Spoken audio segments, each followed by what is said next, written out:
There we go. We're live, boys. Hot dog. I believe I got it on Jeremy's too. That's what I'm talking about. Man, y'all gonna see too much of me today. Y'all ain't gonna watch live today. I can never get too much of your smiling face, John. Yeah. 922's been waiting in here. Sleesa, Yeah, Uncle Jeep, Smoky Mountain. Waiting for us to go live. Yeah, baby. but yeah, It's Lisa. you couldn't wait to see my smiling face, Richard. But wasn't none of y'all smiling to help me yesterday when I got fired. Nope. Oh yeah, Nope. You don't No. mess Man, with the I can't boss see lady. nothing. Am I on here? I ain't got no dog in that hunt, John. Yeah.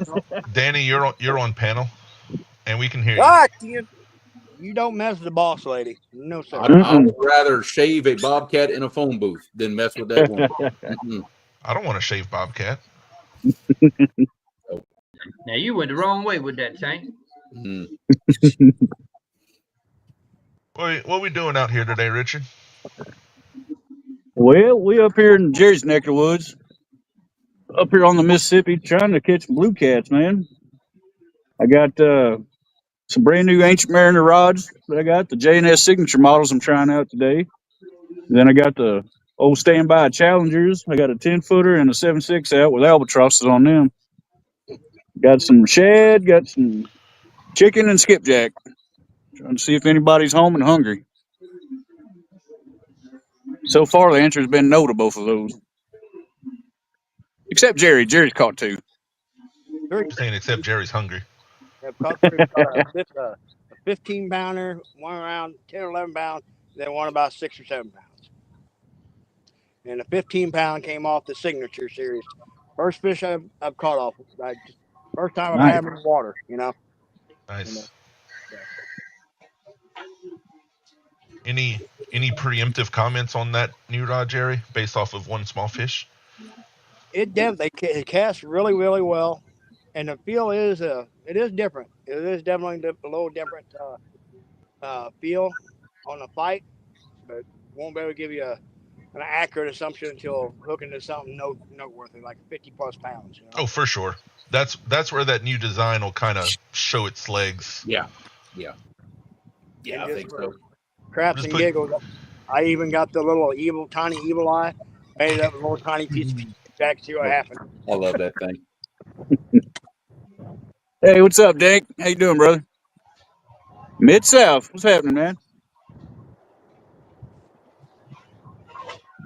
I think this is the first time I've been live on my channel in like 9 months. I'm surprised.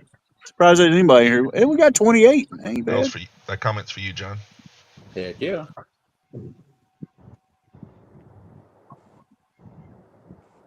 Well, how about it? In case we have anyone new, if the River Rats want to reintroduce yourselves to everybody, just in case. I'm just gonna answer fishing in Mid South. We got a lot of things in progress right now Hmm. on different items. It just takes time to get it right. Therefore, when we come out with it, we got the best. But yeah, sure, Tank. I'll start off. Name is Richard Cluck. Channel name Fishing and Freedom. Obviously, if you're here, you figured that part out. I live in southeast Missouri, fish the Mississippi and a bunch of lakes and stuff around home. Mainly focusing on catfishing. Danny, how about it? I don't even think he can hear me. I can All see right. him, but he can't hear me. All right. How about? Oh, is he coming No, back? I'm just ignoring y'all. Oh, okay.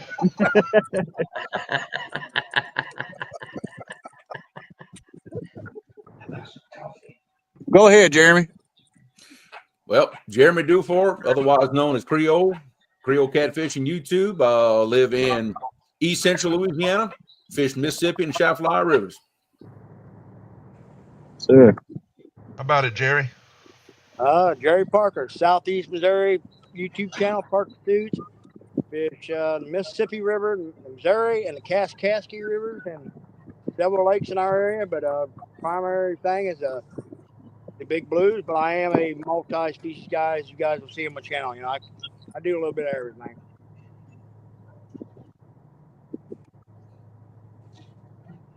Lance is here. Then I've got What's the up, best Lance? looking net boy in the business right here, Cujo Earthspell. Oh, Hey, that's what I'm talking about. what's up, Holy Mike? crap, that's a lot of pelicans. I know, right? All right, see if you can cast and hit one. Which you wait.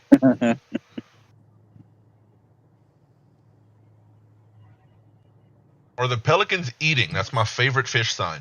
Are they hunting or sleeping? No, they're flying over us in a V formation. Oh, that's Uh-oh. not good. They're fixing to bomb you, Danny. That's attack mode. Yeah, that's a bombing formation. Yeah, they're past us now. Had me a little nervous. Burrito made it in. Fresno, what's up, buddy? Speaking of pelicans, I got this one right here to my shoulder, like losing his mind. Jesus. What's that one's name? Smurfy, because he's blue. Bait? Yeah, That well, is- it's now like viral on TikTok, but everybody knows like the videos, like the little, the little bacon pancakes bird. It's the exact same kind of bird as that. Same color, everything. But Chad, what's up, buddy? What's up, Chad? Mr. Chavez, Mr. Young, how y'all doing?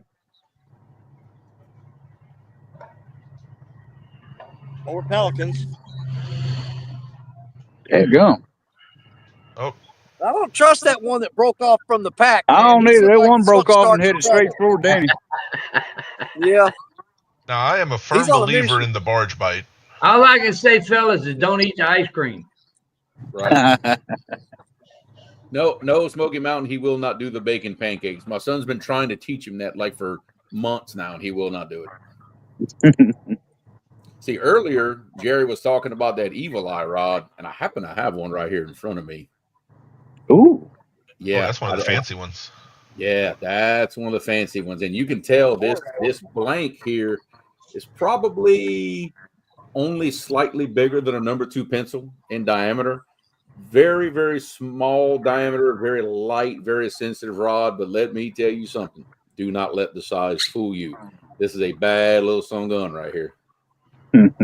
We did some pool testing at CatCon, and I just about took Spire off his feet, yanking up on this thing. The backbone is incredible. That ain't much. I mean, dang, he's the size of a frickin' garden. Oh no. But they are great. They are great little rods. What's it made out of? Toray carbon, baby. Yeah, And that's buddy. a 6.6, right? It's a 6.6 total length. The butt section is It's a 70-30 split. Yeah, it's a little longer than your typical catfishing rod. I'm gonna say it's about 16 inches, I think, behind the reel seat, something like that. Yeah, it's pretty Yeah. long. Well, what it's made to do, I'll see if I can show it on camera. What it's made to do is hold it like this and actually put the butt under your forearm like this. That's how it's made to fish as a jigging rod. Yep. And when you fight a fish, you can stick that butt in your armpit for torque. Yes, you can either leave it on your forearm, stick it under your armpit, put it on your hip, whatever you want. But that's why it has this long butt section like that. That's exactly like the one Jerry has on him. Jerry's just isn't the Toray version. Right. But right. the length and design's the same. Yes. Yeah, just a different material is all.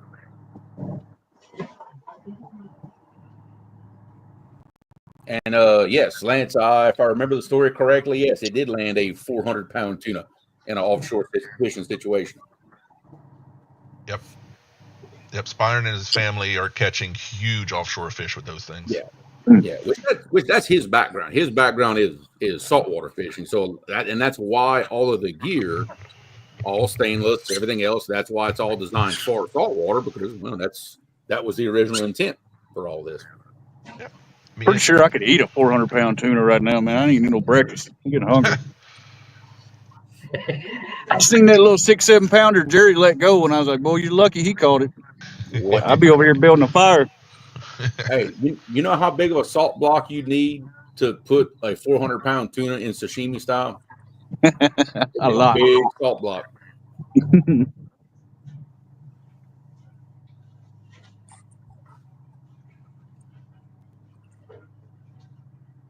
There's V.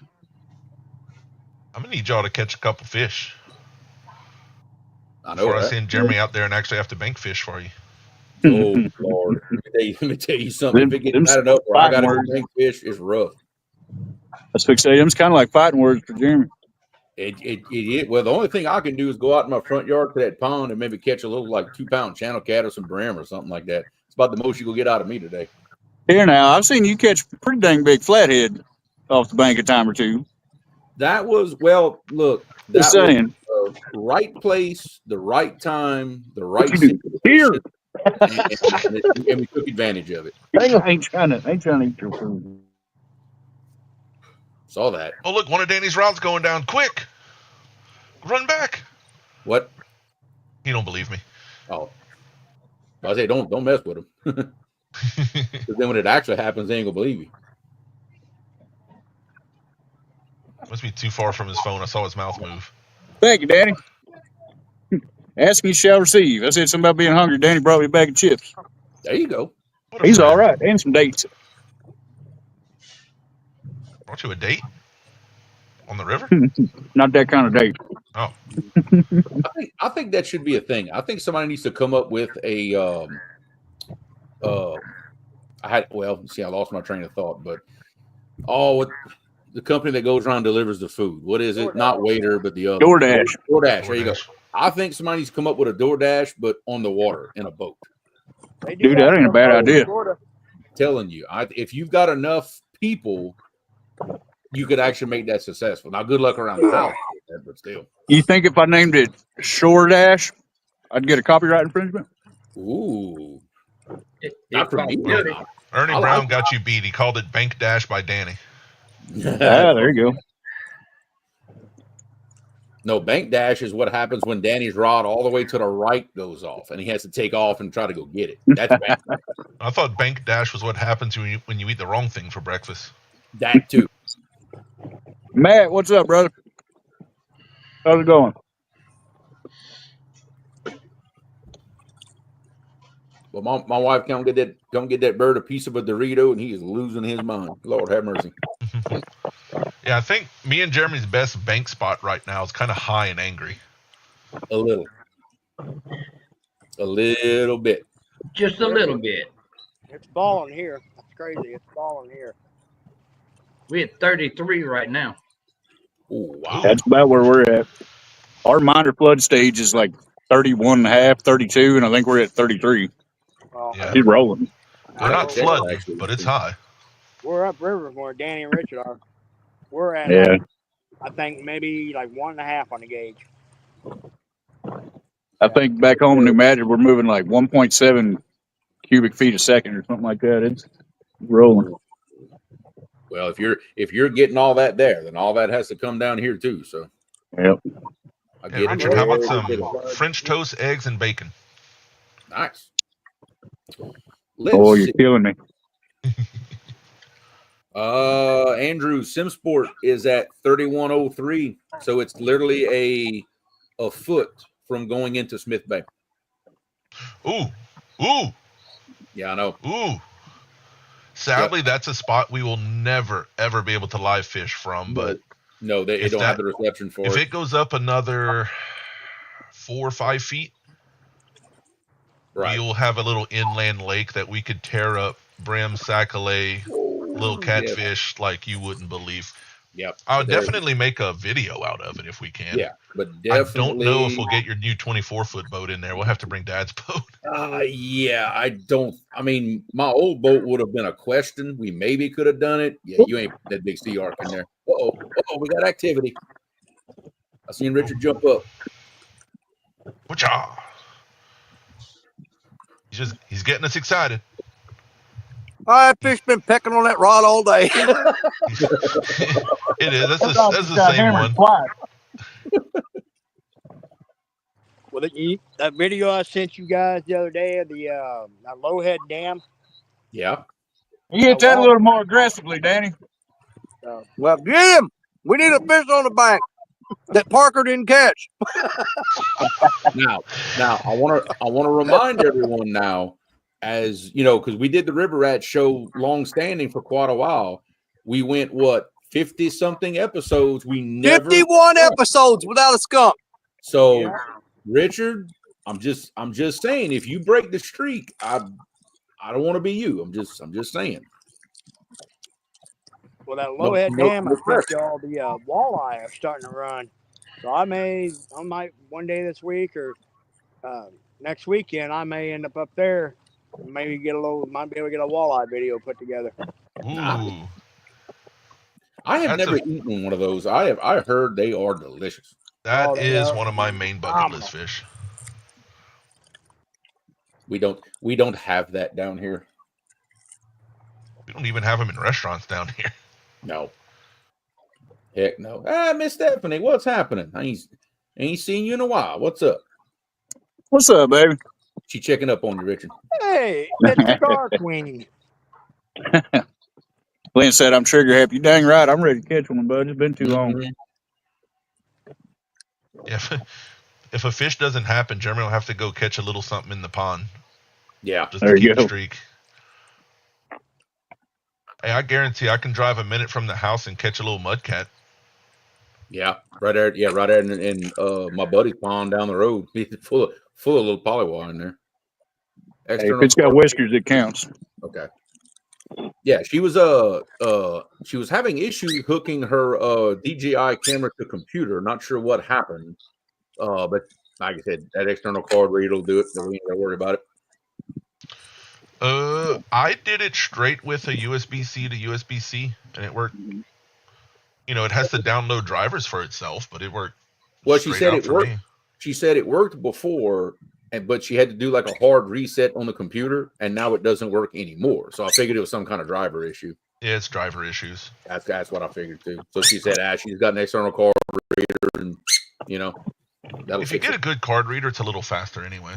Yeah, it is. It actually is. It's fine, Danny. Thank you.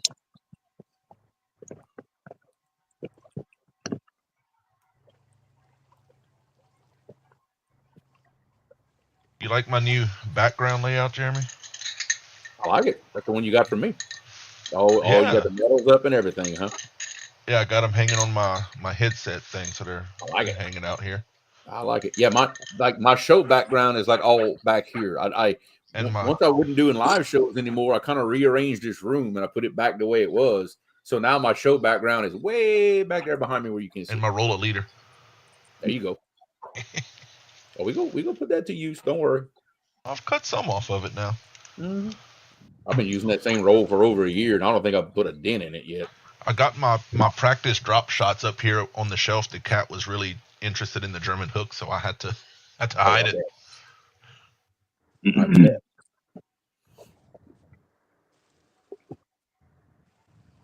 Well, Jeremy, you still crimping everything? Yep.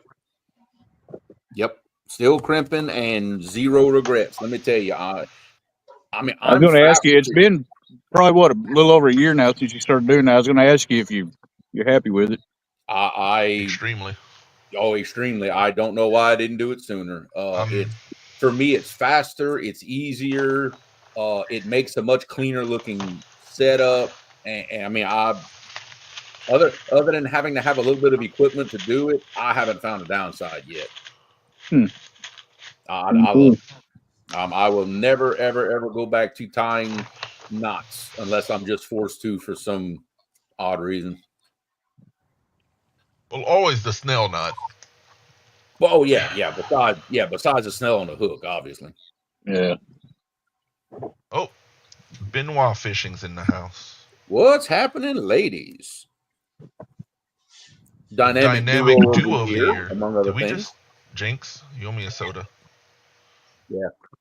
Yep. Dynamic duo of the year, amongst other awards that they won. Awesome to see.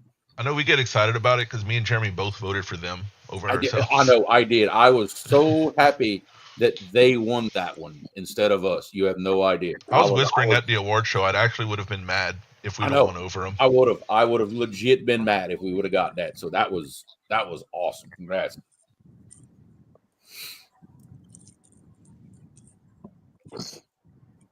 I think it's on their Facebook post or something. They have a bunch of very cool shots they took of all the awards and things. Yes.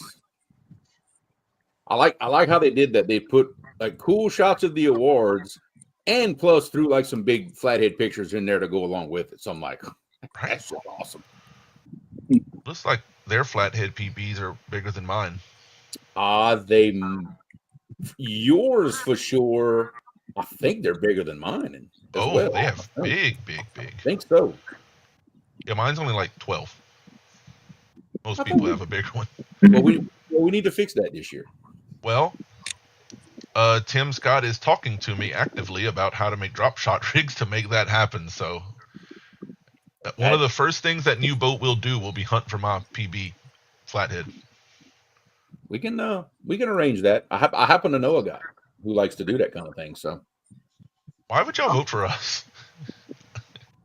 We were the wrong choice on that category. I know, right? I'm trying to figure out who the heck nominated for us that to begin with. It's like I thought I was the wrong choice for all 3 categories, honestly. Well.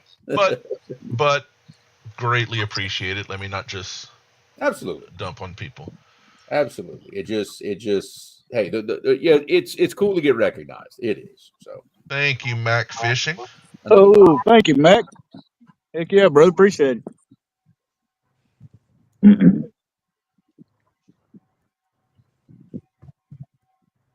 I've got, Jeremy, if you can see my screen, you might recognize one of our customers catching big blue cats on the 10-foot Ancient Mariner rods. Yes, I remember. Yeah, you sent me that this morning. Look, we love getting pictures like that. You know, whether it's our customers or anybody interacts with us on lives, and man, I love getting fish pictures from people. That never gets old. And I know for a fact that 10-footer has been through a lot. Oh, wait, is that Evie? Yep. Oh, yeah. Apparently, they're running from 1 a.m. until dawn at Long Branch. I'm not sure where that is. I know exactly where Long Branch is. Yeah, that's not far from the diversion canal. With them being through a lot is an understatement. Yeah, still holds the record to the worst reel I've ever seen turned in for a warranty issue. However, that blue rod she's had for about a year now, and it is still going. It's still kicking. I mean, you think we're hard on gear? Lord have mercy. Thank you, Matt. Appreciate it, brother. And you're right. I'm probably gonna be hitting up the Chinese place later. That's a good idea, man. Me and Jeremy did that yesterday or 2 days ago. I know. And last time Matt was up here fishing with us, me, him, and Steph went and hit the Chinese joint, and yeah, they regretted us showing up here that day. And naturally, you know, he and I walking into that Chinese place brought back memories of me, him, and Danny going to that sushi place and that whole conversation happening. Oh yeah. I just started giggling to myself. I'm like, just don't mind me. Yeah, if Danny can hear us, I started talking about the baby whale when we walked in. Oh my God, I laughed so hard. Danny's focused trying to get a fish. I'm freaking out on that dang robot running around here, boy. It's cool, man. Danny, I think I'm about to bust out one of the shad bags. See what happens. Uh-oh. You got one I out? got a gut pocket bait made up. You want me to bring it to you? Nah, I done got one of these made up. I got 4 of them little shad stuffed down in one of them gauze bags. Jerry, them 3 you caught, was they all on shad or was they on something different? We caught 1 on buffalo, and we caught 2 on shad. But I've had a couple pretty decent hits on skipjack too. Yeah. Now, Mike, that while ago was probably the best hit I've had all day, and it was on skipjack. Now, Mike, which reel are you talking about in particular that you want to hear more about? Because there's more than one we could talk about here. It just depends on which one. Yeah, I honestly wasn't sure either. Matt, I heard about it. I have not watched any videos yet, but I definitely heard about it. That Mike called him a monster. Oh man, those are I'd say when you're in the 40s for flathead, that's a beautiful fish. Yeah, I mean, I've been in the 40s for years and years and years. I mean, I went from 40 to 45 on my PB. I'm still like, you know, kind of in that range. Oh, that reel. That's where I'm still at on my flatheads. 42. It's still my biggest one. Yeah. getting 50 plus on flatheads, that's a tall order. I don't care where you fish, that is a tall order right there. Yeah, my personal for our waters, I always call 60 plus blue cat trophy class, and that's just our water, my personal. But I put the flathead at 40. So yeah, 40 pound flathead. Yeah, 40-pound flathead, to me, that's kind of the mark of like, I don't care where you fish. That's a really big right. You know? That's a good flathead anywhere. Yeah. I'm sitting here holding this is a signature series rod, and I put the bait on it, and I looked up there, and I was getting the rod tip where it's supposed to be, and I'm looking at it like it's the original rod, with it up, and I look back, and my reel's upside down. I'm like, oh, crap. Danny sounds like them old truckers on the CBs with the echo. It kind of sounds cool. 62 I on the yellow remember cat. that fish. I remember seeing all the pictures and everything of that fish. That is a hoss. Monster. That was the same one that those pay lakers were getting on or about, like, come and bring it to whatever pay lake so they could catch it too. That's sparked one heck of a debate. I've had my PB flathead for years and years. Yeah. And might do more flathead fish. It's gonna be hard for me to break it though. Yeah. Yeah, 35. Like when you're talking about flatheads, which is funny because I know John just hates them. He doesn't want to catch them. But for most people, flatheads, like, I think it's the look of them, the big mouth, the big head. They're just so cool to look at. There's just something special about catching them because they're a little harder to target. You have to kind of rethink. Those of us that blue catfish, you kind of got to think outside the box a little bit. It's more special catching a 40-pound flathead than a 40-pound blue. It's way, way, way more special. I love it. Well, I've caught from 2 pounds to 65 on flats.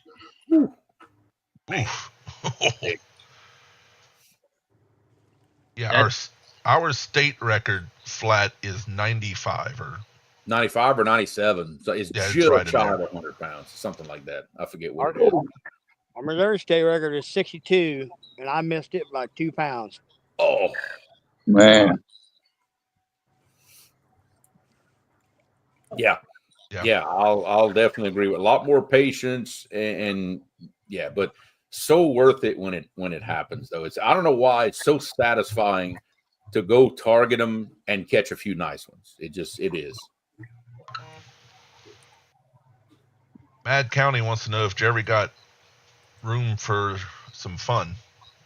I read that in the wrong order. I know that dyslexia read. Before I read that comment, just you reading it like that, I was like, wait, what? What are we talking about here? Whoa. Whoa. Yeah, that's my favorite. Like one of my favorite pictures, it's one of me or Jeremy's flatheads, and I use it for his channel banners and stuff. That was that bright yellow speckle that just yeah. I think that might have been my PB. That fish always used a picture of. It's just so cool looking. I remember. A lot of them down here have that yellowish look, which is why we call them yellow cat, of course. A lot of them are colored like that. Real or pretty. Appaloosa. Yeah. A lot of people might not hear that one. Yeah, we don't get many of those dark brown ones. And you'll get them everywhere from yellow, dark brown to OD camo. Yep. Black. Yep. Yeah, that's all of our state records are kind of the same, except apparently our state record channel cat is 30 pounds, and I have no idea where they caught it. I've never seen one. Wow. Well, I've never seen one that big. I usually see them like a pound. Exactly. Yeah, our channel cats don't. I don't know where in the world something like that was caught. I think ours is 30. It's in the 30s. That's what I think our state record is on channel cat. Probably about right. That's got to be a great fight. I always hear they fight so much better. Oh my God, They're mean. Cat, they're mean, boy. They're mean. Yeah, because Jerry and a couple others, they'll go up to Mendota. Got with Lyle and all of them, and Mendota's known for giant channel cats, and they say they are the most mean things ever. The fight's incredible. I mean, you'll catch them in the 20s. I mean, pretty damn regular, That's wild. Oh, yeah, it's amazing. Dang. That's what I'm talking about. Save that for your taco you need to buy, buddy. I know, right? Now I can tell you this, bud. Thank you, brother. Appreciate you. You wanna see some crazy looking flatheads? Look at the ones that's caught in California. Oh yeah, they have some unique coloring to Yeah, they have a tendency to glow. them. All right, I walked right into that one. Yeah. No, I'm Yeah. serious. I'm serious. I'm gonna have to find some more. I got some old pictures. I'm gonna have to find them pictures and send them to Yeah. Tank. And I mean, I've seen some awful bright yellow ones. Like I neon. think to me, my favorite ones is them ones that's almost like OD camouflage. You know, Yeah. Yeah. they look like old army fatigues, man. They got like the black and the dark green. Those are just pretty to me. Yeah, I've caught a couple of small ones that had that coloring to it. It almost looked exactly like you said, like the digital camo or something, you know? Mhm. Yeah, that's the ones that south of me and Jeremy, they call them Appaloosas. Yeah, Because they kind of look like, if you know an Appaloosa horse, it's Right. kind of for the same reason. Yeah.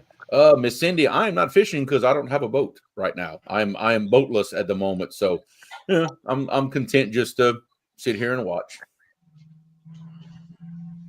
He leaves the bank fishing to us peasants. What'd you say? Ohio record flathead. I'll look. Ooh, wow. No, I leave the bank fishing to the people that actually know how to do it and enjoy it, which I have neither one. I don't know how to do it and I don't enjoy it. So I'll leave that to y'all. Wait, the picture Google put is a blue cat. That's not even a, hold on. Google's messing with me. Mhm. They got the weight, 76 8 ounces, but that was not the right picture. 76.6. Yeah, 76.6 on a cleaning lake setting. That's a huge fish. They've definitely got them in our areas. Just getting them by the hook is a whole other story. I think.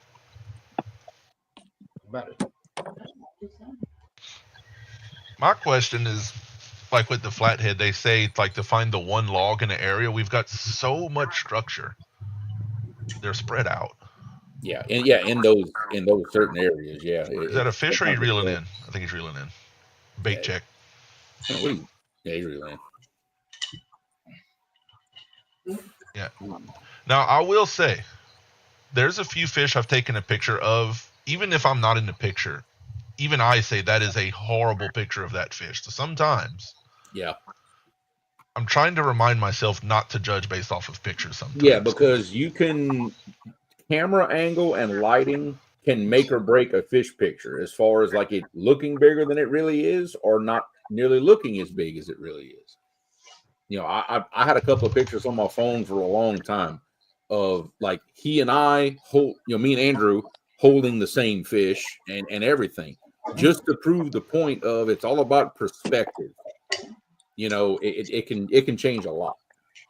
What's up, Sandy? But then sometimes it's very obvious, like, oh, wait a minute, there's no way it's that big. It just depends. Okay. This must be it. Yeah. Okay, I'm kind of with you. That don't look like a 70 something pound fish. Look at the guys. To me, I'm looking at the guy's hands. Unless he's 9 feet tall, there's no way that fish is that big. Because, okay, That fish ain't 76 pounds. Right. Yeah, because I know it's two different species, but me holding the 100 still looks way bigger than that fish. Have you ever seen a 100-pound flathead?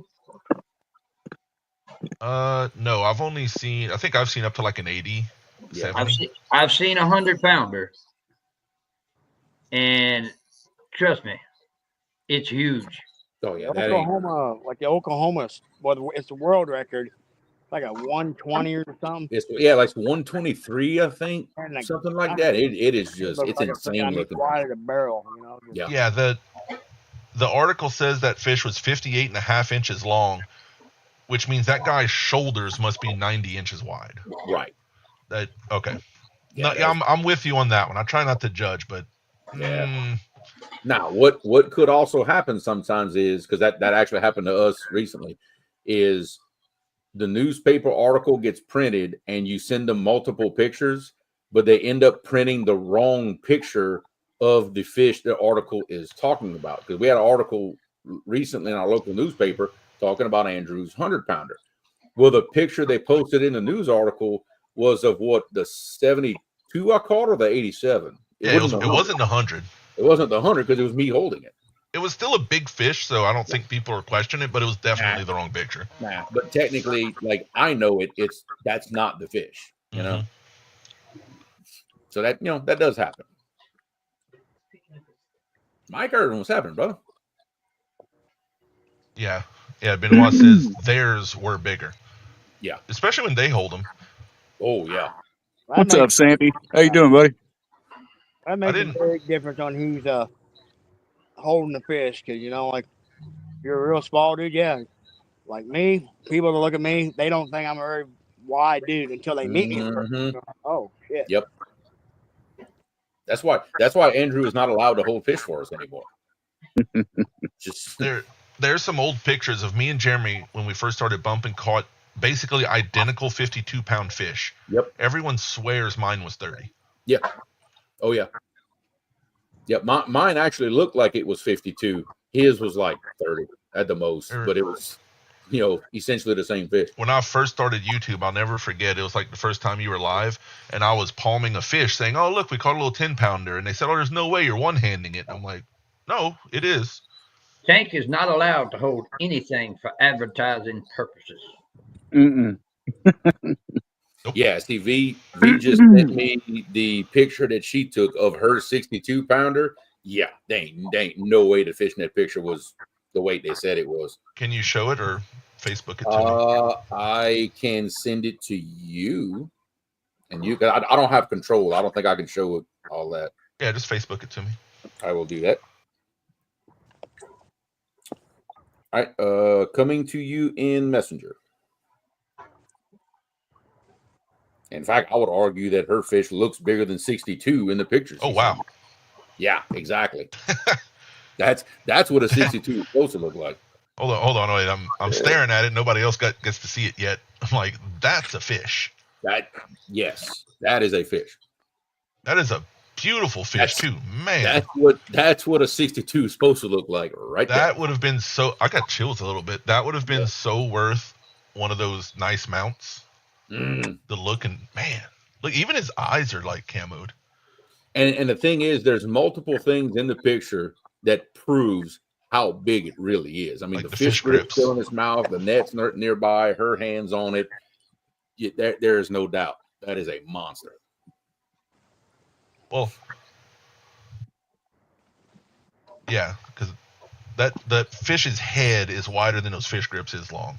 Oh yeah, I mean, I don't think you could put that fish's head in a 5-gallon bucket. It's way too big. He kind of looks skinny.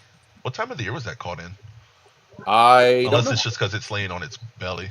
I'm sure V can tell us, but I don't know what time of year that was. I don't know if it's the angle or post spawn or something. Oh, nope. Top screen. Get out of here. Sometimes I forget I exit on my Facebook and not on the stream, and I'm like, hey, I want to see my Facebook. Let's see. Yeah, Flathead and Blue Cat records being caught on a jug. See, Ohio has that weird law that the state records, you don't have to necessarily catch it on rod and reel. I think as long as you catch it on a hook, it still counts. But that's open to the opportunity, like for a jug, or something like that. I know Louisiana, it has to be on rod and reel. You have no other options. Mississippi does something interesting for that. They actually have two different records. There's a rod and reel state record, and then they have what's called a trophy record, which is basically everything else. Jugs, trot lines, things like that. We have what's called an alternative method record. Yeah. Gotcha. Yeah. See, Louisiana, the only way you get any kind of record is if it's on rod and reel. They don't even count anything other than rod and reel. As it should be. If they counted bush hooks around here, the records would be bigger. Oh Lord. Now, but I think, I'm not 100% sure. I think if you catch it snagging, I think they'll still count it as a record. I think. I'll have to research that. Here? I think so. I think. Because remember, snagging is still a legal method to take. I just don't know if it counts for the record or not because it's rod and reel. I don't know. I have to look into that. It might not be. So snagging catfish is legal in Louisiana? Yes. Yeah. No kidding. No, Jeremy I'll be did it honest, not that long ago. We used to do it 10, 12 years ago. Yep, that's how we got started catching big catfish, was doing that way. And then that proceeded into doing it on baited hook, Right. That- In Missouri, it's only rough fish that you can snag, carp, And- buffalo, stuff like that. Yeah, to be honest, in Louisiana, catfish is still classed in with the rough fish. All yeah. fly. Yep. Yeah. And what else? Paddlefish is a big deal up here, snagging paddlefish. We got them here too. Jeremy knows my little soapbox. Why? I'll get the 30-second soapbox, Jeremy. When you talk about like pay lakers and stuff, I am hard on education is the way to fight, not through anger and arguments. Because I tell Jeremy every time we fish, it wasn't that long ago that we were snagging and eating everything until we got educated. Yeah, I mean, and I have to kind of remember that myself. That was me not that long ago. Now we got educated, we learned, we do different things now, and it's easier to forget. Like, I'll admit, people might not like it, but my 76 that was for a long time, we took that fish home. Yep. That was the last big fish we ever took home. That was the last big fish that we did not release, was that 76. Now, we gave it to a low income couple houses, and they had an absolute party and thanked us. It went to a very good cause. Yeah. What'd you do? Call it a Mexican spaghetti. Okay, I like it. All right. My wife brought me food, so that's why I didn't delete my camera. Was that Miss Laura? Yeah. Tell her happy birthday, man. Hey, Richard said happy birthday. You're in the next room. Yeah. And she is not the same size as me. Pictures go way better. I know. But that is... a fish is big when you do your pose and you can't quite actually get it off the ground? Yeah. Yeah, it's too big to do a proper pose to take a picture. That's when you got something. You just say, forget it, I'll just do it on the ground. Yeah. Look, what's up, Mark? Mark, what's going on, buddy? What's up, Mark? She could have stuck both her feet in that fish's mouth from that picture. That would have been a cool picture. Hey, Thomas. What's up, bud? What's up, Thomas?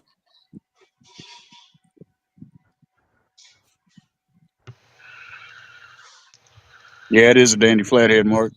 Yeah. We just love seeing big fish. I mean, that's just all there is. Oh, yeah.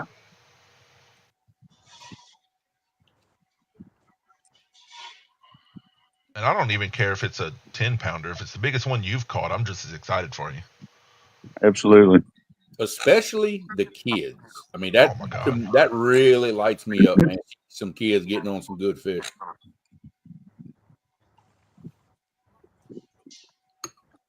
Which Jeremy, is your exactly camera went why dark. I'm not going to charge extra for kids to come on my guide trips, because I want to bird encourage poop on you? Possibly. The bird needs to make up his mind what he wants to do. Jeremy, how do people get a hold of you if they want to book a guide trip?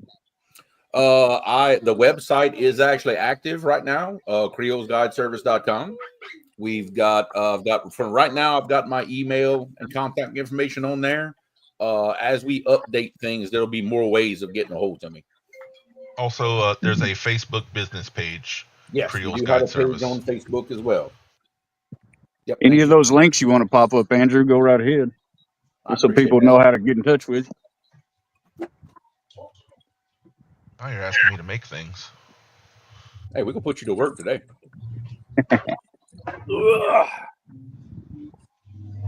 Boy, it's a long way down there to that chair. Oh, wow. Erica had duck for dinner last night. Oh, I love duck. I can't see on my phone. How many people do we got in chat? I don't know. 57. Nice. Awesome. Good crowd. That's what I'm talking about. Yes, sir. Good crowd. I'm not sure if the link worked, but I'll just leave that there for a second. That'll work. Hey, Andrew, Yes, sir.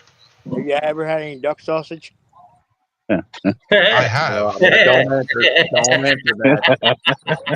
I've had actual duck I ain't sausage. gonna fall for that one, Jerry. Nope. Nope. Nice try, Jerry. If Jerry asks you a question, automatically assume that you don't want to answer it. Yeah, you better watch it. Yeah, but Jerry knows I don't care. And I've had actual real sausage made out of actual ducks. So we actually have. I don't think that's and it's kind of dry. Jerry. I didn't like it that much. Absolutely. Well, actually, I would love to have y'all in leave the it boat. just Y'all a come on down. bit rare.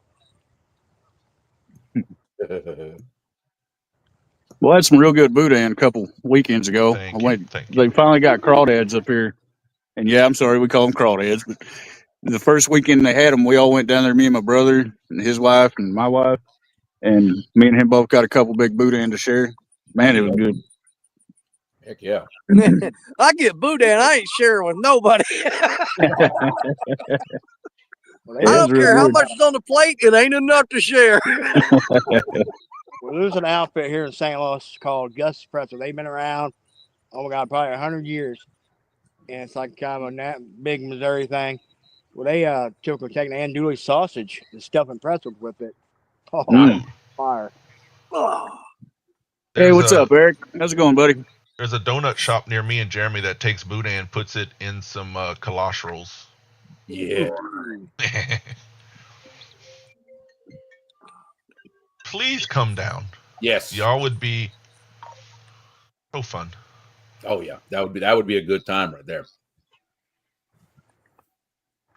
I feel like y'all would enjoy coming down and just taking y'all to different restaurants and the eating stuff, getting the whole experience thing. Yeah. My wife wants to come to Louisiana so bad she can't stand it. Just don't show up during the summer. All y'all got to do is come. Yep, it's hot in here. You know, you got a place to stay. Yeah, you're supposed to come in. You're supposed to come in February, Jerry. Yeah, no, Jerry. Things came up. Hey, health issues stuff and stuff. But having the ice destroy half your stuff is no excuse. I can tell y'all right now, you don't want me coming down there because I won't leave. But is that a threat? You're like, damn, when's he going home? Don't threaten me with a good time. Well, she wants to come down and see all the historical stuff and everything. I said, well, that's all fine and dandy, but there's the only reason I want to go to Louisiana. Go fishing. Go fishing. Well, hey, this is what you do. We'll go fishing. Laura can take her, go see all the historical sites because she loves that kind of stuff. You know, we can arrange that. Okay. I could go to Louisiana and just do nothing but a food tour. You know what I mean? I could spend a week down there just eating. Yeah. I've done that for many friends that have, like, gaming friends, not fishing friends, that have come down and just they go back home hurting. Wait a minute. You got friends that aren't fishing friends? Man, what kind of freak are you? Henry does. I don't. I don't know anybody that don't fish. I have a lot of multifaceted hobbies. Well, I understand. My gamer friends also get freaked out when I show them pictures of giant catfish, and they're like, "What is that?" Somebody sends you a Facebook request. You scroll through there. Oh, no fish pictures. Yeah, that's pretty much how I do it now. I'm pretty sure, like when Freddie and Chris and all them had come down, I'm pretty sure I sent both of them home at least 15 pounds heavier. Well, especially was it Chris that he bought an ice chest to bring home food? Yes. See, anytime I meet a new person, the first question I ask them is, "Do you fish?" If the answer is no, there's no point in me wasting any more time on this relationship. We're done. Dan, it's hard, man. Mike, you're already an honorary Cajun, in my opinion, especially with all the stuff you cook. But man, having you down here to actually experience it, man, you might not want to leave. See, on the new 2025 CR Protege 240, there's a little cubby hole right in front of the consoles that I think would be perfect for the bathroom bucket. Shameless plug right there, huh? Might need it. That's the inside joke we've been had for the last 8 months. Yeah. Every time we complain about something in the old boat, that's always the response. It's like, well, we're fixing to fix that. Well, I actually, I've been to Shreveport and Baton Rouge, but my brother-in-law used to have a trucking company, and I drove a truck down there for him to Shreveport one time. And I wasn't going to get loaded out till the next day, so I went ahead and got a hotel room. And I was laying in there in the bed, had the lights out, and relaxing, and I felt something climbing up the foot of the bed. I flicked on the lights, and it was a freaking possum. It took off running and went behind a dresser, and there was a hole in the floor. I'm like, man, hotel's infested with possums, man. Okay, I'll say it. Shreveport is South Arkansas. Okay, I mean you can't go to Shreveport and get the full Louisiana experience. You know what I mean? You got to come further south than that. I actually did a load out of no, that was Gulfport, Mississippi, where I got a load of fish out of there and hauled it up north. Right. Yeah. That trailer stunk for 3 months. Jesus. Couldn't get that fish smell out of that trailer. Yeah. Fishing Ninja has a good question. Welcome to the stream, by the way. First time here.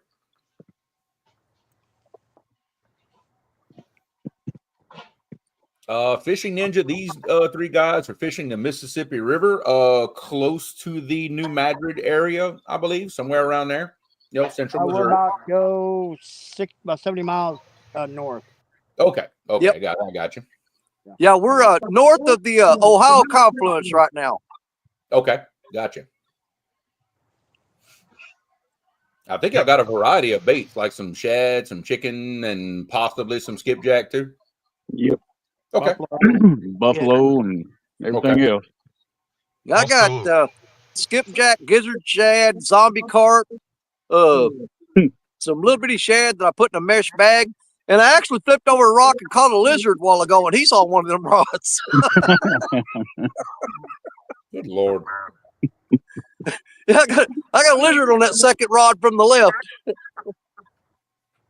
Wow. Yep. Hey, but I consider everything bait, man. If I can catch it, it's going on the hook. A lizard. I swear, if you catch something on that lizard, man. I am waiting for something to bite that lizard rod. It's the second rod on it's that 10-foot Ancient Mariner. Yeah, I've got my eye on that rod. I'm really hoping that rod goes down with that lizard on there. That poor lizard. He was having a nice day warming up in the sun on the rocks. And Danish nesting. Yep, I'm trying real hard. Got no feelings about it. Wow. Yep, struggling to find some sympathy. I really am. And there is none to be found. Nope, it doesn't exist. But if that was a trophy lizard, you're going to take out the genetics, and you won't have any more trophy lizards. Oh no, they're all over the place over here. I done seen like 15 more of them. Oh, okay. Well, hey, he can. There's no shortage of them. He can bring it back. That one just got too close. Hey, Danny, you could always bring him back to the truck with you. Then he'll be a lot lizard. Oh yeah. Heading that way.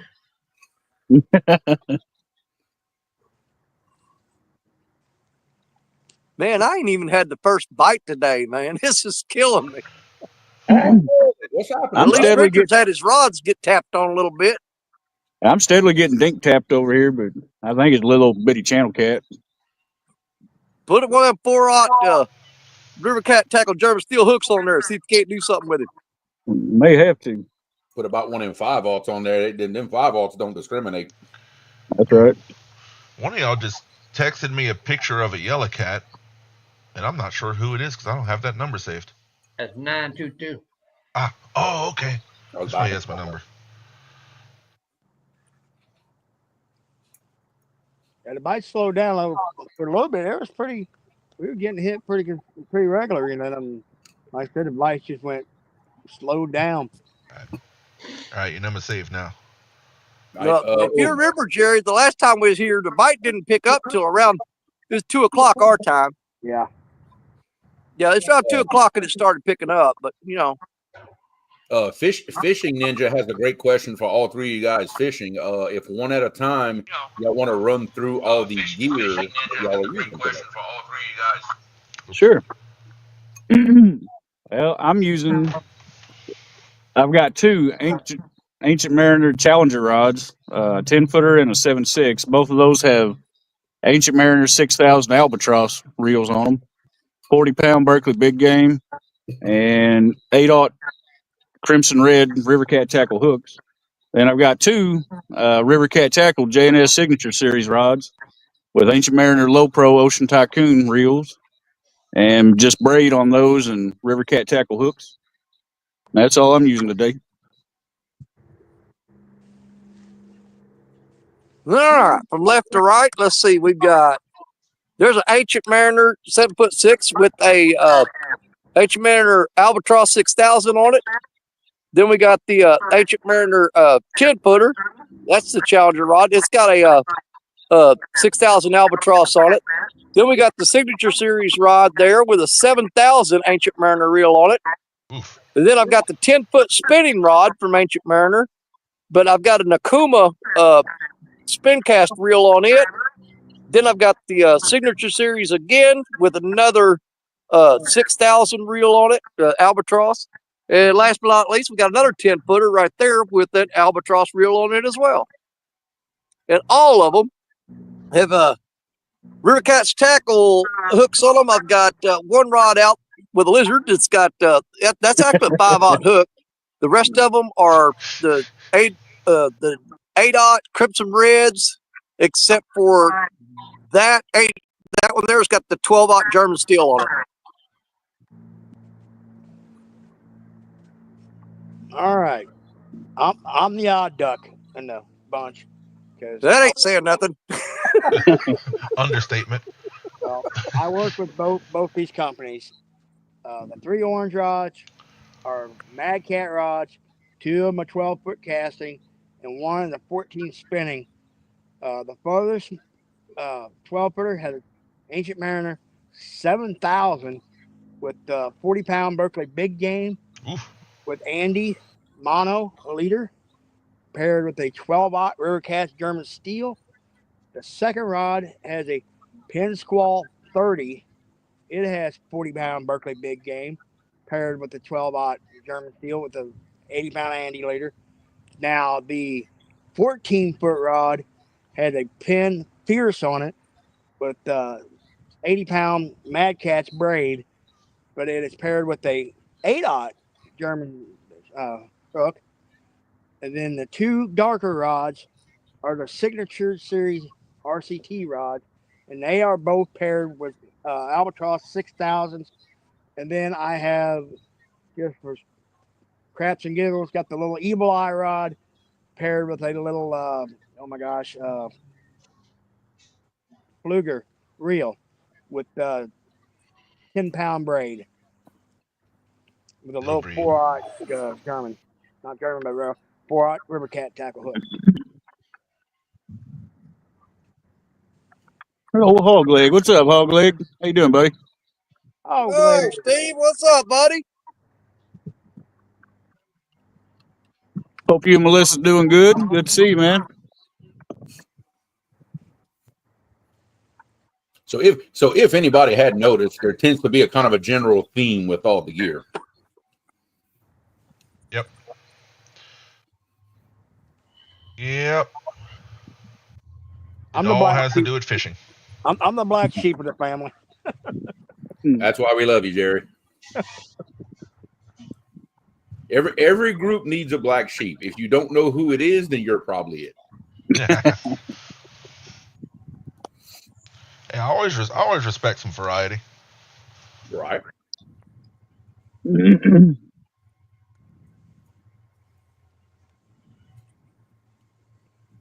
Jerry likes his 12 and 14 footers. Yeah, Jerry likes them long rods. Well, you can get. I mean, Danny will testify. I mean, you get the distance. You get the distance yeah. you want. And I like because long rod, you'll get the sensitivity on the lighter bite. But when you're fishing solo, oh my God, it can be an absolute pain in the rear trying to net, double-digit size fish. Yeah. Oh God, you ain't kidding. Okay, now Brian B, what's up, brother? I've got a question for all y'all bank anglers, and I'm actually wondering myself, and I bet y'all can tell me let's say all things being equal, what is the difference in casting distance from 7.5 to 10 foot, and then like as you step up in rod length, how much further do you expect you can cast out? It's astronomical. It is unbelievable. Yeah, I mean the distance you can get, because here's the thing: if you ever want to find out for sure, because you have to put it on an even playing field. Right. My suggestion would be get an albatross 6,000 reel, stick that on a 7'6" with whatever weight you want to put on there, and cast it and measure it. Then come back and take that same reel off and put it on the next bigger rod with the same weight. And I'll tell you what, you're gonna freak out when you see the difference. Well, Yeah. It's unbelievable. But you got to keep it on an even playing field. Make sure you use the same weight and the same reel on each rod so that you're getting a baseline there, so that you know there's nothing in there that's going to be different. As far as the only thing different is the rod. The weight's the same, the exact same reel. That way you can get an accurate, bulletproof fact that's how much difference it is.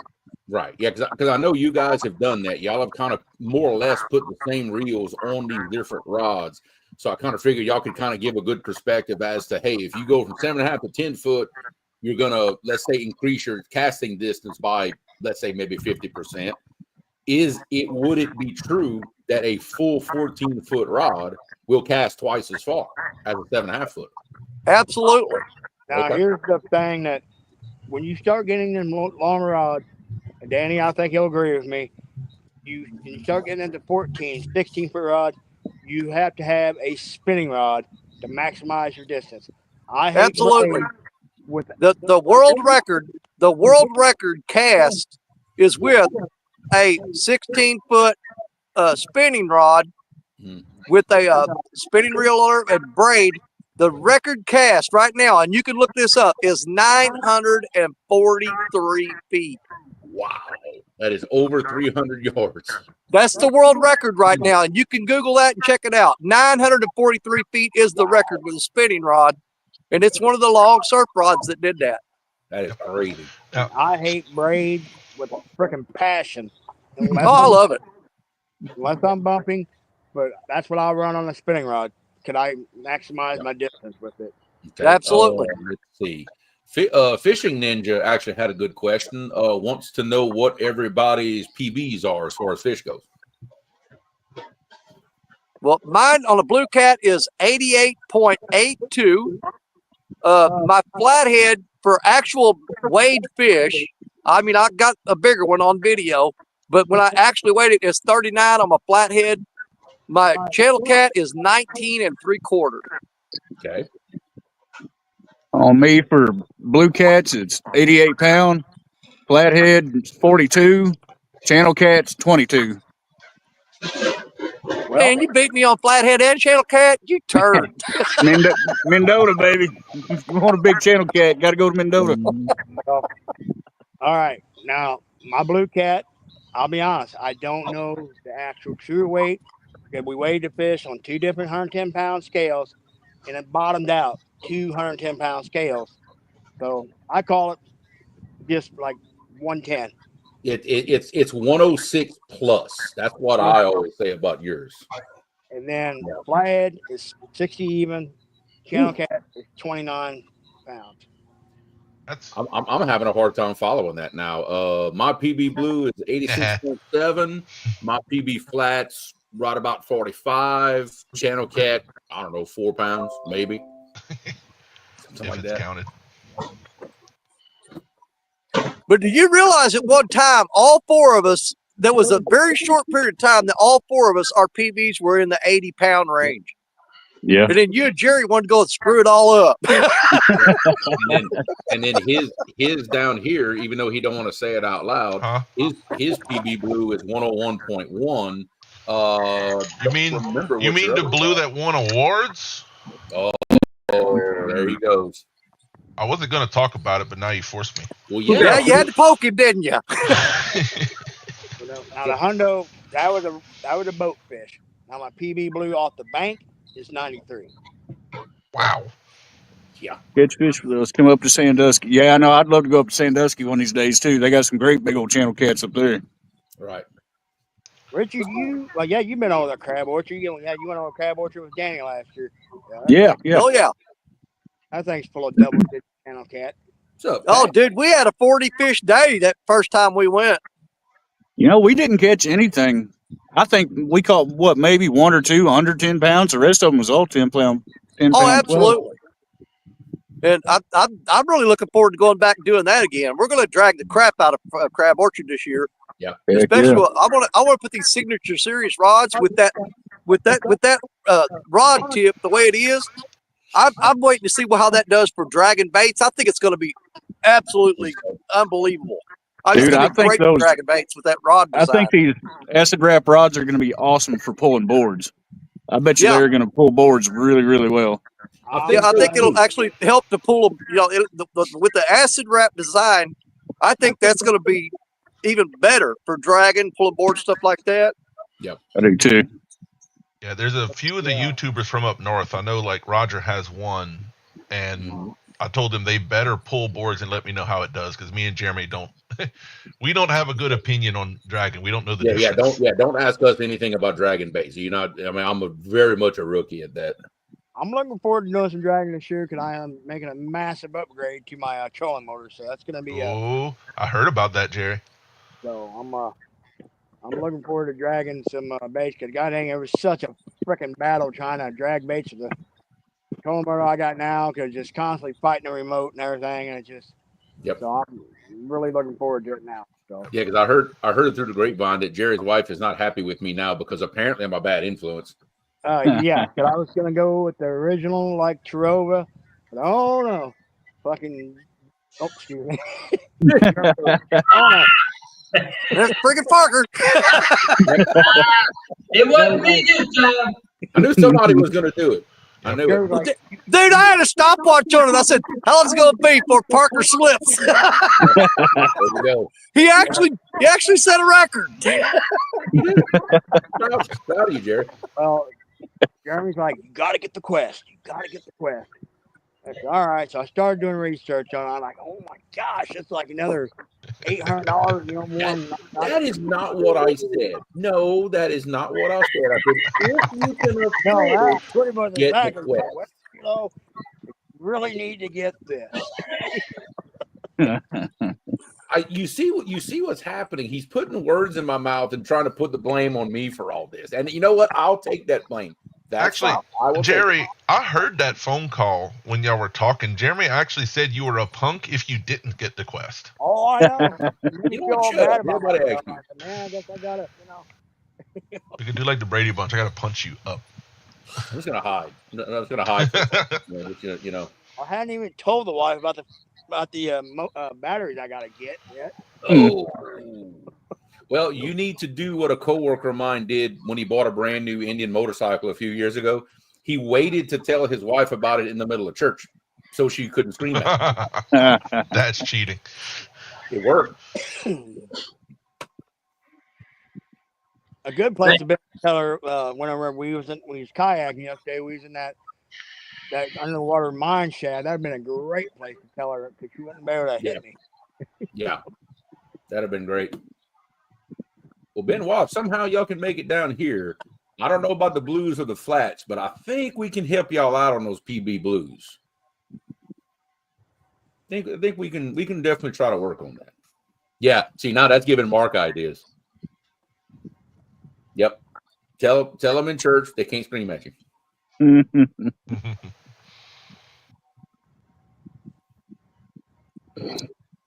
And keep in mind, this the guy I'm talking about. He did not just go buy an Indian motorcycle. He bought the brand new, at the time, Indian Super Chief, which was like Ooh. 40 grand or something like that. Oh yeah, he was.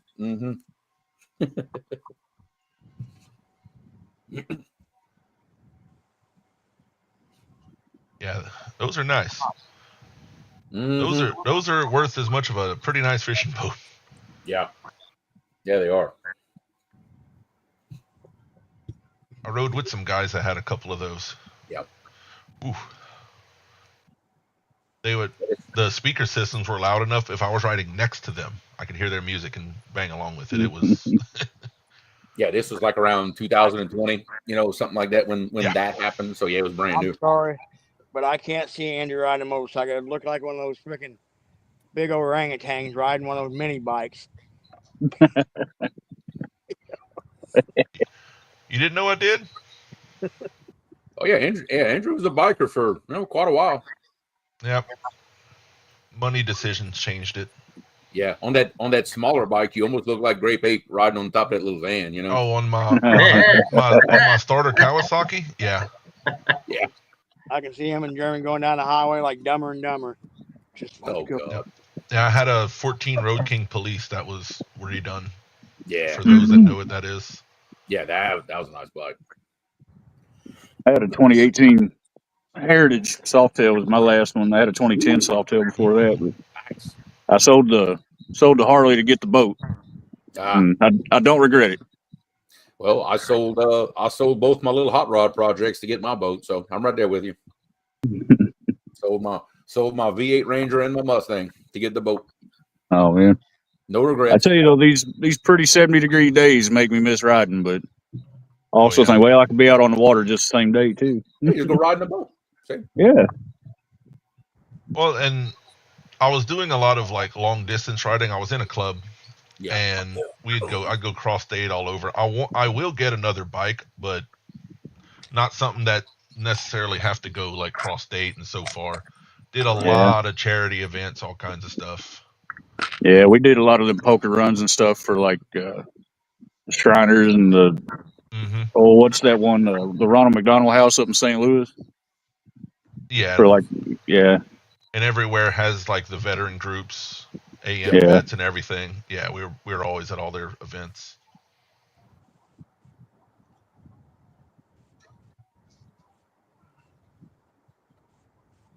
Let's see, are they doing any good? Well, they're having a nice, fun conversation.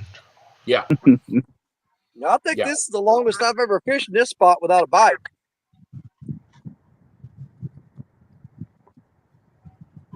Yeah, before we went live, doing pretty good. Yeah, Figure yourself, I ain't even had a bite. Jerry was catching on stand day. He's not catching for us.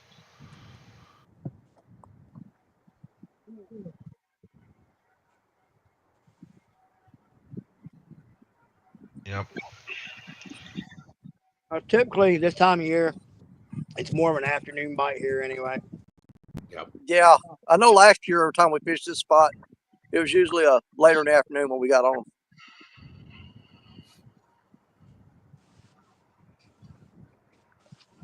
Well, I wish I had a bucket full of live crawfish right now because I'd sling them out there. A bucket of balls would be better. Yeah. All right. Fish Ninja, I have a couple of wooden pirogues. Technically, at the moment, I don't have a boat at all, but I've got a 24-foot Sea Arc on the way. I just don't have it in possession just yet. I had a 20-foot center console John boat that I fished out of for 5 years, something like that. Yep. Yeah, John. I know John Cyclone there has a big old pontoon boat he catches monsters out of on the Mississippi. A 24-foot, John, or a 26? You got 25. Okay, well, yeah, it's big. It's big. You could have a party on that thing. Oh yeah. That's a lazy man fishing boat. It is. It definitely is. You got lots of room for activities. What kind of boat you got, Richard? I've got a 17-foot Tracker Deep V. So, nice. Ooh. A 115 Johnson on it. Heck yeah. Bet that ride's great. Mm-hmm. Yeah, it rides really smooth, man. That V bottom cuts through pretty good.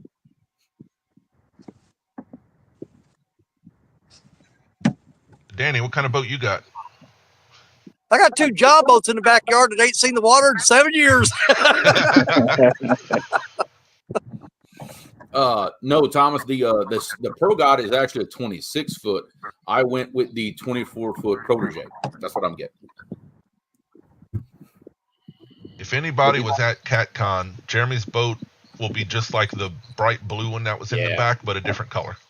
I mean, basically all the Protege is a Pro Cat, but it doesn't have the rod boxes down the sides in the back. That's really all it is. It opens up the floor space a lot in the back.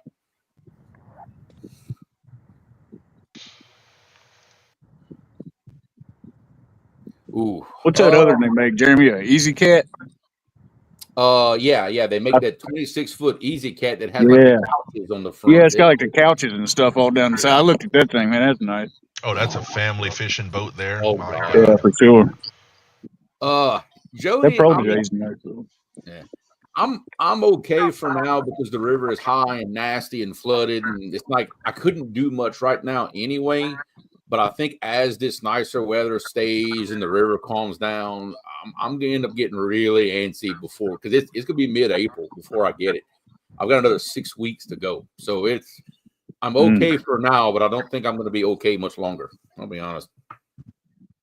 All right, this is my favorite boat that's been mentioned so far. Nice. An old 70 horsepower 2-stroke Evinrude. It probably runs like a modern 200.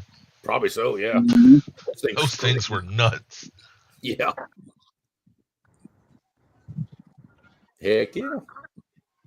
Because I always say it wrong, but they measured the horsepower differently. They used to measure it at the prop, and now they do it at the motor. So an old 70 is actually like 100 and something.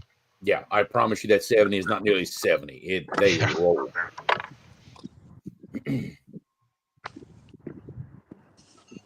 Yeah, if y'all were sitting like the one in the back corner, that blue Protege, that's aside from the colors, but that's exactly what I'm getting, is that boat. Yep. Built by J-Dog. There you go. I remember that pontoon he had. Yeah, me too, Jody. I hope it's on time. It should be. I'm getting updates here and there, and they're for now on schedule, so it'll be all right. Hey, not like there's nothing I can do about it either way. I'm gonna force him to. We're gonna go do a little bank fishing and I have some like backwoods spots and a few interesting places we can do.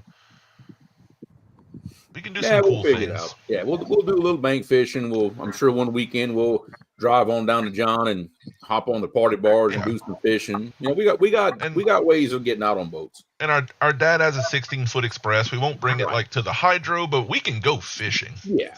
We just it's mostly like the spot lock trolling motor bumping. You know, that stuff will be missing.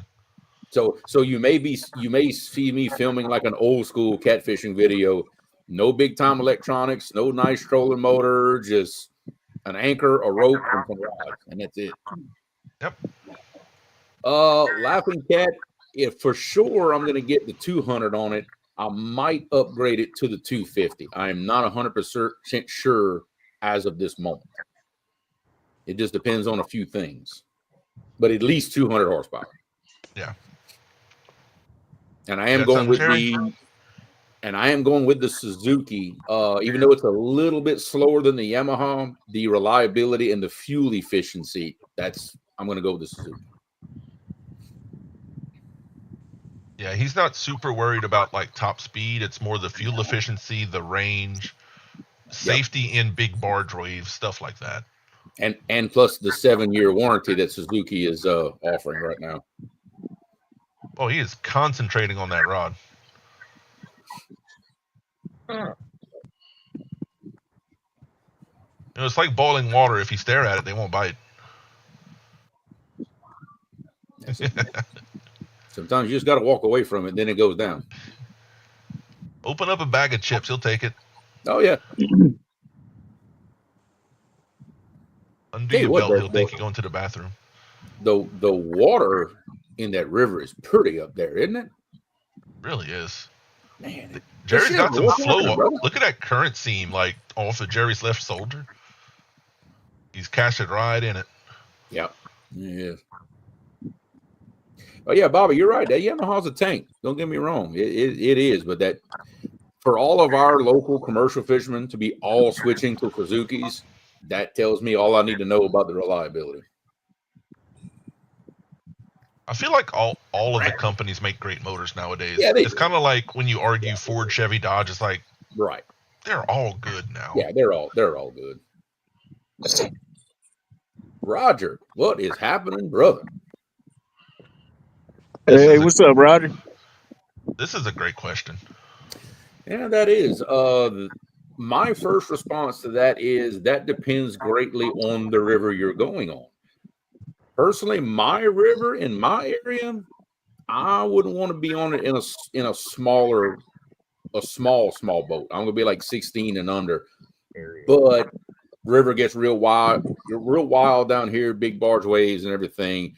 It just depends on the size of the river. I'll be honest. If you're careful, respect the water, and just really think about what you're doing, you'd be surprised what you can get away with and still be safe. I know Jeremy can't have a deep V because every one of our ramps does not have a dock. Yeah. And we're not climbing over that. No. That was made evident by James Cool Cat's Hughes craft that he has. Absolute stud of a boat. But there ain't no way that I'm climbing the nose of that thing every time I go fishing. That ain't happening. I feel like if I was to just have a pure catfishing boat and I had the easy way to get in and out of it, and I did not care about shallow water, I like those deep V's for the big rivers. They're cozy. The sides are so tall. Yeah. But me and Jeremy have spots where we barely make it with the flat John boats we have, and we don't have docks. We're always hitting the bank and some rocks. Yep. Deep V's just not quite right for exactly what we're doing. Yeah. Yeah. I mean, would it be a smoother riding boat than the Sea Arc I'm getting? Absolutely it would. And I know that, but it's just having a big deep V with that tall nose just isn't practical for where we fish. It's just not.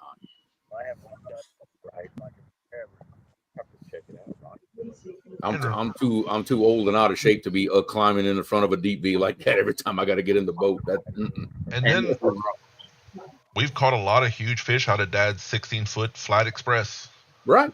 You don't have to have a big, nice, fancy boat. Nah. That is not a requirement. Nope. Oh, mine ain't nice. It ain't fancy. It's big though. It's big though. You got the room. It's big, but it ain't fancy. It's big. If you wanna sit on my pontoon, you need to bring your chair. Yeah. Bring your own chair. Bring your own chair. It's 2 pontoons, some plywood, and a motor. That's it. Pretty much. That sucker will catch some fish. Yep.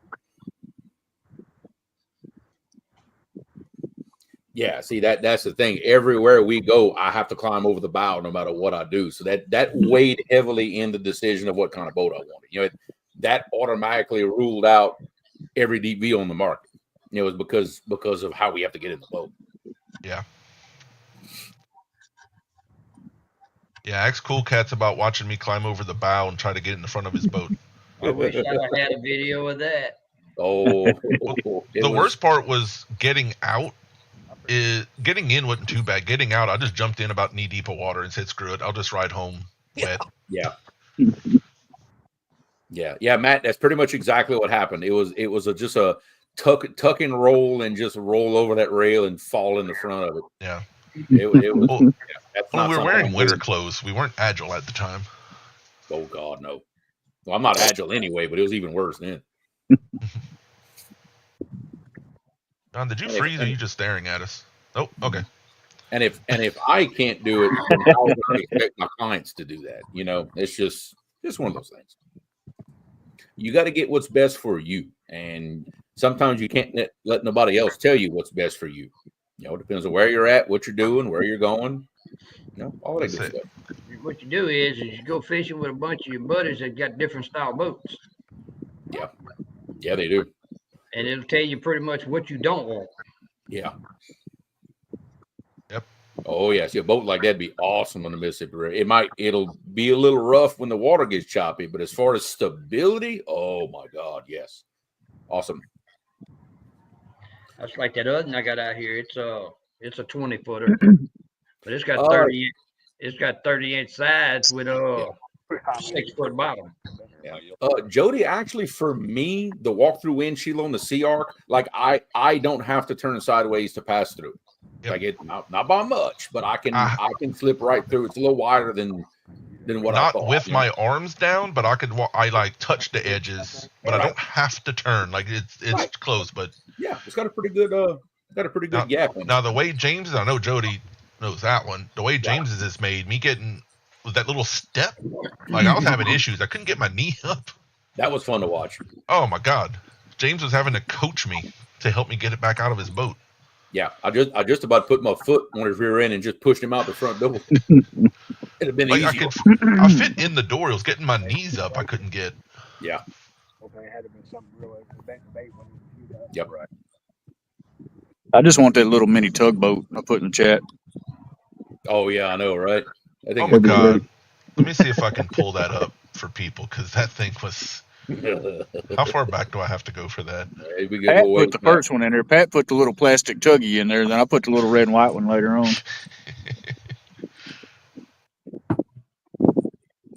Let's see. I found the red and white one. Matt, don't even get me started about people taking up a lot of room in a boat, because we also had that issue. Oh, yeah, go fishing with me, Jeremy, Dad, and Gabe at the same time. Oh Lord, yeah, yep.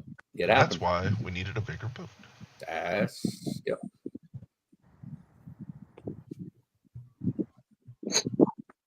I mean, in my personal opinion, there's no such thing as too big of a boat.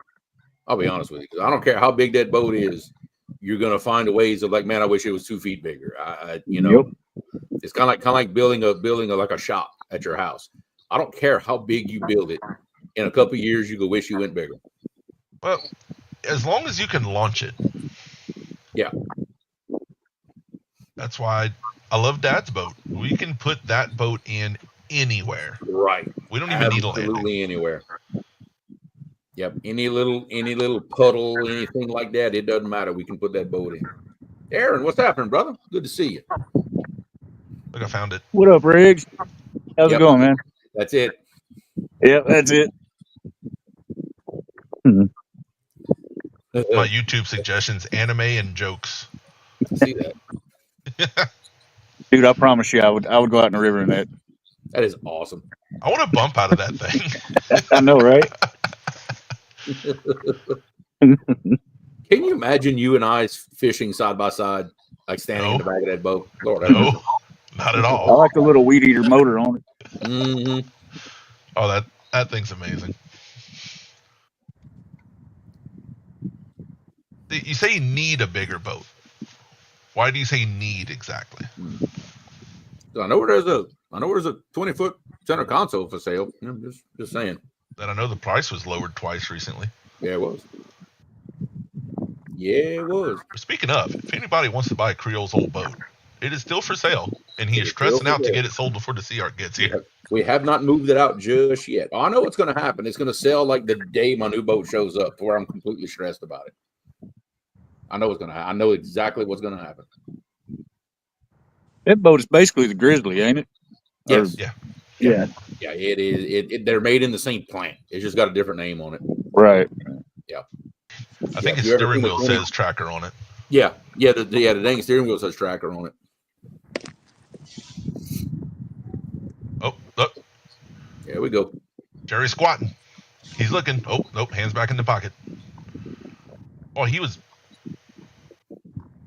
shuffled up to that thing like he was getting to the buffet. 922 done started the bidding on your boat, Jeremy. You add a few more zeros to that and we can talk. Hey, it's the best offer you've had today, ain't it? So far today, that is the best offer. Apparently somebody wanted to trade him for a 1970s pontoon boat or something. No, he wanted to trade me for a tunnel jet. Oh, it was a tunnel jet. Yeah, it was which a would tunnel be jet. interesting. I'm like, well, okay, then I got to turn around and sell that. Man, that don't do me no Hey, good. we're up to 300 now. Uh-oh. Hey, Getting warmer. if y'all keep adding zeros, we go in the right direction.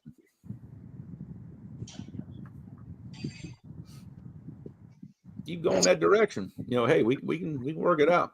Yeah, if you're talking number of people in the boat, yeah, that's definitely Right. can be a Right. size difference. Look out. Brandon. All right, Brandon then added a zero. Brandon's actually fished out of my boat, so he knows what's up. All right, one more zero, and you'll One more actually zero. be over zero. asking price. Yeah, I know, right? Asking price is down to like 25 or so now. 24. 24. If you're in this chat right now, he'll take 23.5. I'll give you another 500. I did not give you permission to do that, sir. I'll take it. But I bet you take it. I know I would. I know your actual bottom dollar. Oh, I know. That boat needs to go.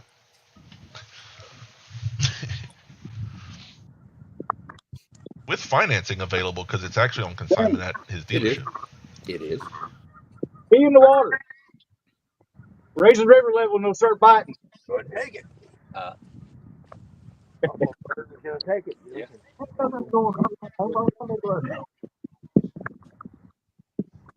Figure if they grab that, they yank.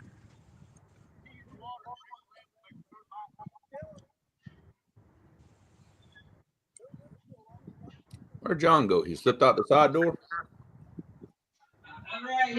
$20 says he's in the front door smoking and listening. Probably. Yep. That's exactly what he's doing. I'll probably check mine. I didn't even change these baits.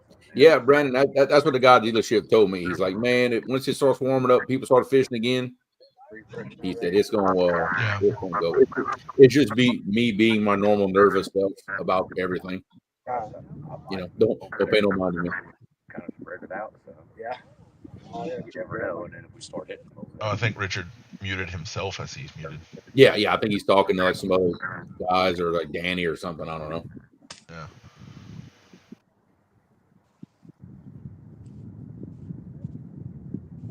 You pay $30K, I'll drive it up there for you and wax it for you. You better believe it.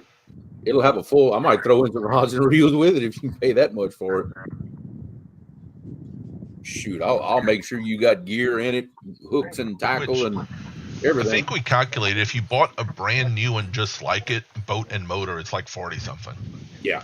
The boat's only 4 or 5 years old.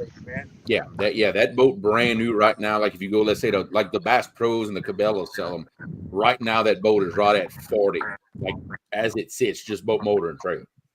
Yeah, That's not counting the bimini and the trolling motor and electronics and everything. JG Hill, what's going on, bro? Good to see you.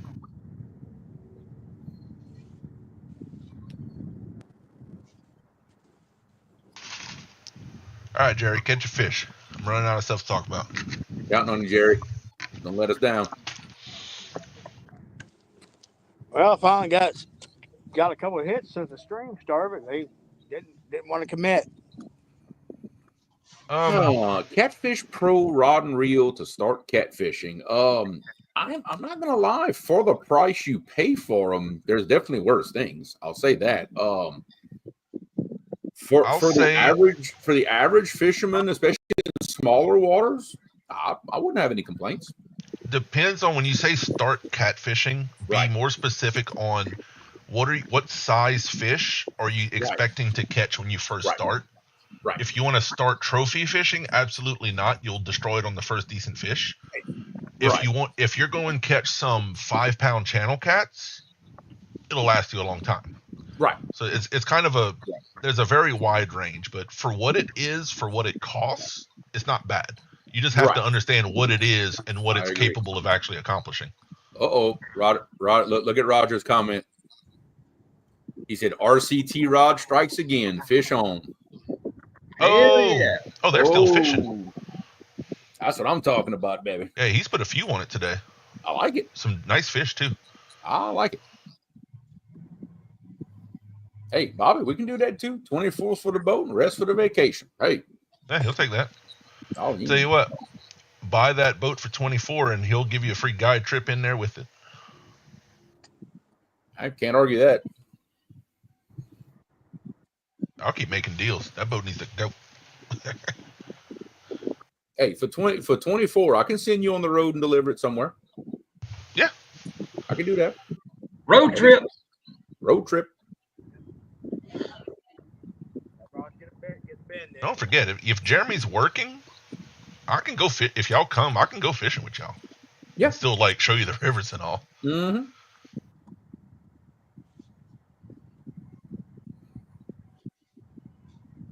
Let's see. He's caught some good 20-pounders on the Arkansas. Wouldn't go after much bigger than that. The reel holds up. Okay. Yeah, I mean, because I'll be honest, something like that is not going to hold up to what I do to a rod and reel. You know, because I'm hard on anything, regardless of quality. You know. Yeah, I have destroyed a 40, 50-pound catfish in current will destroy, say, a Cast King Rover on like an ugly stick.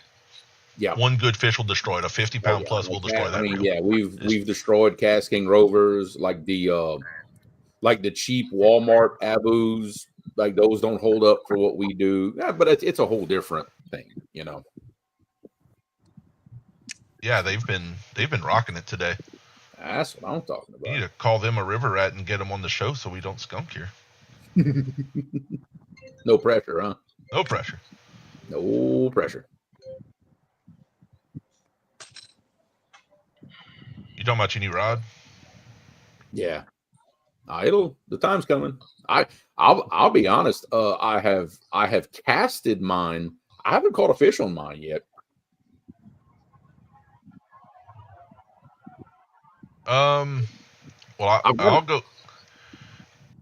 Go ahead. Go to, let's see. If we're talking just me and Jeremy on the boat for a fun day, I can't. My current is an Albatross 6000, and the new RCT rod's coming out, so that's probably my new go-to. But the Ancient Mariner Carvel I'm an absolute fanboy for that Carvel carbon rod. Yeah, with a Albatross 6,000 or 7,000 on it.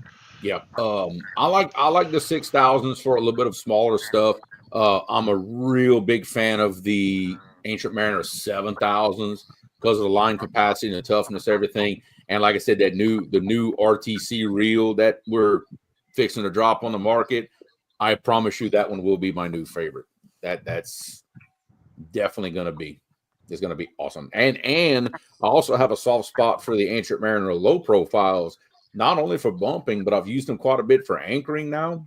Really, really nice reel for anchoring. I really love them. Yeah, actually, if you tell me I can only use one reel for forever, current market, I would say that the Ocean Tycoon, the Ancient Mariner. Yeah, because I can't bump with a 7000. That would be a little ridiculous. Yeah. Oh, yeah. It's very hard on level wind assemblies, especially that because that was a problem with some of the cheaper pins I was using, things like that. It would chew level wind paws and worm gears because of constantly reeling in these big baits and stuff in the current. And he's talking about the warfares, like the squalls and fathoms. Right. Yeah, never had issues with squalls, but like the rivals and the warfares, that seemed to be a little bit of an Achilles heel with them. Is the level wind assemblies. Yep. Yeah, I don't remember that day in particular, but every now and then on live we'd have a couple of good days, and yeah, I love getting in fish like that. Yeah. Heck Sadly, yeah. the old river rat days is when I was working nights and stuff, and I was just not in the fishing much for probably a 2 or 3 year span, and then I'm back. Yeah, because basically for those that have been around long enough, Andrew started the channel with me originally. Like it's he and I that would do it originally, and then his job kind of took him away from it for a while, and now he's come back into it the past year. So if you go back to an old enough video, you'll see me coming off of a night shift at 5 a.m. Jeremy changing clothes. Jeremy picks me up at the house, and you can tell in video that I am gone. Yeah, you weren't very active that day. No. But that was the day we caught like 4 different species because you had some gaff tops and stuff. See Jerry casting back out again. Oh, yeah. He yanked that thing out there. Oh, yeah, that flew for a minute. Well, that's why I wanted to get them talking about, casting distance with different length rods and all, because I think that's something that if you don't have that experience with the longer rods, I think that's a big question that people ask is like, hey, how much further can I cast if I go with longer rods? So I wanted the band guys to really talk about that. Yeah, and you notice when Jerry throws that real long rod, he doesn't like put as much power as possible. It's a lot more of a smooth throw. Right. Yeah, you got to be a little smooth with it. That's right. Yeah, Danny's been carrying the torch for the original show. He's been real good about going live on a regular basis and absolutely been carrying the torch. Misplaced, what's happening? I've been doing the opposite of carrying the torch. I hadn't been live fishing in way too long. Well, you're live on your channel right now. But I'm not fishing though. Oh, okay. Not fishing. That's what I want to do while we don't have the boat. We'll go have like a live bank day like they do. I guess you're going to talk me into bank fishing, ain't you? Well, either that or Want to be no, the RCT reel is not an upgraded Ancient Mariner reel. No, it is a ground up design.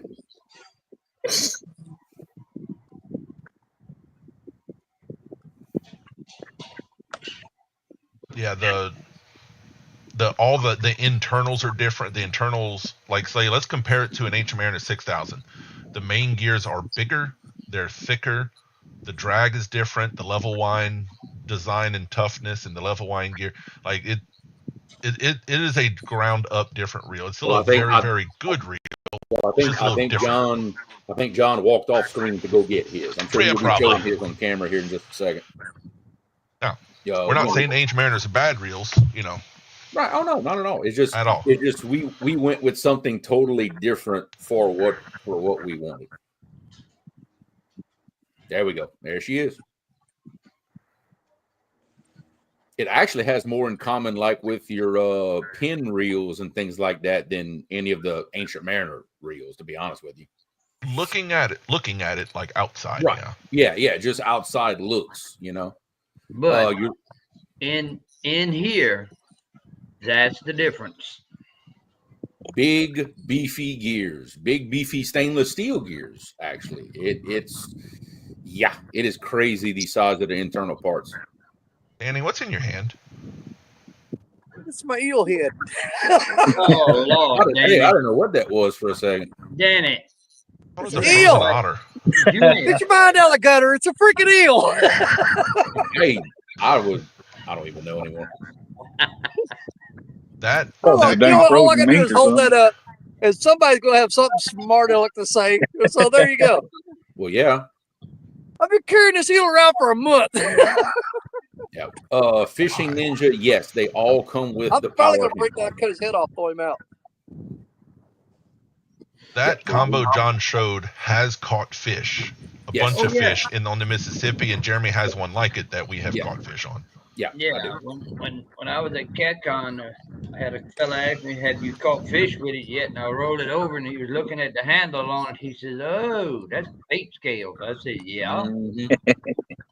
Yeah, they all come with power handles, but if you don't want a power handle, it's a standard 7mm shaft size, same as like Abu's. So you can replace that handle very easily if you wanted to. Dude, I just sat down and looked. I see you hold this good conversation starter right there.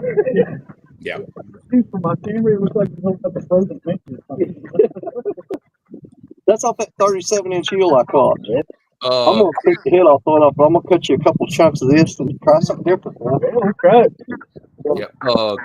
Chris, no, we have not got the prototype in our hands just yet. We made a couple little tweaks, and I think we're like 2-3 weeks away before getting the first one. And then look, we'll do like we do everything else. We're gonna test the heck out of it. We're going to let some of the other pro staffers, I want them to test it. I want everybody to put their hands on this thing and kind of get their seal of approval before we move forward. Just like we do everything else. But Danny got to fool with it a little bit at CatCon. Danny didn't get to fool with that product at CatCon because it wasn't at CatCon. Oh, no. I'm talking about the reels. No. Me and Chris were talking about that that thing that me and Spartan are working on.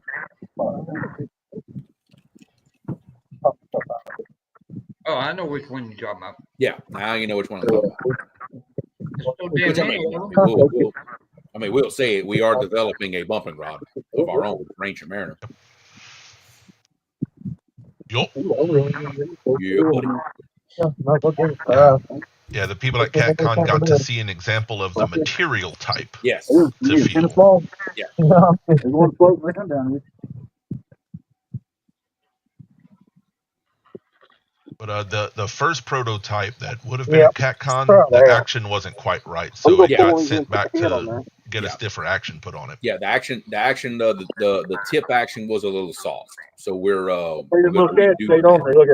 make it better. It was decent, but not perfect. Right. We're shooting for perfect. Fishing Ninja, I personally have not. I don't know if these guys have, but I've definitely heard of people doing that more than once by using planer boards from the bank. I have never done it myself personally. I imagine you can do it because I have used planer boards from a standing boat. Yeah. To do. It was very odd because I was trying to get gar, but if you're in the right smooth, if you got some smooth current going one direction, I believe you'd be able to. Yeah, I know some guys that have done it. The only problem is with using a planer board from the bank is if you have to break off, you have no way of retrieving your board. That's the one big downfall about using a planer board from the bank. Is getting a separate string to just the planer board. You'd have to come up with something. Yeah, that's like Chris said. If you get snagged, you can lose it. It just depends. Planer board costs more than a chunk of lead. Right. How much is a planer board nowadays? I mean, a set of planer boards, depending on who you get them from, I'm gonna say average about $75. Yeah. You don't want to lose one of those. Yeah, I mean, I can't quote companies' prices off the top of my head, but I right around the 75 area. I mean, I don't know, like Freddie. I don't know how much he charges for his or anybody else out there, but it's right around that. Enough to where you don't want to lose it. Oh yeah, plenty enough where you don't want to lose it. Yeah, see a few guys moving, but I think they're just bait checking. Yeah, I think they're bait checking and recasting, and they were game planning there. Oh yeah, they were powwowing.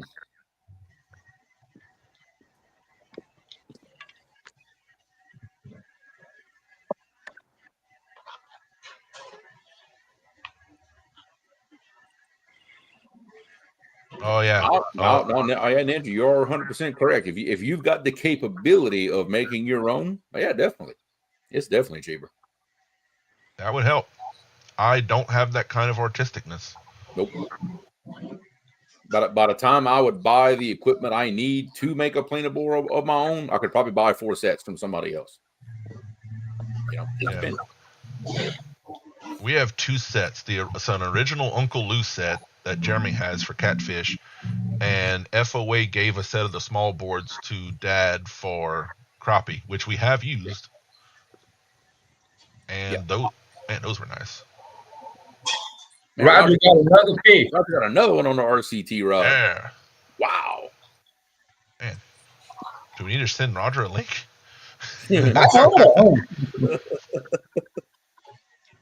Hey, put somebody on panel that's catching fish. He's on the same river, just a little farther up a different stream. Yeah. Guerrero, what's going on, brother?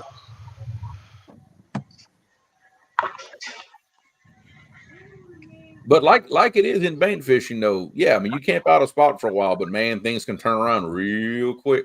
All it takes is one little school to move through. I know they described this spot as it is not a number spot, but if they get one, it could be good. It could be nice. Right. That's the kind of stuff I like. Yep. Hey, we're gonna mix it up a little bit. Daddy brought that big old eel over here and chunked him up, so I got out 2 big old eel chunks now. Hey, there's no wrong answers right now. You just go for it. That's right.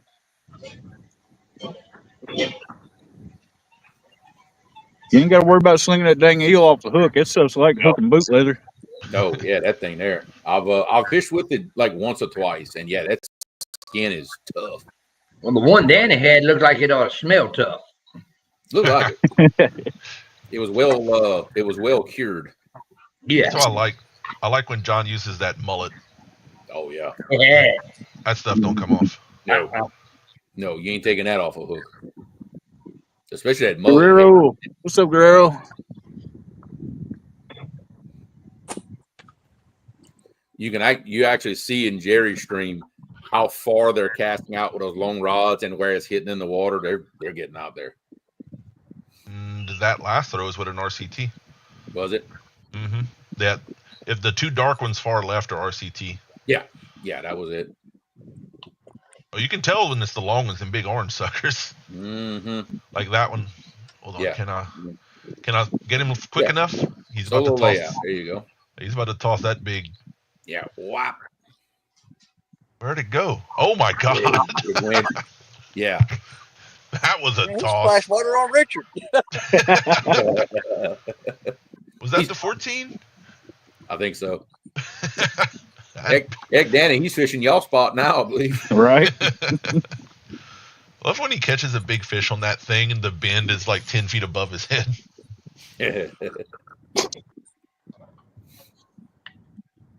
It's a big smooth throw. You can't jerk that big old thing. Well, see, I'm actually in a little cutback right here. Yeah. The two little cuts in this. And believe it or not, that is way deeper than you could even imagine. When I throw that out there, I'm just fishing up this little cove, and that sinker sinks forever. You're sitting there waiting for it to hit bottom, and it takes forever for it to get down there. It looks like a little sac-a-lay hole. Yeah, it's freaking deep, dude. I mean, judging by the bank and everything, the way it's made, it looks like it's just like a really sheer bank scour hole, like it would go straight down right there. It does. I mean, I couldn't tell you how deep it is, but I can throw out there a 5-ounce weight because I'm in pretty slack water right there. Yeah.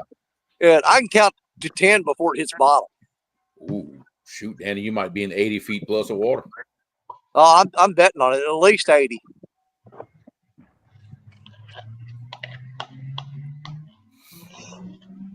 Well, if you want a 10-footer, most of the guys here are going to tell you to go after some Ancient Mariner 10-footers. Yep.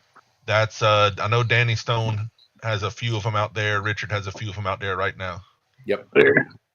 Yeah, I've got 2 of the 10-foot Challenger rods out there, the green ones. And then I've got the 10-foot spinning rod down there, the blue one down there. Yep. That's the spinning rod. I actually picked that one up from Spiring at CatCon. Mm-hmm. I still got the plastic on the handle. I didn't took the plastic off there yet. Did you get that 4,000 reel to put on it? Wait, I want That to one, show that's Sherry the one that casting. he sent to Coda. There was a purple one that sent to my granddaughter Coda, and he gave her the 4,000 spinning reel, so she's got that. Okay. She'll be getting out with me pretty soon. It's still not quite warm enough for her to be excited about going fishing. She doesn't like to be out there and get even the slightest bit cold. It's warm enough down here. She doesn't care how hot it gets, but she don't want no part of no cold.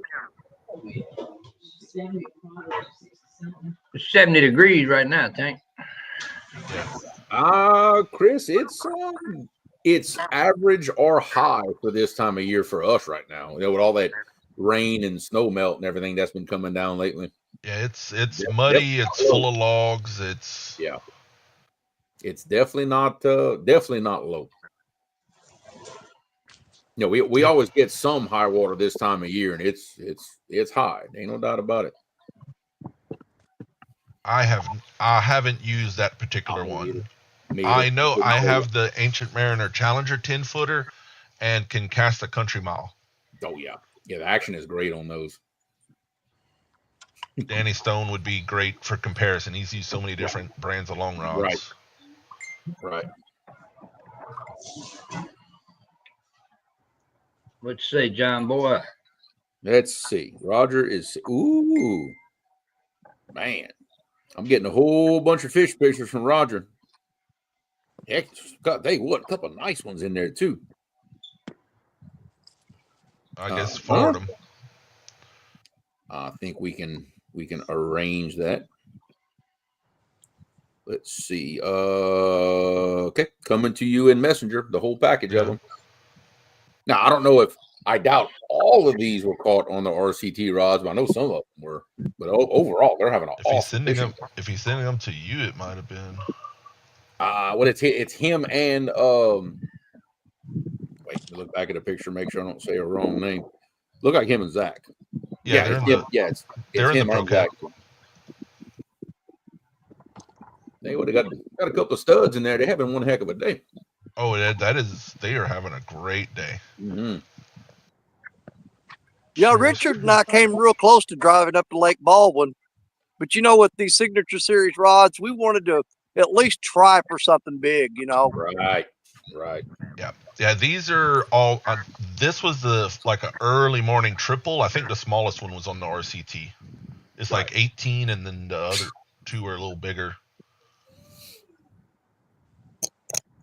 Yeah, I mean, you can see like between Roger Is that the and new Zach, Slunger they've got Cat rattle float? that right there is the Slunger Cat bullseye rattling float. That's exactly what that is. Did you get yours in yet? I want to try them. Mine might be in the mailbox. I was trying to fool Caleb to go check the mailbox for me. Ooh, that's a cool picture. You got the mouth open. Hey, Caleb, here to go check the mail for me, bud. Please. Well, if your mailbox wouldn't be a half mile away. It's pretty close to half a mile. I wasn't joking. Yeah, Roger. He's already sold out of those. I actually bought the last 2 boxes from Charlie, the Not It Fishing, off of his TikTok shop. His last 2. Oh, I'm in some. Oh yeah. You better watch which pictures you get into. You can put something up on screen that don't need to be there. I know. I'm gonna stop. I don't know what's coming. Actually, I know what's coming next. Hold on. Oh yeah, that's parts of the new reel. Yeah. There you go. You can show those. Okay. After that, I'm not sure what's gonna come up on my screen. Yeah, I wouldn't scroll back too far in photos if I'd be you. Yeah, y'all send me so much. Oh, it's just pictures of the snow. I could have showed it. No. Yeah, I bought Charlie's last 2 boxes, Roger, and I had to hurry up and buy them too because I knew they were fixing to go. I said because I completely forgot to buy some while I was at CatCon. Completely forgot, so I had to do it the old-fashioned way. Oop, there we go.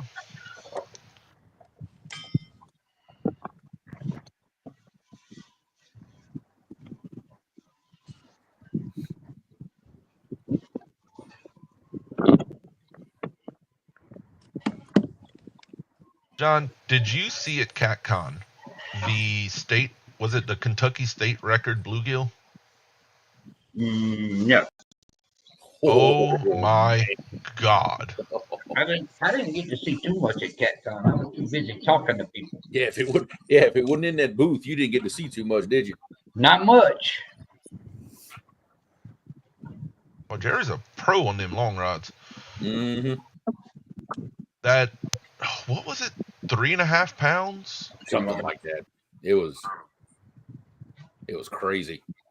I don't like his face was so like bulbous. I don't know if we could have like got a good hook in his face to actually use it for bait.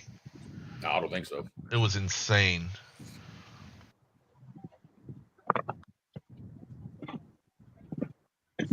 That's exactly why I'm careful about what I show when I'm going through my messages. Yeah, because you would not imagine the pictures that get shared in our little message groups and things like that. You better be careful.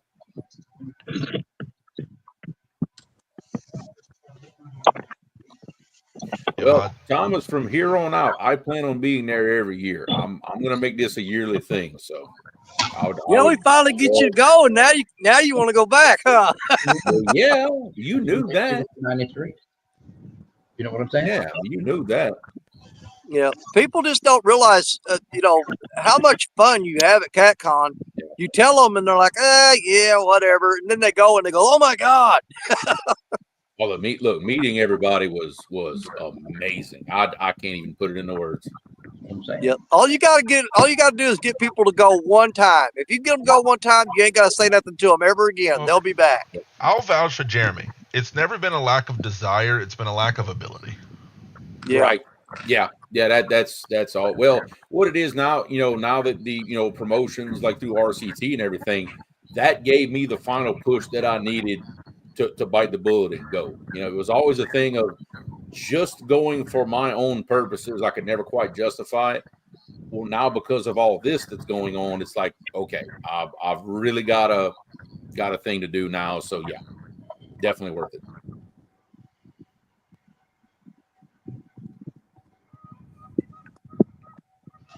I know Jeremy has a good answer for this question. I mean, my argument is yes for anything that rattles, especially if it's in the current, because we used to fish half and half rigs, some without rattles, some with the rattles. I have never once caught a fish on a regular rig and not one on a rattle. But if I just catch one fish, it will be on a rattle rig. It's proved to me that the rattles do make a difference. Ooh. That is my personal experience. Mr. John Cyclone can. Yep. That's your question, John. How it got started? Seriously, it started with 6 months of overtime in 115-degree weather. And we decided that we wanted to bring a better product to the fishing community at a good price and just show everybody that there's better products to be got. Tell the story, because I love when you tell that story. Tell the story about you and Creech in the boat. Like the moment it became an idea. Yeah, I mean, we were just sitting there shooting a breeze. And he was like, it would be cool to have a tackle company. Mm-hmm. And I'm at the age now where I don't like overtime. Mm-hmm. I mean, I'm okay with it, you know. I can do without it. But that sparked it, and I said, you know what? I'm gonna work some overtime, and we're gonna see what happens. And yes, I wasted a lot of money finding a good product to start with. We got rolling, and then we changed the design of the hooks completely, material-wise, shape-wise, everything, just to show that you can do it. You can bring a better product. Right. And that's what we done. Yep. And the rest is history from there. We keeping it going. We ain't getting rich by no means. Yep. No way at all. Shift that gear, John. But hey, we bring a good product. That's the main thing. And there's another hook coming too. Yeah, baby. The all new, completely different, nothing the same Crimson Red. Okay. You trying to start a fight, Andrew? No, wait, Danny, don't listen to him. There's nothing changing about it but the material. I saw Jerry's head turn and look at the camera. Yeah, I was biting my lip. I was sitting behind the camera just biting my lip. I think it's blood coming out of it. No, that hook will be changed material only. That is it. Oh man, I had Danny wanting to fight me in the booth at CatCon for a little while. I was just egging him on, telling him how we were gonna like make it a J hook and all kinds of wild stuff. I thought he was We ain't doing all that. taking a swing on me. You don't want to see what I got. Oh boy. Yeah, I'm actually. I think that, to be completely honest, I'm kind of excited to see what you guys could do with that hook and the German steel. Right. 100%, I'm behind that. Oh yeah, absolutely. But I just told him, I said, keep me a stockpile of the old original hooks. If I don't like it, I don't care if I'm the only person buying those original Crimson Reds. Keep me a pile of them. You're gonna like it. I know John has. I think it's in Arkansas. There's a shop that just buys all those. I know. I wanted to get to Jody's question. I know Creole uses these because we're in current. Yeah. So he doesn't use spooks because we don't really use floats much in the current. Right. But I know a lot of people use. It's mostly about the rattle action, and then do you want it to float or not? Yeah, I mean, I'll be honest. When I say rattle rig, that literally means any rig that's got something on it that provides some noise. That could be the inline rattles. That could be the spook types. That could be just about anything. Bobby texted me a picture of a modified creature leader with one of the. Right. Yeah. It's like a spook, but it has fins on it that it can spin. Yeah, the current will grab it. Like if you're fishing in current, the current will spin it. Or if you're dragging baits, basically making your own current, that rattle will roll around and make some noise. But that's what I meant by that was anything on it that will make some extra noise, regardless of what it is. And Fishing Ninja, I know Jeremy has good answers, but I'll always say that completely depends on what size fish you're going for, what bait you have available, and a few factors like that is what I'll say. Yeah. I mean, look, chicken catches fish. I mean, it does. For me personally, it is a smaller fish bait. I don't have much luck with chicken for the really, really big fish, but that's, my deep, muddy water, everything else. That's my experience with it. But chicken will catch fish. There ain't no doubt. Wait. And with Laughing Cat wanting to know how did I decide to pick who I wanted part of RCT? Showed up at the front door of the insane asylum and started picking people part up. of it. That's a big part of it. But the biggest part of it was it had nothing to do with the fish you caught. And you can ask any of these guys in here. It had nothing to do with your social media, how many views you had, or where you stood at on. It wasn't any of that. It was the person. That's what we went by. The person. Yeah. That's like Jerry. Jerry had 1 million views on YouTube over there. I had no idea because you can ask any of these guys. The only social media I do is what y'all see right here with us on these little lives. As far as that phone, no, I don't go digging and all of that. It has to be good people with the writing. We don't let you talk in public usually anyway. Yeah, no, we don't. So that's the biggest part of it. It's the person. Yeah, I mean, look, we've got a couple of guys on pro staff that really have no social media presence at all. They don't do content creation or anything. But especially at these booths and out on the road, things like that, that's where they shine.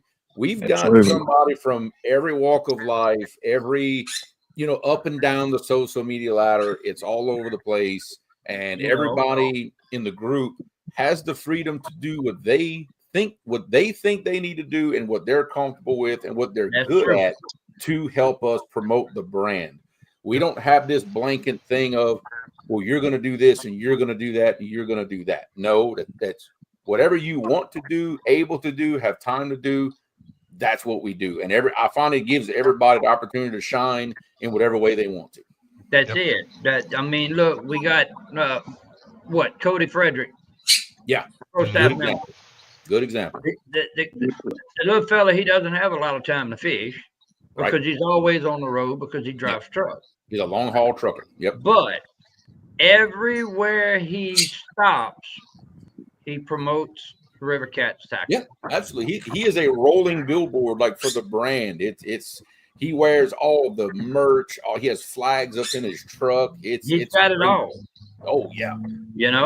And that's the thing about it. It's the person. That's all it is. It's the person. And at CatCon, a lot of people met Randy Bible, who you never see up on panels with us, but he's always in chat.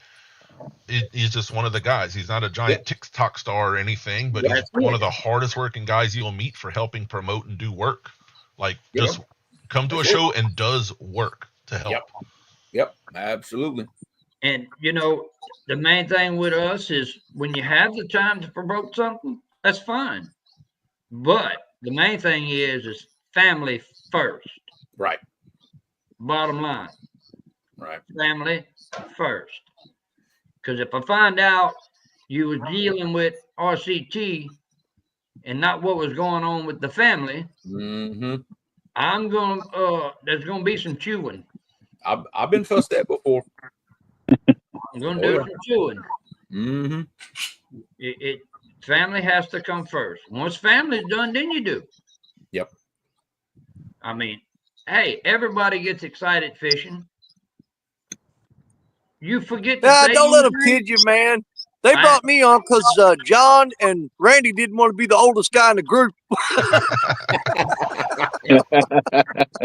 Well, Oh man, they only brought me on because I know how to work a computer. You're right, 'cause I don't Hey, know that. I that's don't know right. anything. That's right. You're right, Lance. Most of We all, all it's we the all family. we all Yep. got our part to play. You know, it's real simple. We all got our little part to play. We just do the best That's we it. can. And I like throwing out for John because he'll never say it about himself. If you didn't know, because some people ask, why are some of John's products so cheap, but we say it's such high quality? Because John has made a lot of decisions where he refuses to charge what he technically could charge to make money, but he says, I ain't charging that for people. Right. Well, 3 of us are fixing to have to mute because this train's gonna wipe us out. I can hear it. I can hear it in the background. But you know, it's the people. It's the people. It ain't got nothing to do with the fish they catch. It's the person themselves. That's it. I mean, look, we had a lot of guys. We had a lot of guys and gals that hung out with us at CatCon. They come over to the booth, and you can ask any one of them that come over there.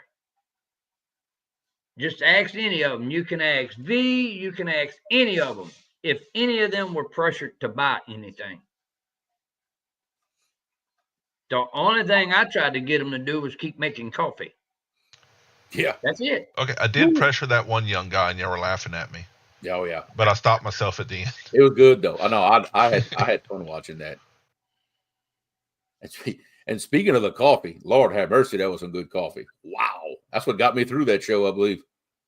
Oh, it was good. Man, Me and Randy done some damage on it. Let me tell you. I drank that Saturday. I think I drank 2-3 cups. Man, I was ready to roll. Yep. And as a rule, as pro staff, John always tells us we are not allowed to say anything that we do not truly believe. Yeah. Like, do not, and Zach's Jeremy, he will not promote a product, even if it's an RCT, until it is in his hand and using the boat, and he won't do it.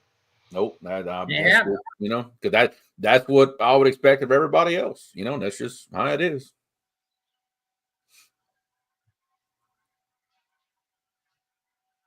You know, that's the thing about it. You got to be who you are. Don't be nobody else. Yeah. Be who you are. That's it.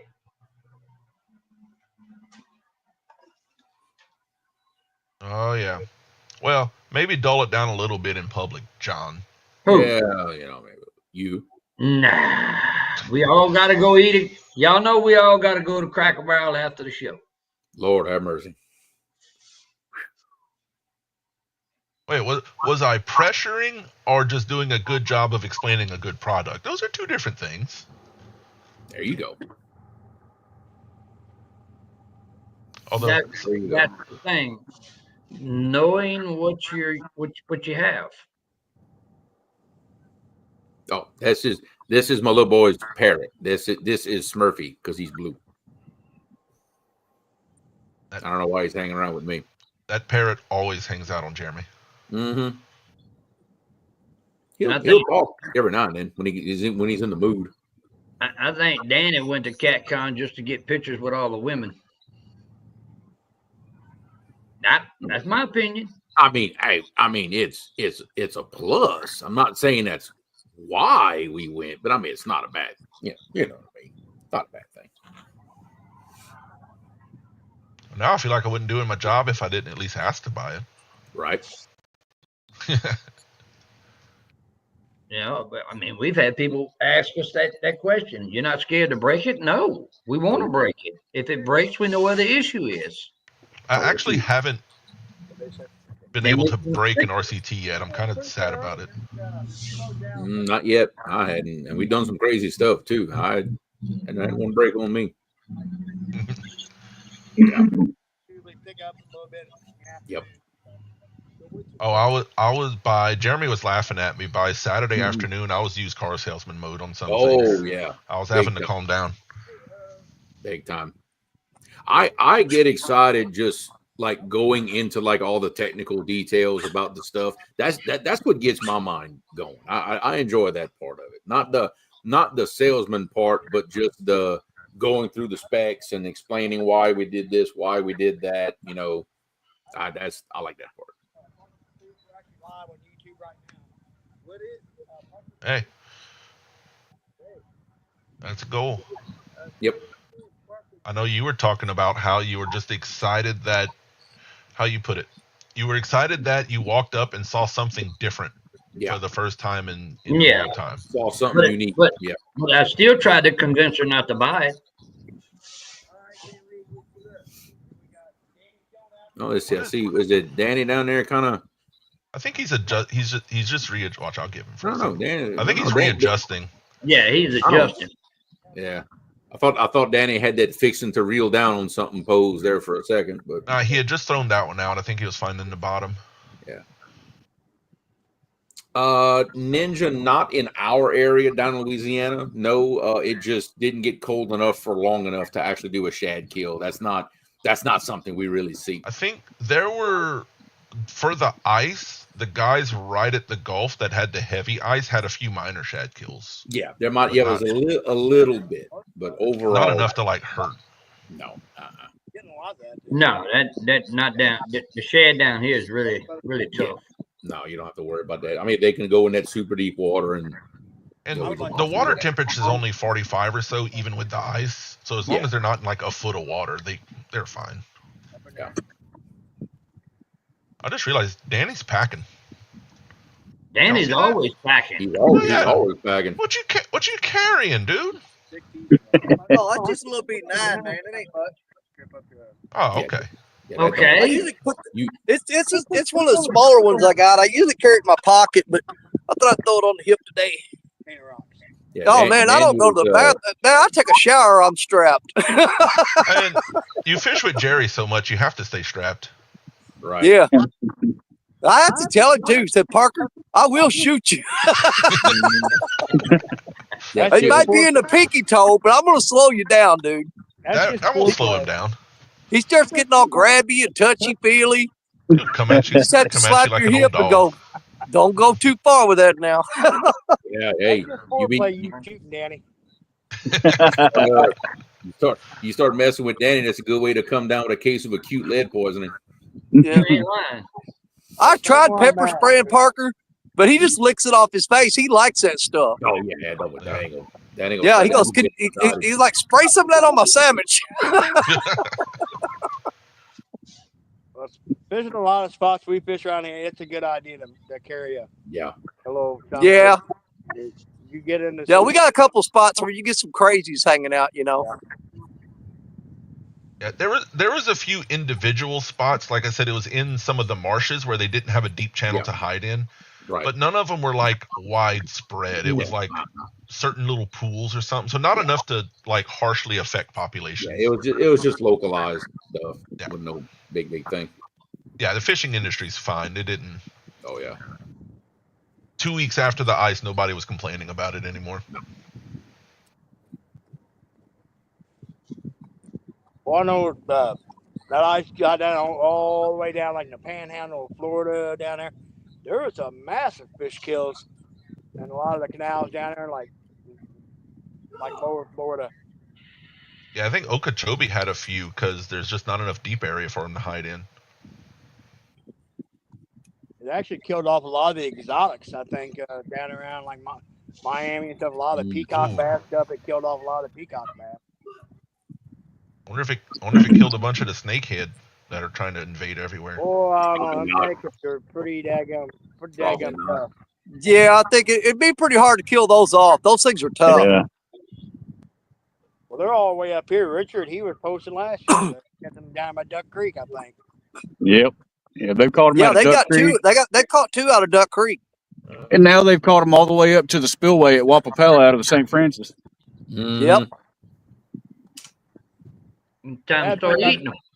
Snakeheads, they're very, very protective of their young. They actually, the parents will stay with the young for a while to protect them. And boy, anything gets close to them, they'll go after them. Yeah. Time to start eating them. That's what happened. They get over here, they'll just start fighting with the shoe peak. Yeah. That's it. Then you start eating them. Be over with. Yep. I bet I can make a red gravy out of it. You ain't never lied. They say they're really good eating. They say they're Really? really good eating. I know a lot of guys out in Maryland and stuff are starting to keep them because they say they're such really good table fare. Hey, I'll take it. Well, I mean, if you look at them, a lot of people can confuse them with a bowfin. Yeah. But the texture of the meat, from what I understand, like a bowfin, you can catch those and cook them, and they're good. But if you freeze them, man, you might as well be eating paste. They're Yeah. done, man. They just turn to mush. Yeah, You you can't gotta freeze get them, them man. They're nasty when you freeze them. They're not bad fresh though. Yeah, they're good. They're I good know fresh. they changed the law in Louisiana, and apparently me and Jeremy are going to start keeping a couple bull sharks, giving Yeah. it a go. Yes. So bull shark cooking video. It will happen.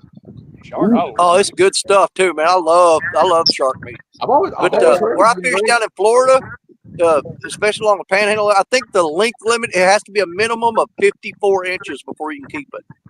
See, that used to be the law here, but now specifically for the bull and black tips, especially because of them coming up the river, they lifted the length restriction and they lifted the numbers. I can catch how many I want, how big I want. Yeah, they're kind of. Is that statewide, Louisiana, or is that just in freshwater? It's I think it's they statewide. introduced it in the freshwater regs, but I want to say it's statewide no matter what. Okay.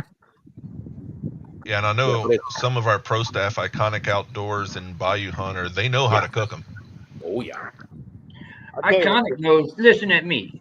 Iconic knows how to cook anything. Well, yeah. Lance does too. Byhead sharks are delicious. They eat a lot of crab. Mhm. And they taste just like crab meat. They're such a fun fight. They run so crazy. Yeah.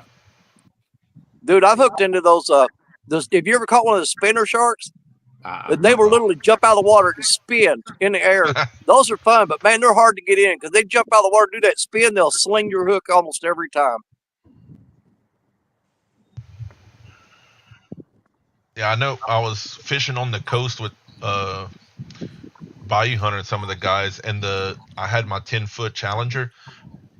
The people on the bank were looking at me funny because I was bank flipping some 3-foot bull sharks with my 10-foot Challenger. They kept leaning back like it was going to break. I'm like, no, it's good. Yeah. I just ain't crawling down them. Rocks to go get to it. I look like I'd be afraid to net one. I'm crane. afraid they'd rip your net to pieces. They don't like being put in a net. I can tell you that right now. I made that mistake the first few we ever caught. You get them in that landing net, man, they don't like that. They go crazy. I said, you know how to cook sharks, Lance. Right. Yeah, Lance has caught like a 7-foot tiger shark or something. I know it's a tiger shark. I don't remember how big it was. We've got. I've never hooked a tiger shark. They catch a lot of them down there where I go, but I have never caught one. We've got a video out. We put out. Oh my gosh, it's been 2 years ago. We caught an 11-foot tiger off this beach. Oh wow.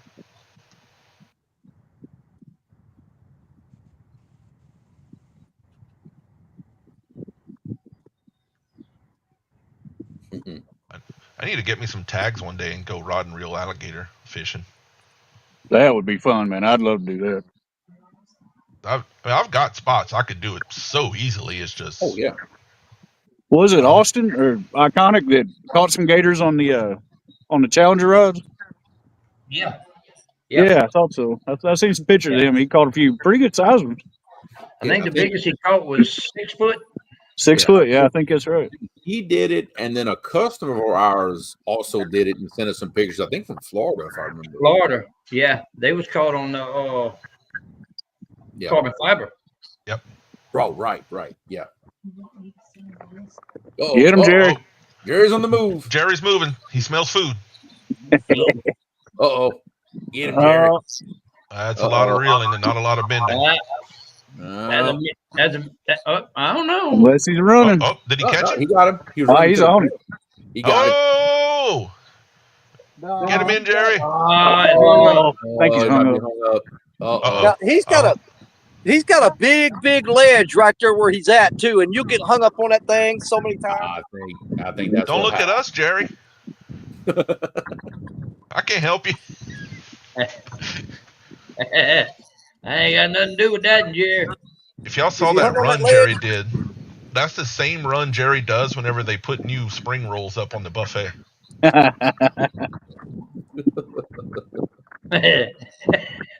Yeah, we call I'll it be the throwing bow-legged elbows at the hop. buffet, man. He ran me up underneath the ledge. It was Yeah. a good sized fish, but he ran me up underneath the He's ledge. he's still on there, Jerry. I felt him. Then once he got underneath the ledge, I couldn't feel him. I'm gonna give him just a few minutes. Yes. Patience. Pretty good.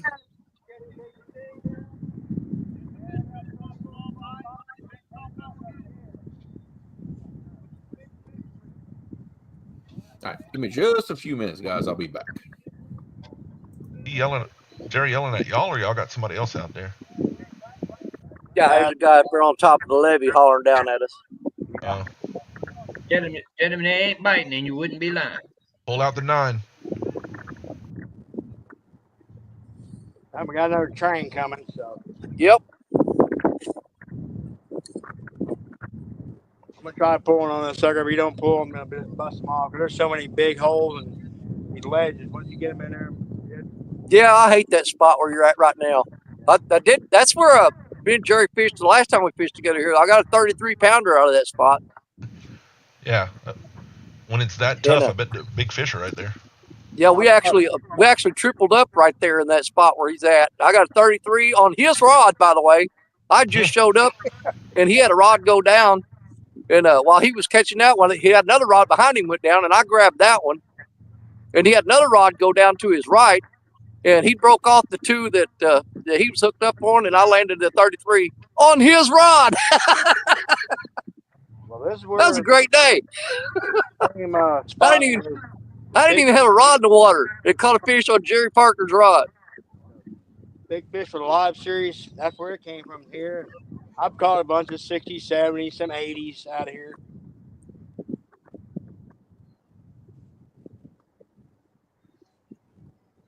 Well, this is where Catfish Weekly's got the Top Cat competition going on.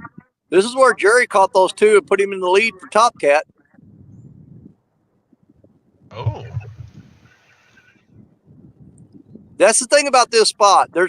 You don't catch a lot of fish, but there's some big quality fish here. But you may sit here all day waiting on one big fish. Yeah.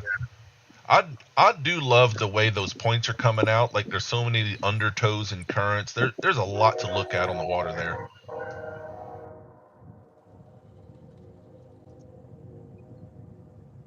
I don't look quite right. That's when you screenshot it and just tell people, man, I had a huge fish on.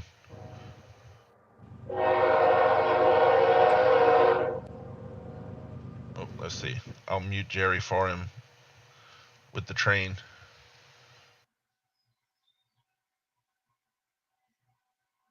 Yep, that's oh.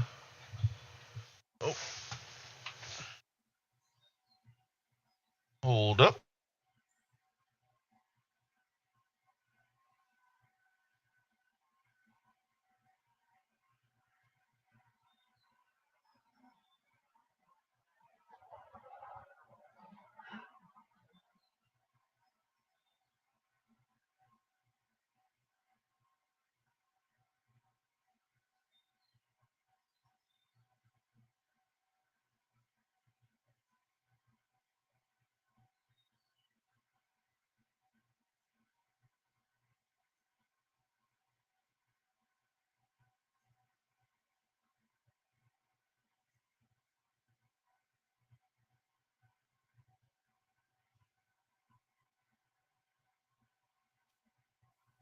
I'm back.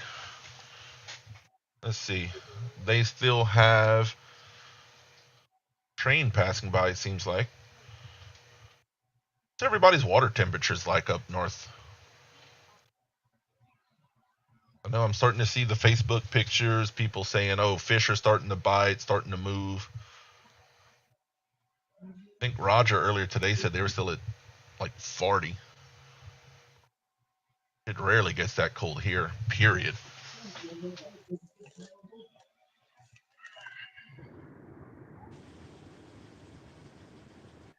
Oh, getting more pictures. What's Patrick sending? Ah, he's out fishing somewhere. Oh, John's back. Yeah, I made it back. Well, Pat laid out, ain't he? Oh, yeah, Pat's relaxing where he's at.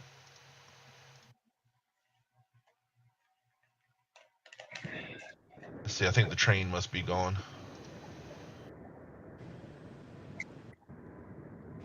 I can't tell if Jerry's trying to retie a rig or if he's eating it. Watch that hook.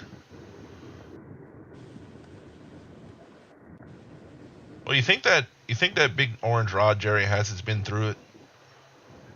Got scars and guts and wood all over it. What's up, Jason? Cold. Wait, 28-degree water temperature? Or air temperature?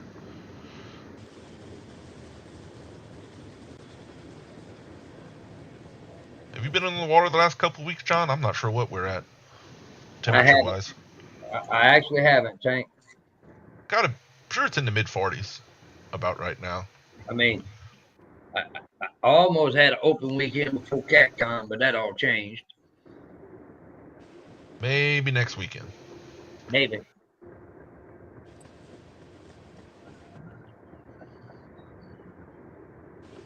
Let me see.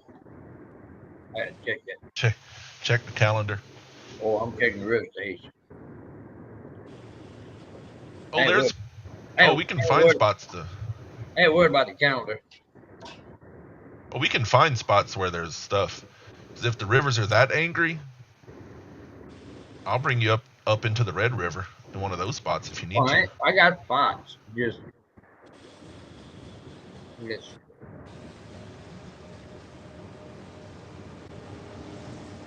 Well, she's gonna be at 34 all this week. So it's actually gonna be stable? Yeah. Oh.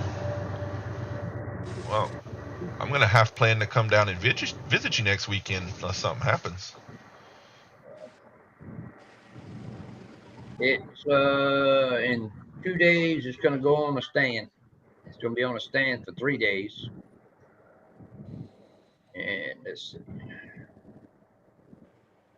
I just realized we were staring at parking that whole time. And then she's gonna start dropping. Oh, so you're full of ice. By the end of the month, it'll be down to 12 foot. Cool. That's a drop. Oh yeah. I thought some of the ice would start melting and keep it up there a little more.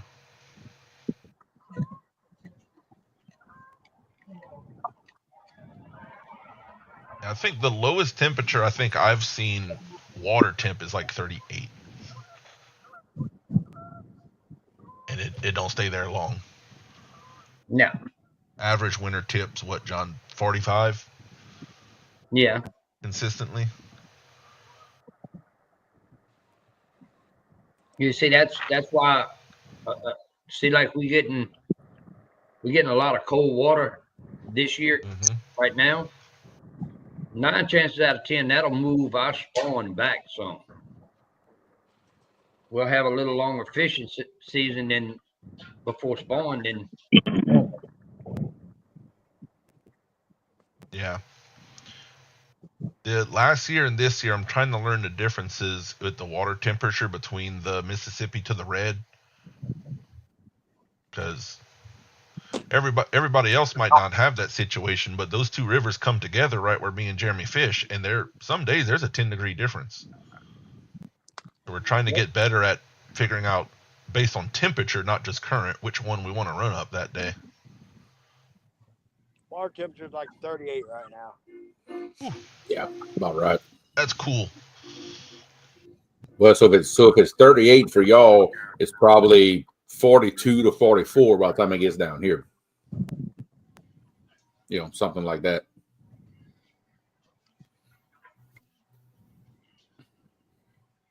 I don't mind getting that high water at this time of the year, because what it does, it like I say, it keeps our water cooler, which pushes the spawn back Mm-hmm.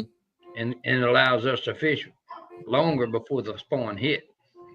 Yeah, and personally, me, I love the high water too because it'll pushing all the little oxbows, push up all the Yep. little bays and lakes. And man, when that river comes back down and pulls that water out of there, man, it makes some great fishing situations. Yeah. That one of our new, what I'm calling one of my new favorite spots at the edge of Bayou Natchitoches, where all that water was coming out. Oh yeah. Jeremy, did you hear what John said? It's about the river's about to drop hard. Yeah. I heard when he said that. So by the time the boat comes, if it gets here quick enough, that might be a thing. It might be a thing. I'm ready for the river to flood here. I'm ready for it because, like I said, it's already been so daggum low here. Usually this time of year where I'm sitting should be underwater. Right. It should be underwater. I'm ready for it to come out to back up into some of these creeks and smaller little rivers around here. And that's usually this time of year.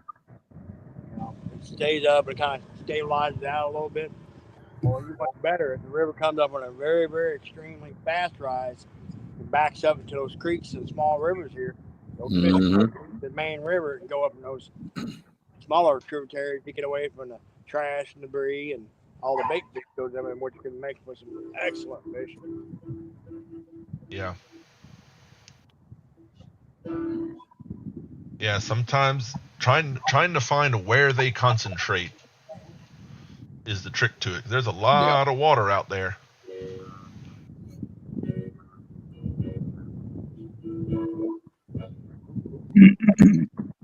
That's what makes it hard. That's what makes it a little harder on me down here when the water gets high enough where it gets over the banks and it gets up against the levees. Yeah. It gives them so much area to run, you know. A lot of area. That's right. Yeah. Yeah, near John's house, that river's 1.5 miles, 2 miles wide when it's in flood stage. Just when it ridiculous fills amounts of water. Yeah, when that river starts filling the Batcher, between the high bank and the total levee, it doubles the width of the river in some spots, or more. It's to that point already. Yeah. See the area. In fact, it's happening now too. The area where we're doing that job, like upriver from all of us towards Faraday, the river is 5 miles from the toe of the levee. Well, that whole thing is solid water right now. Yep. That's So a lot. Technically, that river is 6 miles wide by your job site right now. Technically, yes. If you go from water's edge to water's edge, then the river's 6 miles wide. Yeah. Now, and those fish will travel up in there and go hide. Yeah. I mean, now 5 of those 6 miles is flooded woods and swamps and potholes and things like that, but it is solid water. Part of that area is the borrow pit for our job right now. Oh, it's a borrow pit flooded? Yeah. Oh God. Yeah. Oh yeah, that's right. Because weren't you with me? I had taken you riding and showing you where our borrow pit was. Yeah. That's all underwater. Oh Lord. Yep, that's all and underwater. Not river water, not rainwater. That's river water, right? That's rising. That's rising river. The whole thing. We might be able to catch some big fish when the rain goes out. To be honest, when it drains out, the only thing that stays in there is like the trash fish, basically. That's just reeling in. Jeremy, what's the word on the revetment job up here, our neck of the woods? Is that going to happen? The one at y'all, what I call Danny's bait spot in New Mexico. Yeah. That they did some preliminary stuff. I want to say not this week, but next week is when they're going to start working on that. Oh, so they definitely going to do it. Oh yeah. Oh, they ain't no doubt about it. In fact, the Corps. Oh, okay. Yeah, the Corps actually. We were trying to put it off a little longer, and the Corps actually kind of pressed on us and said, "Hey, the river's up. We can get the barges in. Y'all need to come do this job now." And that's it got moved up a little bit. Oh, okay. But it's when it's all over with, the whole thing is going to be deeper. By how much, I'm not 100% sure, but it's going to be deeper. They're going to rework all the banks, and it'll be basically solid revetment one side to the other. No kidding. All the way to the river. It's going to be revetment up to that. When it comes out the structure and it makes like that first kind of right hand turn. Yeah. I think up to that first right hand turn. Oh wow. Okay. It's like 1,000 feet from the structure, something like that. Yeah. 1,200 feet. I can't remember exactly.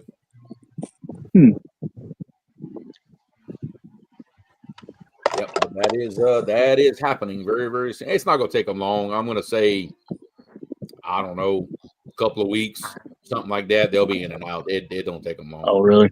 Yeah, it ain't gonna be last long. In fact, if I'd be y'all, whenever y'all see that big barge in there with that long reach doing all that excavation, yeah, I'd be a couple of 100 yards downstream of that fishing if it would be me. Yeah, he'd be stirring up all kind of goodies for them fish, won't he? Exactly. I would definitely be down there fishing below that barge.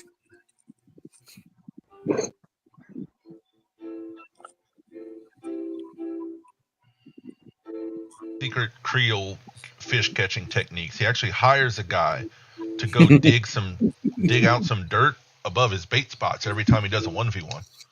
Yeah, we do. Yeah, that's what I do. I start a multi-million-dollar project just to dig sediment so I can catch a few fish. Yeah. Technically not against the rules. No, technically. He has the entire U.S. Army Corps of Engineers in his back pocket to help him catch fish for live tournaments. Whatever. Okay.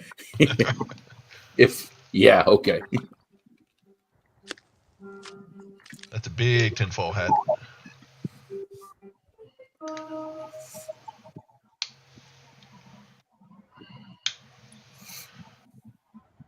Well, Jeremy, we're planning on going fishing with John next weekend.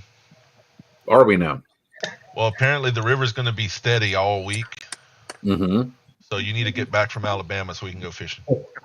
You probably got to figure I probably ain't gonna be back from Alabama till like I did last time, 11 o'clock at night on Friday. So if you're asking me to turn around and get up early on a Saturday morning, you better hold your breath.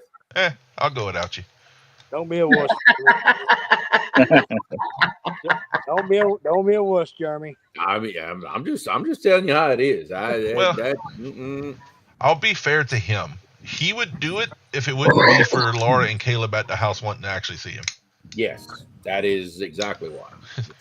For them not to see me all week and me turn around and go fishing the next morning. Yeah, no, I'm not. I ain't doing that. Spend some time with them. We'll worry about the fishing later. We got plenty of time. Yep. That's it. Yep. Got plenty of time for all of that. That's the main reason why you weren't actually fishing today. Yeah, basically. Yeah, because I'm going to leave tomorrow at noon to go to Alabama. So that's kind of why I've been hanging around the house and not getting in too much. I fish without him all the time. I just haven't gotten used to filming it yet. Yeah. Oh, yeah. I usually, when he's not there, I take the excuse to go in some really cool little bank spots where there's zero phone signal. Yeah. Kind of stuff, like some inland banks, little things. That's usually what happens. I fishing a lot of spots like this year, and since they shortened up that whole daggone live tournament league to only 10 tournaments, it's going to give us a lot more time. So we're not going to have every weekend tied up that. Going to be fishing a lot more areas for like no signal, chasing giants. Jeremy knows a secret hole an hour and a half in the back of the woods. As the crow flies, it ain't far, but we got a back of the log road. My little spot. Oh yeah. That's right. It's a really. I filmed there once before, but I never put the video out because I didn't talk enough without Jeremy being there. I know what you're talking about. It's a cool little spot with the water up like that. When it starts to drop, it's. Now you talking about by that old bridge? Yes. Looks like Danny getting ready to make a move. The old bridge in the pipe. I know what you're talking about.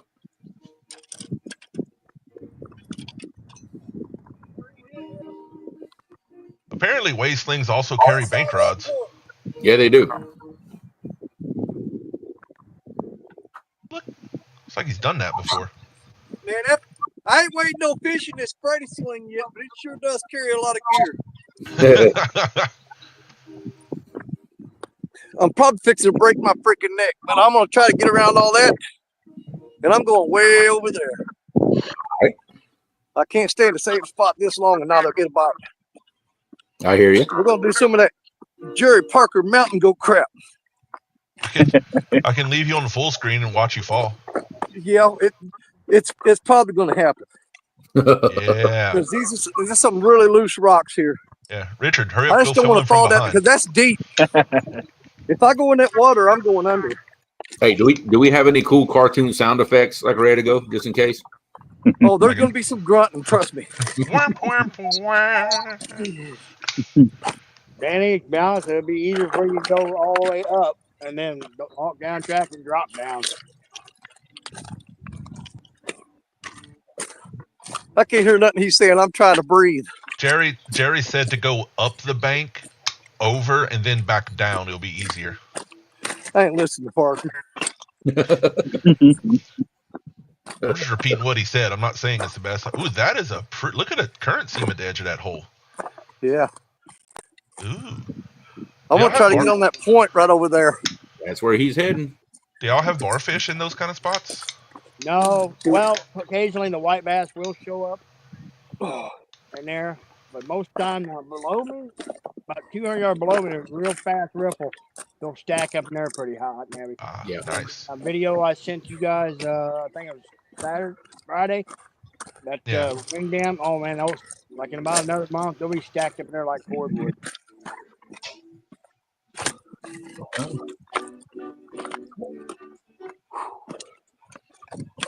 Yeah, I can talk if I'm playing off of Jeremy, and usually he's talking because I'm telling him, hey, say this or that. When we're by ourselves, it doesn't go as well.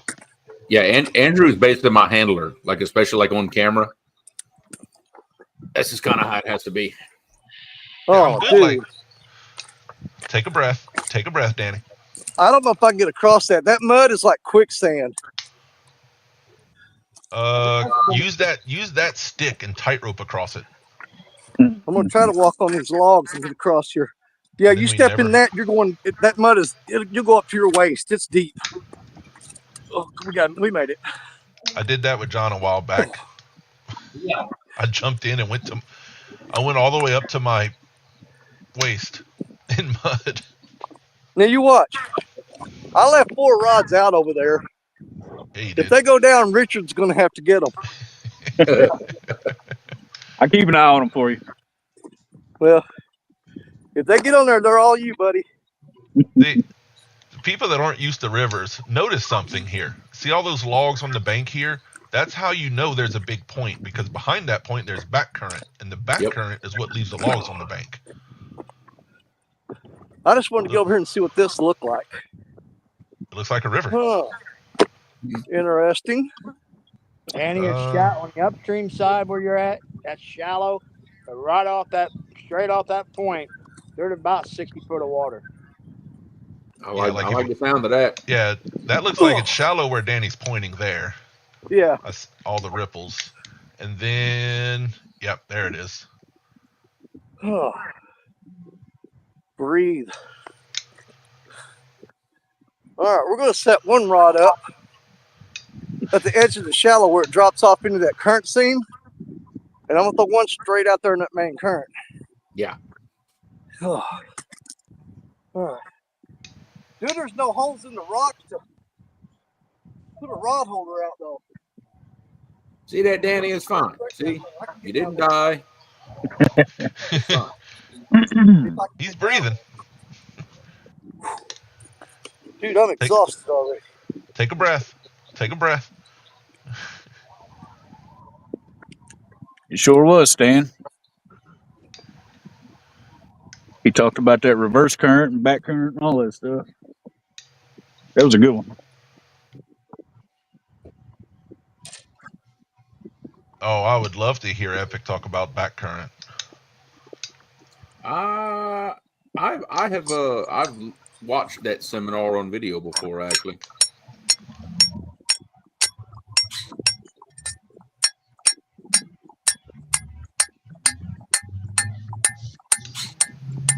rod holders y'all use? Is that the takedowns? Yeah, I think so. I think that's what everybody's using. Oh, he is jamming it in there. I didn't realize how steep that bank was with the shelving. Yeah. That's some really cool features. Well, this whole area was a quarry way back in the day until like some of the river kind of rerouted itself. There's a hole like around downstream where they dug.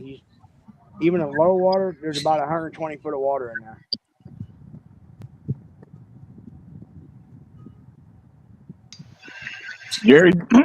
Jerry, does this bedrock that we're sitting on, does this keep going on out to the channel? Is it all bedrock or does it turn to mud? It's all bedrock out until like we look at Tire Rock. It's bedrock Yeah. all the way out to there. Huh. If you look like in your graph, it just looks like a bunch of loop-de-loos on a dirt track. Huh. Yep, Stan, we still have half of us were in chat, started off with Stan Day, and they were fishing on Stan Day, and now we're here. And then tonight at 6 p.m. Central on Lance McCoo guy's channel, and it'll also be restreamed onto Creels, as long as I set that up correctly, and a few places. We're trying out a new streaming service. Right, yeah. Try to upgrade. Yeah. But we will have the normal RCT chat tonight at 6 Central. Join us for that as well. I'm sure Lance will be on. I'll be on. I'm sure John will be around.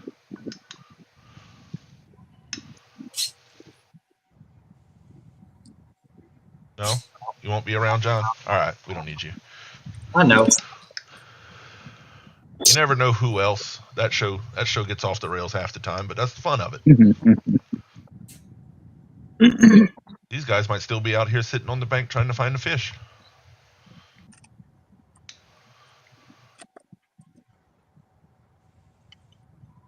Yep, we're trying out how to stream to more channels, more sources, just to get things spread. Yep. That's what it's all about.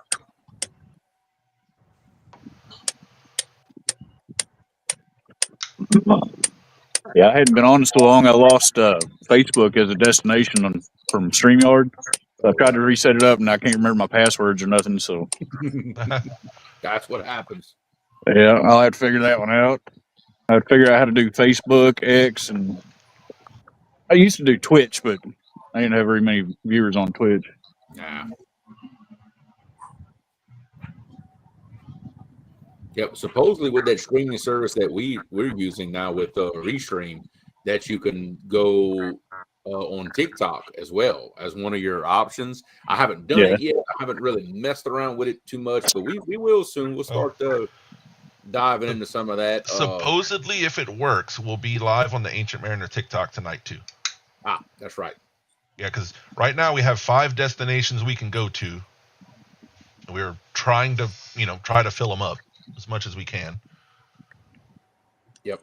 But that's one of the current ones if it works. Oh, yeah, because Lance is full admin on your restream. He's been helping me play with it. Yep. It takes a little getting used to, but I mean, from what I've seen, it's very similar to StreamYard. Like if you're good with StreamYard, you can jump into Restream pretty quick, Yeah, Fishing Ninja, that's probably, I'm sure Jerry can say, but it looks like it's just shelved down to where you go a few feet, drops down, makes a shelf, goes a few feet, makes a shelf. Yeah, literally right off front of my rod. I mean, it drops down there's a ledge, but it drops like 15 foot of water right out. I mean, just as you step off that rock. Thank you. Thank you. And if you watch any of my videos and stuff, you see me in this area fighting a big fish, you'll see the rod tip. It looks like it's a lot of times almost going underneath that ledge because the big fish will try to run underneath that ledge. So it does get interesting on especially these long rods trying to handle big fish here sometimes. Now, Jerry, whenever you're pulling a good sized fish up that ledge, once you have the hook set, do you tighten your drag a little extra to try to get him up off of that so you don't shear a line off on them rocks? No, I usually, because they decide to take a big long run, I don't want to have that drag tighten down. Like if you go back and watch when we were fishing the monster hunt, and Cujo me was sitting there, I had one out one night, and we got it up, and that fish it took right at the last minute, it took like it took a big old 30-yard run, just ripping drag. So I don't like to tighten it down because I don't want them to make a big run and snap it off. So I just kind of just keep pressure on them and. I have a couple spots like that near our hydro. It's not rocks like y'all's, but it's the man-made like revetment rocks and stuff off a ledge that I've had them. They dig and then cut the line on the rock. How do you help prevent that coming from the bank? Man, like I said, that's one of the biggest reasons I freaking hate braid, because that very reason. So the biggest thing I can say is just use a good high quality monofilament. That's the biggest thing. I use Berkeley Big Game. I've used a bunch of different brand lines. I keep going back to that Berkeley Big Game because that stuff is so freaking abrasion resistant. And even if it does get like some abrasions in it, it'll hold up. So when you say you want mono, what size mono are you using, and are you choosing that size because of fish pulling or because of abrasion resistance? Oh, he didn't like my question. He's talking. I can hear him talking. Just he ain't looking at the camera. Yeah, it just all of a sudden went black. I don't know if his phone overheated or what. But I can hear him down there talking. He's answering you. Yeah, 40 pounds is pretty much my side, that Berkeley Big Game. Okay. Yeah, I heard you. You said 40-pound, but did you say you're choosing that because of abrasion or because of fish size? What's the reason? Well, like I said, fish size, abrasion, and then my leader is Andy, Blue Andy Monster, and it's 80 pounds. Yeah. And for the same reason, it's just really abrasion resistant. And I mean, you know well as anybody, Andrew, them big fish, not all their tooth pads are the same. Some of them bigger fish will have a real aggressive tooth pad that's like freaking little nails, and they can destroy, when they start rolling, they can absolutely destroy a leader in no time flat. Yeah, because a lot of guys, especially coming from bass and crappie, when you say leader, it's usually a smaller line. Your fluoro is your leader. No, you bass fish, you know that. But for catfishing, your leader is bigger than your main line. It's completely opposite. Absolutely. It's more like a lesser version of saltwater guys that use steel leaders. It's just for catfish, you don't quite need a steel leader. You just need some abrasion resistance. Steel leader is way overkill for catfishing, Catfish are not line shy like bass, crappie, stuff like that. No. I don't give a dang. You can have the orange, yellow, pink. It don't matter. Yeah, it doesn't matter. And a lot of guys will use like the red Cajun line because, it's weed. Man, even I'll say it with even the red crimson hooks. Red is the first color that disappears in the water spectrum. Right. It turns like a blue after it gets so deep. It's one of the first colors that disappears in the water column. Yep. Hey, Danny. Talking about my red hooks again? He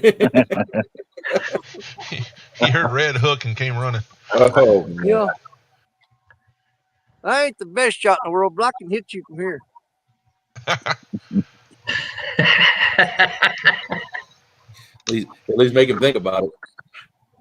I know y'all are using a lot of the big game. Jeremy has me absolutely hooked on the Berkeley Prospect. It's some good stuff, and honestly, it's really good stuff for the money. I mean, the big 1 pound spools, I pay like $35, something like that, for a big 1 pound spool. So it's not expensive line at all. And I mean, if you spool, I know a lot of guys, they'll go the entire season, they'll spool their reel one time. I'll be honest, every 3 months, I'm spooling all my reels. Every 2 to 3 months, I re-spool every one of my reels. Yeah, and see, on average, I guess I re-spool mine about every year, but it depends. There's just some reels that I'll break off multiple times. I end up re-spooling it more often than that because I broke enough line off, I don't have my line capacity anymore. I try to remind when it comes to respooling your line has a shelf life. It only lives for so long after it's manufactured. And remember, it could have sat in a warehouse for 2-3 years before you bought it. So it's possible to buy a spool, pull it out, and if it's all curly and looks old, it's old. I've thrown away spools the day I bought them. Yep. Some companies are better. Popular companies are better about that because they sell more. But check your line. Even if it's only been a month, might not matter.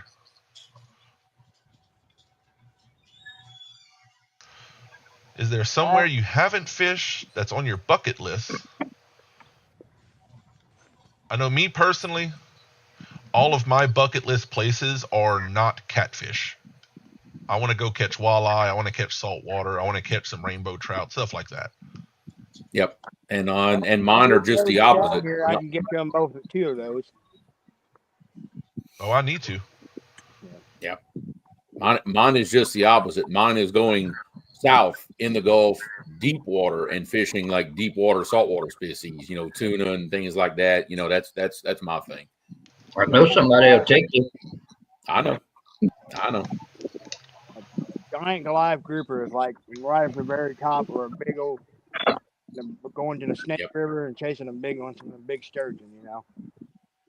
That's definitely my bucket list, is going up on the Fraser or the White River up in the northeast, like British Columbia, catching them giant white sturgeon. Oh man, like 8-9 footers. That's my bucket list trip right there. Yeah, there are some very, very good tuna charters and a lot of stuff just south of where us and John lives, going out of Venice. I've caught blackfin and I've caught yellowfin tuna. I haven't ever caught no bluefin, but they were a blast to catch. I love catching. Where are you running, Jerry? I love catching all kinds of species. Got a little movement. Is it on the evil eye, or is he just moving it out the way? I don't know, actually. I don't know. He like no, Nicky ain't caught the 100-pounder yet. We're still waiting on him. Oh, what kind of hook set you going for there, Jerry? I'm trying to take his lip off.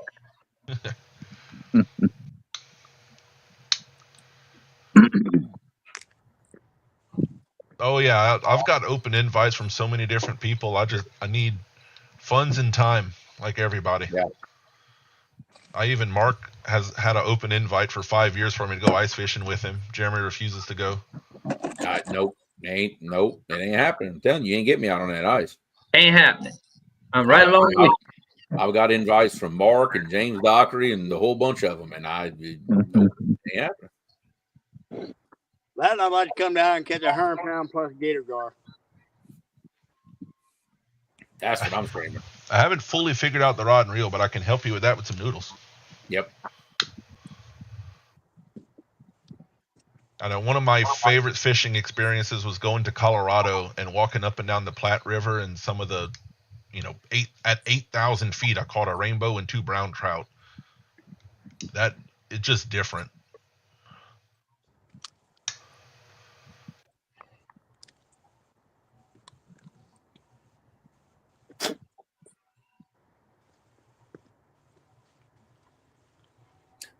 Fishing Ninja, I don't personally. Of course, we're fishing in a boat where we can watch our rods really easy, watch them bend, but I don't use them. Some of the nighttime guys who use that when you can't see your pole. Must be a little bitty peckerhead that's hitting that thing. I heard that. I heard that, Jerry. Your mic's a little better than what you think it is. Well, that little Eli rod, I got a little fillet of a skipjack, and I keep getting hits on it, but it must be just a little bitty fella. Little bitty old thing. Yep. I got like a 4-aught circle on there. Oh, Lord. I was using It's some. on that sensitive rod. You can see every little thing. Well, I was Oh yeah. catching some blue cats over there in the powerhouse of that thing, and I mean they were hitting so that little thing, the rod tip was almost touching the ground when they hit,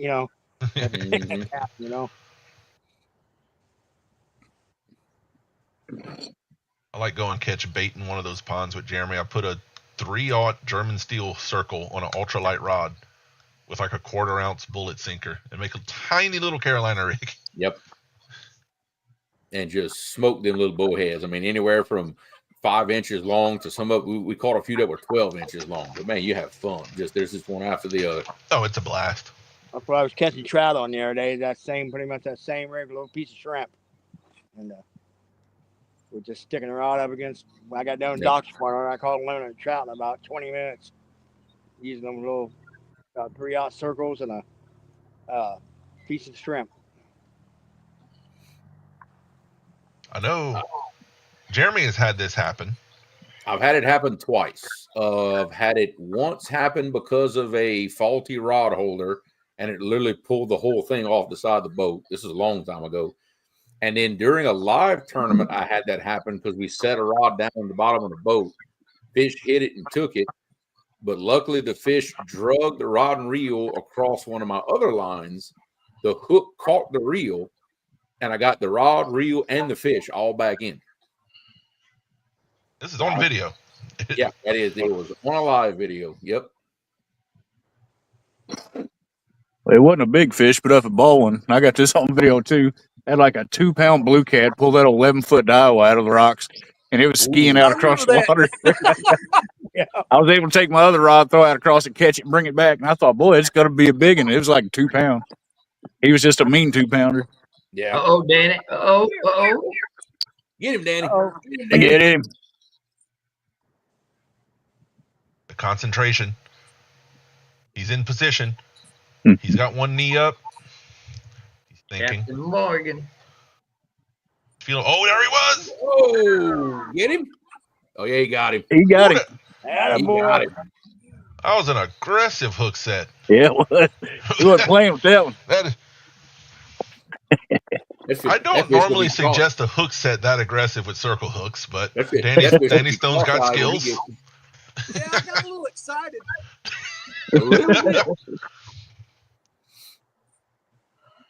That was one of them chunky style hook sets right there. Well, that was. That's on the signature series. You feel like a good one, Danny? You need some help? Yeah. Hey, a fish is a fish, man. It looks like he can probably handle that one, Richard. Oh yeah. All right.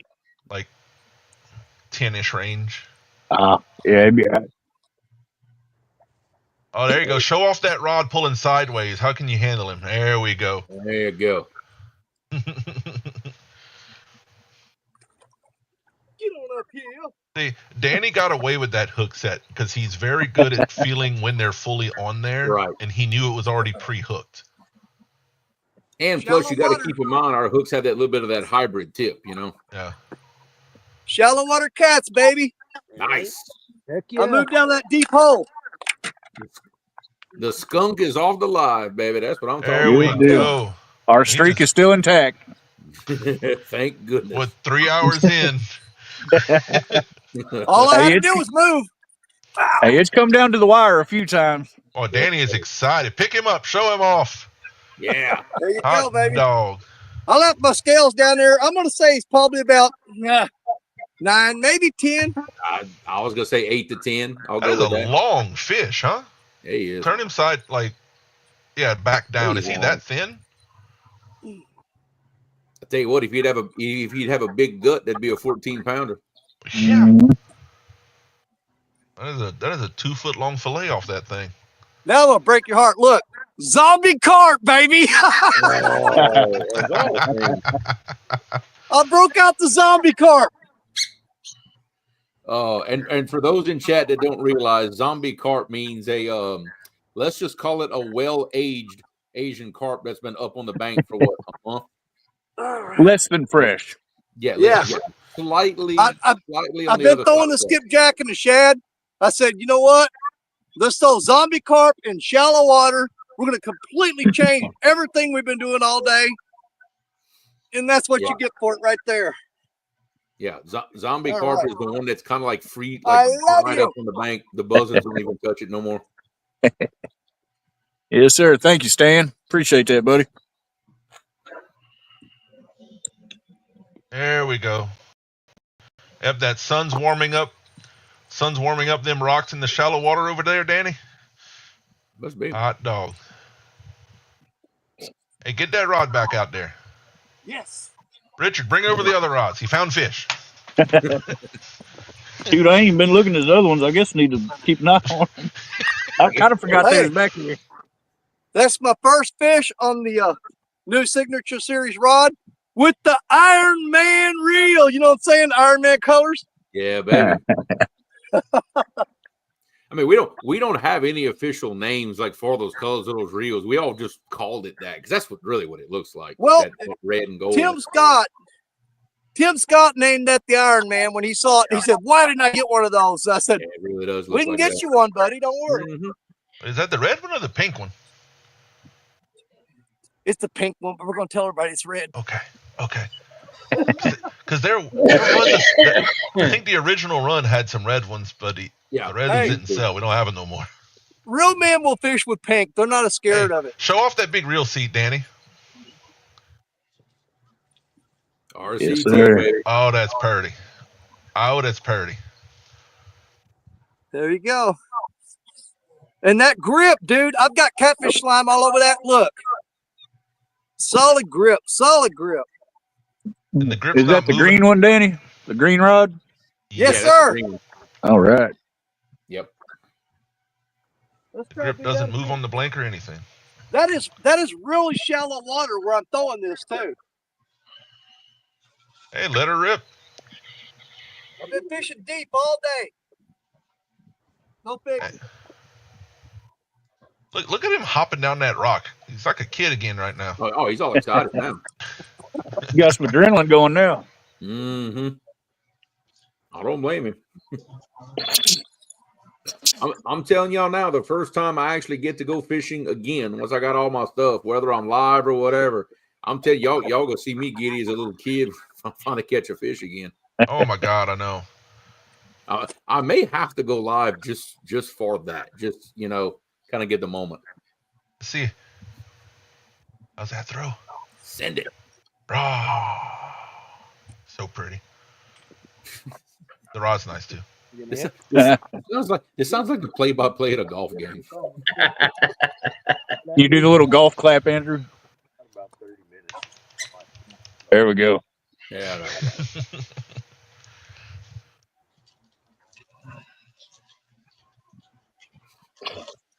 Well, hey, you have one of the rods. Go put it in the water. Hey, Tank. Punch a hole nice. Hey, Tank. John. Look. Uh-oh. Wait, hold on. Wait. Show that again. Killing me, John. It's fixing to be all sugared up. Oh, Lord. Mercy. John's about to be hyped up. Oh, yeah. John, did you finally get a full night's sleep? No. What you talking about? I just ate this pack a while ago. Oh, wow. Dude, I bet you that water's not 3 foot deep where I just got that fish. Huh. Okay. Let her rip. Hey, Danny, I got one question. I don't believe that. Yeah, just one? Does it matter? Does it matter how deep that water is? Well, apparently it does to the fish. Not to you, though. No, don't bother me none. Because you got. I'm not going swimming in it.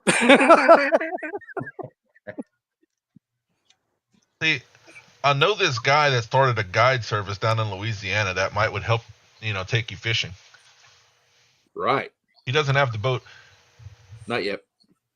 If you drive down for 100% discount, I'll take you to some bank spots. Or bring a boat with you. What's going on, brother? Yeah, but if you notice, if I go for a long period of time without even a bite at all, when I do get a fish on there, I don't know why, that just get so excited that I will bill dance the crap out of that rod.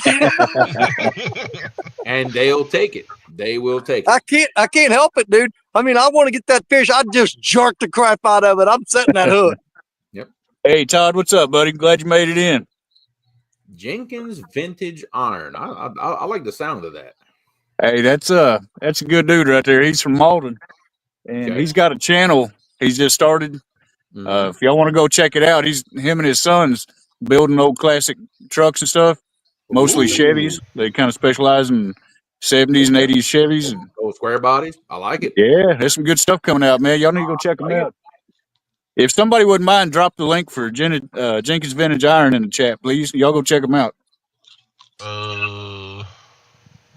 Don't ask me, because I'll drop the live if I do that. But I think it's You talking about One old of the Todd mods can get Jenkins? it.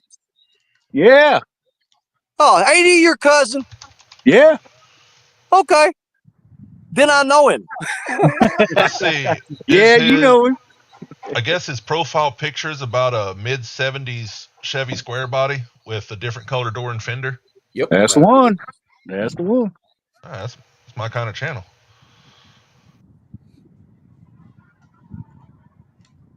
Got a lot of shorts Hey, out. Been doing pretty good. We're getting hit on that same rod again already. You might have found the hole, Danny. Might be on. They're in that shallow water, man. Hey, there it is. Thank y'all. Appreciate you. Yeah, that's my kind of channel there. I'm not gonna lie, I watch those kind of channels way more than I watch fishing channels. I usually don't watch fishing much. It just makes me want to go. Yeah.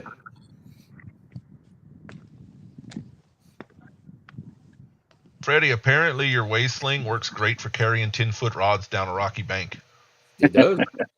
It's a good gear carrier. Yeah. Dude, I had 2 rod holders, a small sledgehammer, 2 bags of bait, and 2 fishing rods in that bag and carried it down here. Easy peasy. If I'd have tried to carry that stuff in my hands, I'd have been dropping it and everything else. So yeah, it doubles as a carrying gear. The FOA bag that slings, man, that thing's freaking awesome. Sun's got warmer up now, y'all. I'd swing some rods to your right too, Dan. I mean, group two. Throw one out, like throw maybe 1 or 2, like one out. Yeah, to the right over to the there. hole and then Yep. edge of the tower and then back over this way. Yep. Over that hole. Jerry, I agree. Edge of the tower.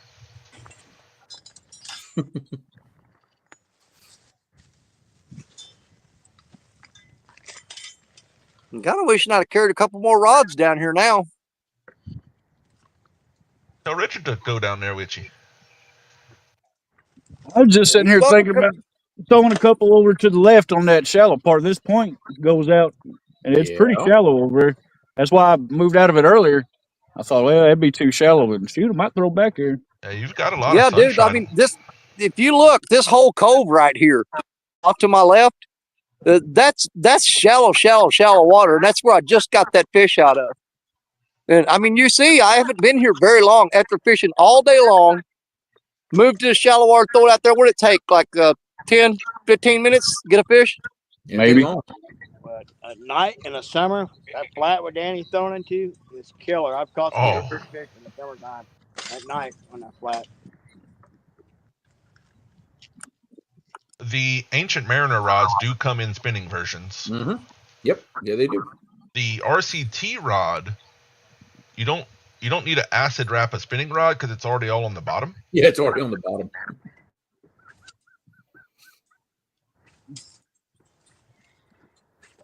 But I know, I think Danny has an Ancient Mariner 10-foot spinner somewhere. Yes, I do. It's down there. I left it down there set out. That's the one with the 50-pounder that's just sitting there holding on to it.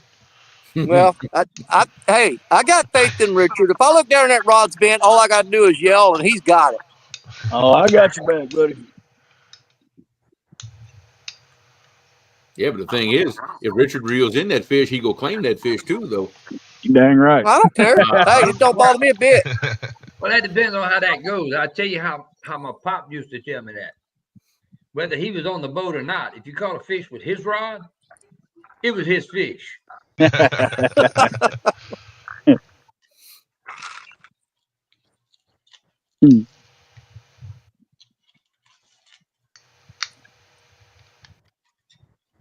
Yeah, the one thing I don't like about this scenario here is I'm throwing upstream, and 9 times out of 10, when those fish grab that, they swim back toward you.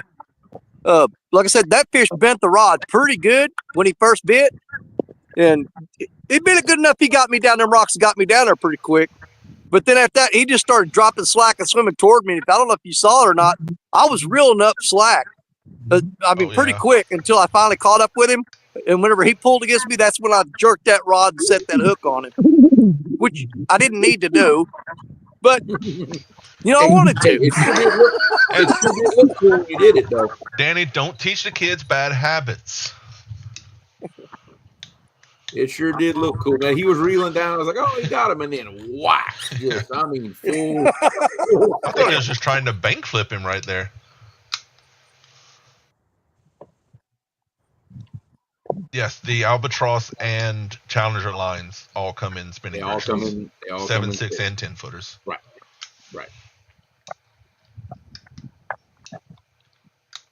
Which should all be on the River Cats Tackle site. If the exact one you want's not, just email or call him, and John can set you up with the right one.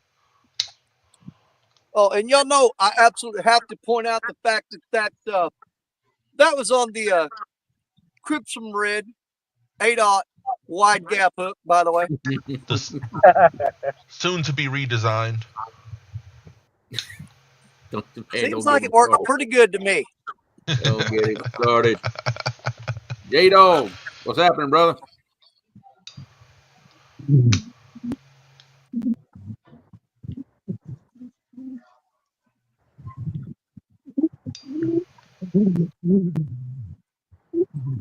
Is somebody drowning? That's that bird. I don't know. I'm doing that.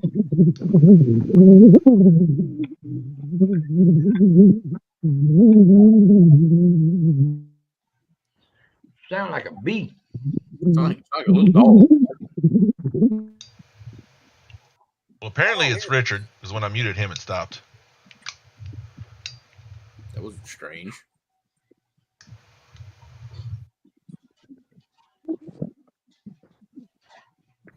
Maybe they have a little breeze starting up or something.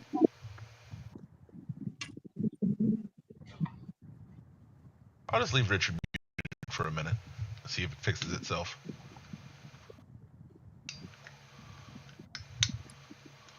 Starting to wish I'd have brought my chair down here. I wish y'all should see. I need to point the takedown camera backwards when it's just me and Jeremy in the boat. We'll sit there and watch a rod bend, and we're like, "Are you going? I don't feel like getting up." Yeah, especially when you're real comfortable. Like, all right, who's gonna go get it? Because nobody wants to get up. The first two fish, we don't have that problem.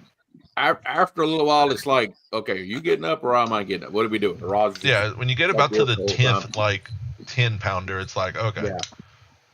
Well, I can tell you now, if you come on the boat with me, I ain't getting up. Yeah. That's what I try to do too, though. We did that with Becky when she was on like her 8th fish. She's like, "Oh, are y'all going to catch one?" We just sat there and watched the rod. We're like, "We're not getting up." Nope. Even like the doubles and even that triple, like, nope, you're pulling in every fish. And I'll give the plug for us because we trust the German alloys. Absolutely. I'd pick up, reel down, and just put it right back in the rod holder. Like, oh, she'll get it.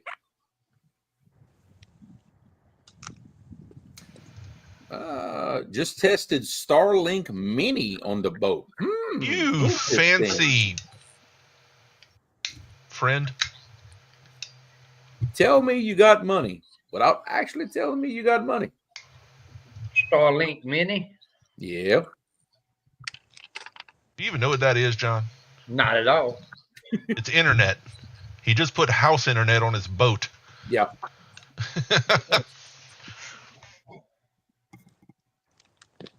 Hell, I keep going. I'm gonna have to figure out how to hook a 40-inch TV up to my depth finder so I can see what I'm looking at. Hey, they do sell those. Yeah, they John's do sell around them, that. but you ain't gonna like the price though. You should see John's screen with that Simrad. Oh yeah. It's a 12 or a 15? 12. 12. Okay. But it's a 12 ultra wide. Oh yeah. Okay. I got excited.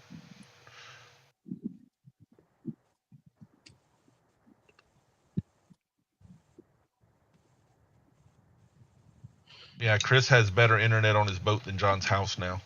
Yeah, I know. Probably. Probably better than Jeremy's too, because until recently I didn't have much either. I just upgraded. We have fiber near our house now. Oh my god. Well, they're laying the conduit for the fiber now by the house. So I think sometime this year we'll finally get it. Jerry, is that a fish or you hung? You look hung. Okay, you're really good.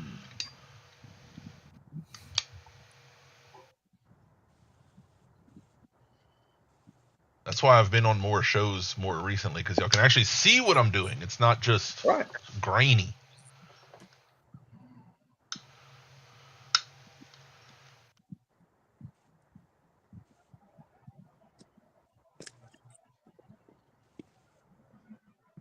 I'm kind of scanning that bank. I'm trying to find another crack in the rocks where I can set that other rod holder up and throw that second rod into that shallow water too.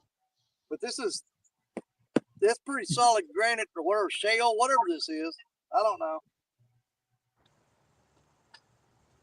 Hard to find cracks in the rocks to get a rod holder in it. Bring a hammer drill with you. Me and Parker talked about that. About taking a hammer drill and drilling holes in this. We actually had that conversation a couple of weeks ago. Yeah, we had a conversation too concerning you and a hammer drill, but it was a different conversation. You'd have to been there. Oh, is that the one about? Yeah, Danny, we decided how to test the rods. We're going to set you loose at the convention center with a hammer drill and put some eyelets in the concrete so we can hook the rods to. Yeah, I remember we were talking about that. Yeah. Well, there's those little slots that are already in the floor. Mm-hmm. All you got to do is just to make like a little T-bar piece of steel that will fit down in there. We'll go in. We're going to bring some metal and some little welders and stuff and just make some devices once we're there. And John will just distract Steve, like have him go off, so nobody's paying attention.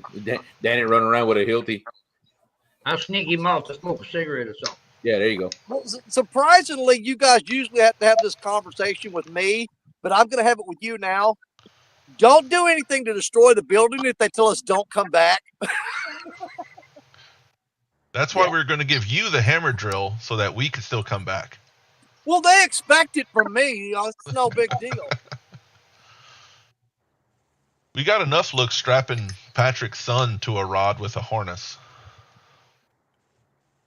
Did you see the look on that guy's face at Steve's booth when I put that rod in there and just started yanking the thing to the floor? He was holding on to the display to make sure we wouldn't rip it off the top of that cabinet. I like the looks on Steve's face whenever Epic walked up to ask, "Hey, can I try to destroy your rod holder and bend this rod?" It's like you could tell he wanted to tell him no, but then he didn't want to tell him no, and then I'm sitting there egging it on. Yeah, before he answered, Steve would just look up and down like, "Wait, what?" Yeah. And here I am like, "Oh, no, we already tested it. Don't even worry about it." And Epic like yanks the thing like almost out the front door.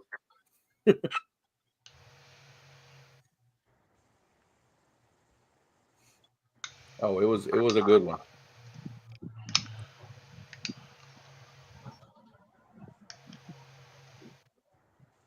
All right, now Danny's all excited. No, actually, the adrenaline's starting to ease off a bit now. You hit that, that low that you hit after all the excitement where you're like, oh, well. That's when you get relaxed, you get in a good position, and then you get a good takedown and you trip on something. Oh, yeah. The number of times, because I always fish barefooted in Jeremy's old boat. That Millennium seat was right in the middle of the back deck. The number of times I have had to cut out footage because I hit that and start yelling things. So I don't even bother with a duck on those. I just cut it out.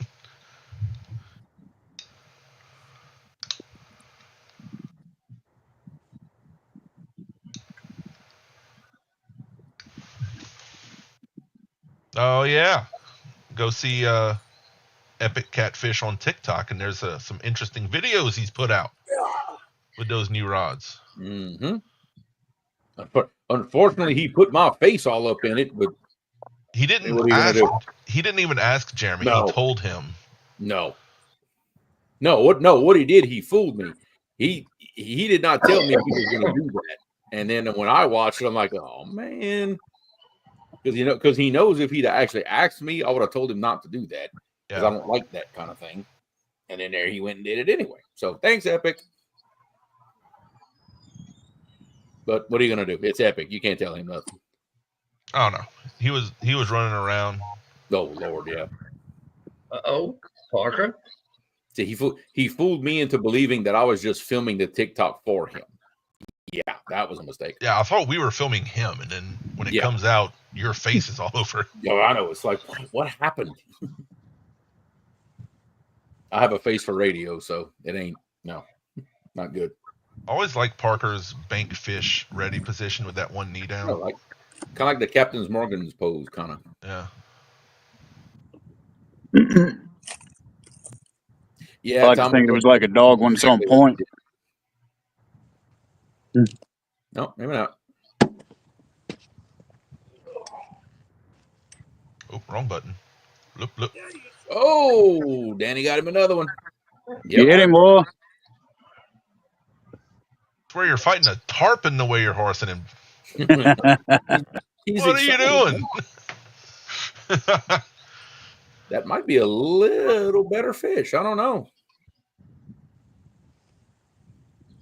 He found him, though. It looks like he's actually having to pull a little. Yeah. A little bit.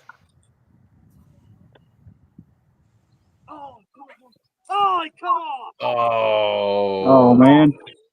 That's why you don't set the hook like a bass. Dude, he boiled the water. Like when he flipped that tail, that water boiled, and he dove down, and when he did, I pulled the hook on him. You're fired, Danny. Hey, Danny. Oh, Danny. Whatever you're going to tell me. I'm not going to tell you. I'm going to just let Stephanie fire you. Oh. She's on her streak. Yeah, no kidding. That one, he wasn't no monster, but that one was a little bit better than that last one. That's what I thought. It looked like it might have been a little better. Get the bait back out. He tapped the rod. He just tapped the rod like that and then dropped slack because he's swimming toward me. I just started reeling, and when I caught up with him, I should have set that hook. No, you set the hook. Jesus. All right, we're going back in that shallow water. So tonight on the RCT chat at 6 p.m. Central, we're going to talk about how to be patient on your hook sets. Oh, boy.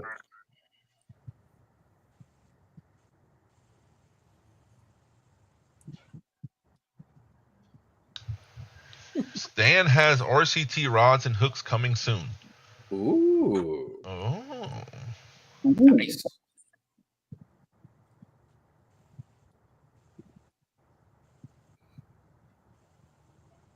Hey, Andrew. What's up?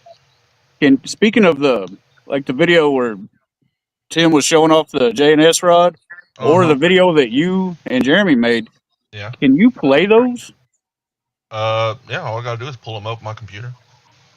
I was just saying, we're talking a lot about these J&S rods and acid wrap, but there's still 52 people in here. They may not know what we're talking about, and that would probably show it off a little better. You know what I mean? Richard, you are determined for these people to see me on my face on video, aren't you? You're killing me. Oh, it'll be all right. I guess I see your big smiling face, buddy. No, whatever. I guess since Danny's the only one catching fish, we have the extra time. I mean, you ain't wrong. Oh, man. Yeah, Smoky. I mean, Smoky way to Mountain. rub salt in, but you ain't wrong. Yeah, I know, right? Yeah, Smoky Mountain got a collection going.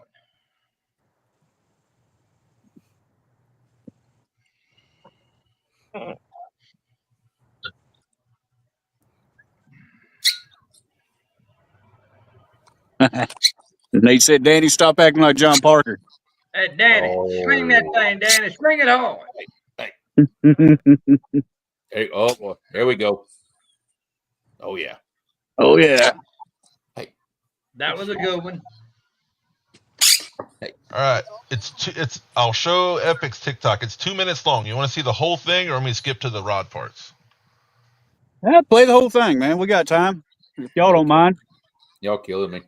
I ain't got nothing else to do. Hold on. I've got enough windows open. I got to figure out which one I'm sharing. Oh, there it is. Hey, Richard, I got like a half a football field of shallow water down here. There's plenty of room if you want to come on down. All right, appreciate it. And Hey, Richard, this is the perfect time for you to move while he's playing these videos. There you go.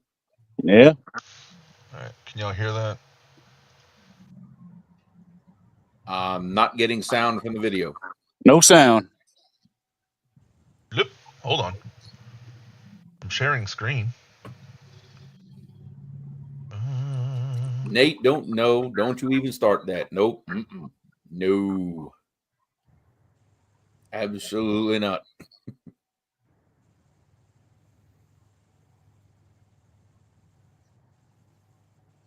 You try sharing the entire screen.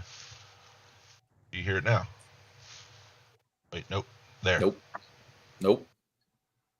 No? Nope. No sound. Well, you know what? I don't know.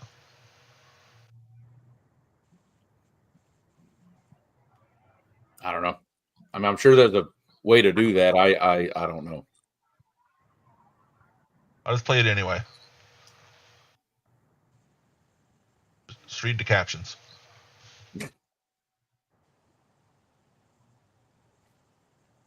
He's playing Johnny Quest music if you haven't watched it.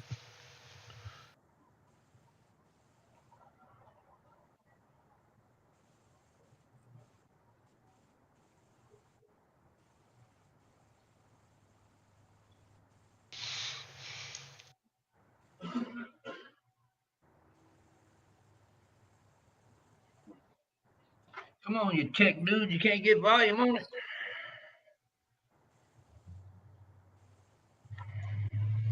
Ain't got no volume. You got to narrate for us. It's got captions. Well, if you can back up, I can tell you what Dub said about it.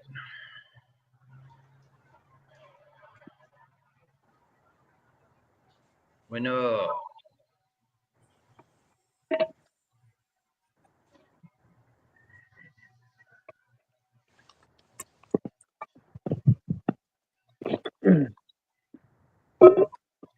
That is epic shoving the camera in my face saying, "Here, talk about the rod." And he starts recording.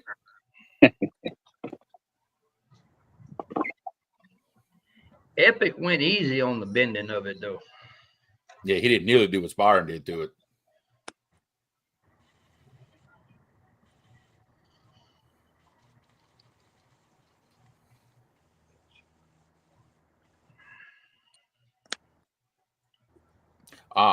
Stan says on StreamYard there is a button for sharing sound.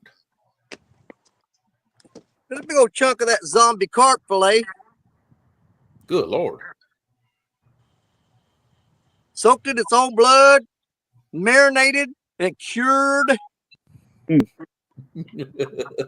So cured, that's what we're calling it. Yeah, we'll call it cured. Okay. Yeah. That looks nasty. This is StreamYard, Stan. Is it in the present button? Or is it somewhere else? Let me see. 'Cause I did share screen under the present button. Yeah, but I think if you do present and you go to video file, I think that's how you get the audio to play. Instead of sharing. I don't have the video file though. Oh, Mike Chavez. So that's what a TikTok video looks like.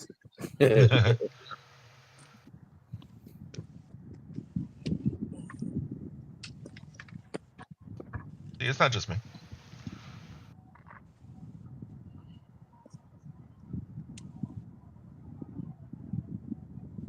When I would help show an RCT, I would show from YouTube and I would share screen, and y'all said it would have. Yeah. Might be because I'm using the TikTok app and not like from my browser. It might be.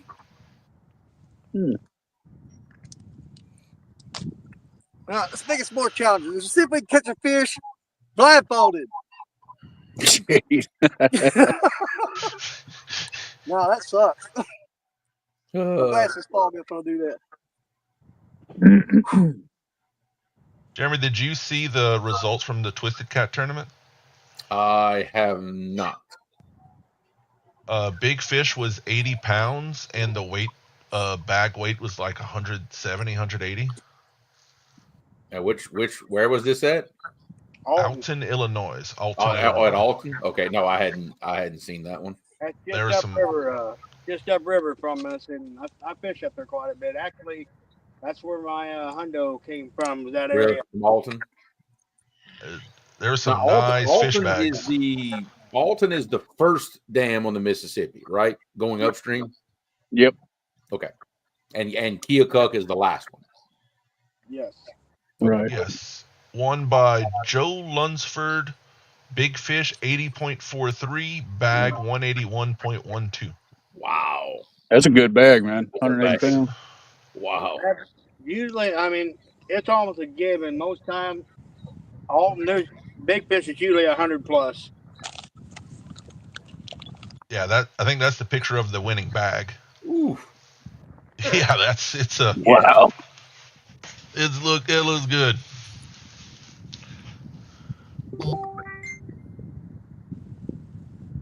That's where Epic fishes all the time. When he does Yeah, he fishes a lot at Alton.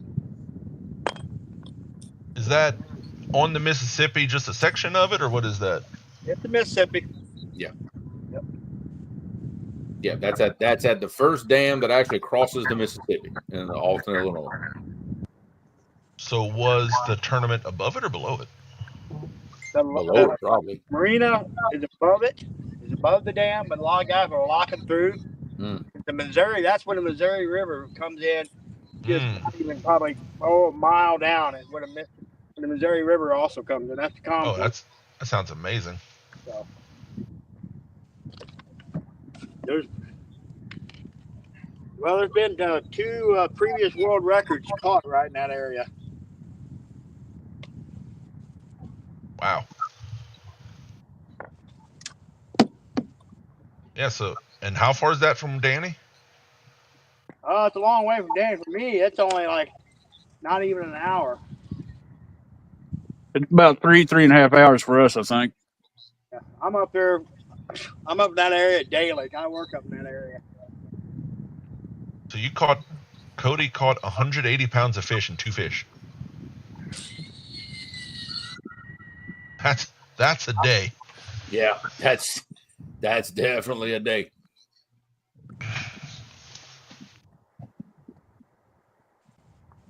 Oh, y'all actually watched it? Yeah, I just saw like the Facebook post of the bags and the fish. It looked like some great weigh-ins. Yeah, I was on fire yesterday, man. I caught over. I took 2 boxes of worms and my evil eye rod. I caught over 100 fish. The biggest one was 6 inches long.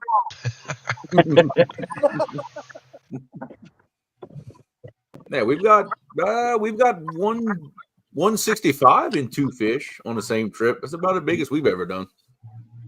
I think it was the Can You Beat King Creole when our 3 fish bag was 205. If it would have, if we were counting. That was a 3 fish bag, like 80. I don't know, 87, 65, 50 something. Yeah, something I think like it was. I don't remember. If you go way back in one of my videos, I've got a day when I was bank fishing. I caught a 93, an 88, and then like a 79. I remember that. Yeah. I remember that. Oh, yeah. I definitely remember that. Let me guess. It was not during a tournament. No. Of course not. Mm-mm. What's that add up to, Jeremy? You can do math. I don't know. I can't math right now. The caffeine's wearing off. Look, sometimes that's how it goes. We've had plenty of trips like that where we absolutely smoked the big fish one trip, go back the next weekend, and can barely crack double digits. Look, the 100-pounder, that was the last fish we caught that day, period. Yeah. Caught that by the time we were done filming and being excited, a front moved through, shut off. Oh yeah. Over. Yeah, that front came through, the wind started blowing. That was it. Shut them all down. Now, I believe it was a couple years ago during one of the tournaments, there was a 3 fish bag that was over 300 pounds. Wow. Yeah. Well, the best day that me and Richard's ever had, we talked about it all the time, so we'd love to relive that day. We were on his boat. We caught 18 fish. The biggest he caught that day was 55. I got a 43. and we caught 18 fish averaging 30 pounds. Wow. That's a good day. That was an awesome day, Jerry man. Parker and Josh Dunnigan were fishing on the panel with us. And they caught like 50 drum that day, but they were actually I remember targeting that. drum and I going remember after them on purpose. And they filled the live well up and kept way more than they thought they did. Was up all night skinning fish. These things were freaking giants. We had a bunch of double-digit drum. I think Jeremy said his best day of fishing might have been, was it the J-Dog 1v1 or something? Well, the thing is, I didn't weigh all those fish. We were measuring length. And I know I caught 17 fish for a total of 555 inches.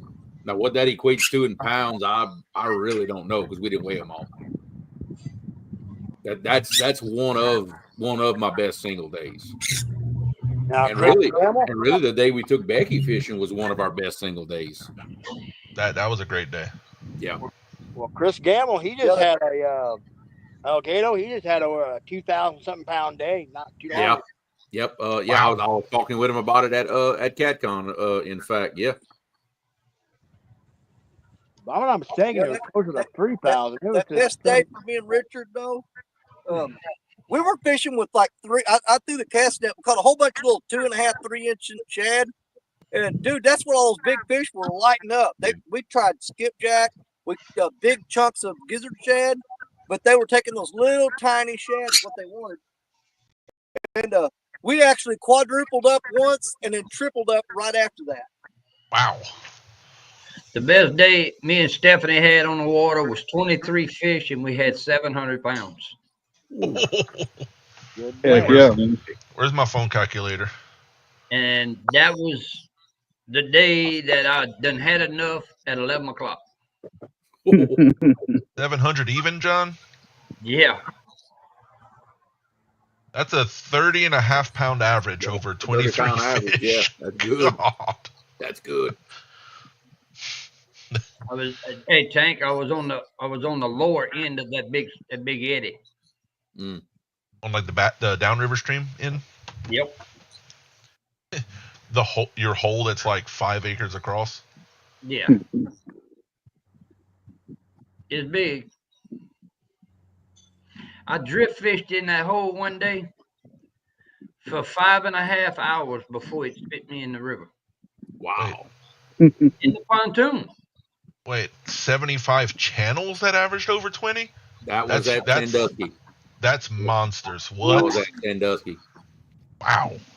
Well, look, Sandusky's known for that. You get in these big schools, these big channels. I've heard of Roger and them catching like 100 or more in a day's trip. It's crazy. Hey, don't tear down her achievement. 75 is great. I'm not, but it's crazy that you can go over there and catch that. Well, I know the first trip Stephanie and Richard came up when we all went to Mendota. I lost count that when we ended up in that cover. It was insane amount of big channel cat we caught. Yep. I think we all lost count that first day. It was crazy. First fish I caught up there was brand new channel cat PB. I think the first one I landed was 18 pounds. Wow. Wow. And coming from down here, a pretty good sized channel cat's 10 pounds. Right. Oh, I saw that, Jerry.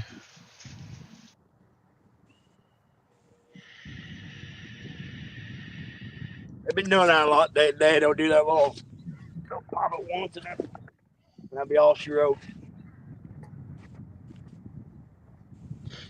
Hey, y'all figure it out, Tank. Hmm. This is what's about to happen for the River Rats bunch right now. Uh-oh. We are going to give away an RCT acid wrap rod. Ooh. Mercy. Okay. I have no idea how to do that giveaway roll thing. Don't even ask me. All right, Jeremy, can you explain to me how to pull it up? Okay, Andrew, what you need to do on a separate screen, Google StreamYard giveaway tool. And once you do that and pull it up, it'll ask you what live stream you're doing, and you pick, the one you have scheduled, and just do it in a shared screen. It's pretty self-explanatory. And Danny, you can't enter. I think Cujo's trying. I think Cujo's I trying got to the log magic in one his right there. channel now, Richard. So you can get in on it. Watch what I'm going to do. I'm going to share that window, and you're going to walk it through for everybody, and everybody will learn together. Hey, there you go. All right, I pulled it up. No, What do we do now? no. Yeah, but no. Let's see. Go down. Yeah. Okay. Yeah. StreamYard giveaway tool. This one No. or the top one? Right there. Top Right one? there. That's what I was on. StreamYard giveaway tool. Okay. Why? This is the help center. I know. Why did it bring you to the help center? I don't know. I did what you told me. All right, scroll down so I can see what you're looking at here. Hey, good afternoon, Miss Sandy. How you doing? That explains to you how to use it, but it's not the actual. Well, go back. Wait, stop. Go back up. Go back up. Hope, stop. No. See, I have it saved in my computer, the direct link straight to the giveaway tool. It might be this one. Let me see. That's it right there. Boom. There you go. That's how you do it right there. So I choose this one? Yeah, say choose. No. Wait a minute. Say choose live stream. River at the back. Yes. And you see where it says match text? Yeah. That is where you type in whatever keyword everybody has to use in chat to do it. So you can put a hashtag RCT. That'll work. You know, and just when you hit start collecting comments, it's going to wait for people to type that in chat, and it'll start going. Okay, there you go. So everybody type hashtag and I just keep streaming it like normal. Yeah, you can put it off to the side or do whatever. Just as people type it in, it'll start telling you how many entries you have. Okay. Yep. Hashtag RCT. Giving away RTT. Yep, I can see them on the side. I'll pull it back up when we're ready to. Yeah, just pull it back. Yeah, we'll leave it running for a while. We're at 3. Now, John, are we doing a green one, a copper one, or do they get their choice, or what? What we doing? It's their choice of the color. Okay. Just so y'all know, the fish be coming on the green one. Yep. So do y'all have an example of both colors on y'all by chance? Oh yeah. Well, they're all in the water. You might not want to. Yeah, Danny. Yeah, I ain't built that up. Don't do that. Bring the camera to the rod. I can go outside and get mine. I'm in the shade now, so I wouldn't have to be able to see mine very good. That's the green one. There's your green one. Red wrappings. In the She's sunlight, pretty. it'll have hints of yellow and purple. Yes, sir. See if I can get her a little closer. Got that. Oh, there we go. The original Ocean Tycoon. The new ones are a little bigger. Got me one of those. I'll grab the copper one. Yeah, just check your bait while you show it off. Mm-hmm. Hashtag RCT, everybody. That's my personal favorite is that copper one. You know, like dark copper, whatever, however you want to call that color. It's blue wrapping. That copper with that blue, man. It pops, doesn't it? It's pretty, man. Yep, I love that one. Ooh, that's a good shot of it. And if you didn't know, the J and S on the rod is actually Miss Stephanie's signature. Yep. And they transferred it straight to the rod. Yep. That is her handwriting. The kitty wants to enter the drawing. Get out of here.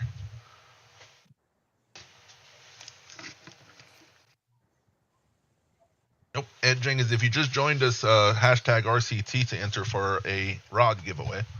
Yep. Hashtag RCT. Yeah, Smoky Mountain, hashtag RCT, win you another one. Yeah, bud. Matching pair. It needs a mare. I don't know if having one of each color multiplies into more. We haven't tested that theory. Yeah, I don't know. And you know, one of the biggest questions people had at CatCon was, how does that acid wrap affect casting? I've been slinging that rod way out there. I mean, you see when I throw it, I'm waiting for it to hit the water. Yep. I'm telling you, those things throw like a dream, baby. Yeah, it definitely does not hurt casting distance. How does it compare to your Ancient Mariner 10-footer? So you have both. Well, I'm always partial to the 10-footer as far as the casting is, but it's really dang close. They both Okay. have the Albatross 6000s on them, so the reels are pretty much matched up, dead even. And it's meeting it pretty much foot for foot. So the acid wrap's definitely not hurting anything. Not a bit, dude. And that's another thing you gotta realize, dude. I'm throwing a 3-ounce weight. Oh on Lord, yeah, that you're acid swinging wrap. that thing. 3 ounce.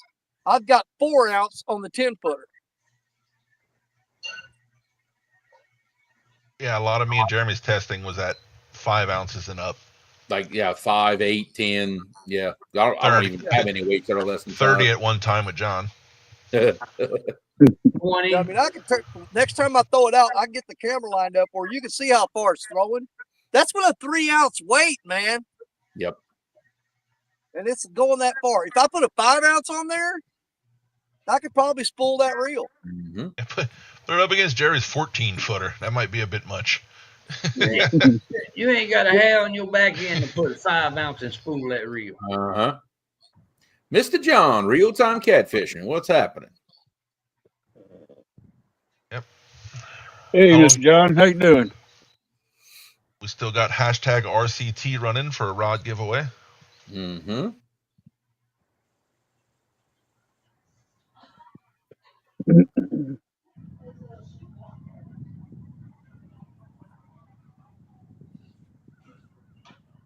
I wonder if Restream has one of those.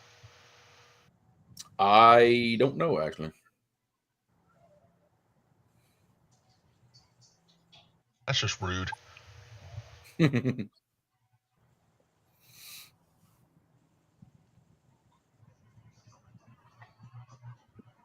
Yeah, last time I cast both them rods out, I actually threw out a little bit further out, closer to that current seam. I need to reel them up, and I need to throw back straight into that shallow water because, I mean, I think I screwed myself up. I went out a little deeper. I need to go back into that shallow water. All right. How long you want to run it for? We're up to 25. We got one more in. Well, that's up to y'all. Figure, I don't know, at least 5 more minutes, right? Give everybody a chance to get in on it. No, I wasn't sure how long you normally ran those for. It all depends. I mean, if it's only one giveaway, you let it run for a while. If it's multiples, sometimes that kind of determines, like, hey, look, we got a lot of stuff to give away, so you kind of go through it quick. Yeah. If you win the rod, you'll have to, when John sends it out, you'll have to get a reel from him too. I know, right?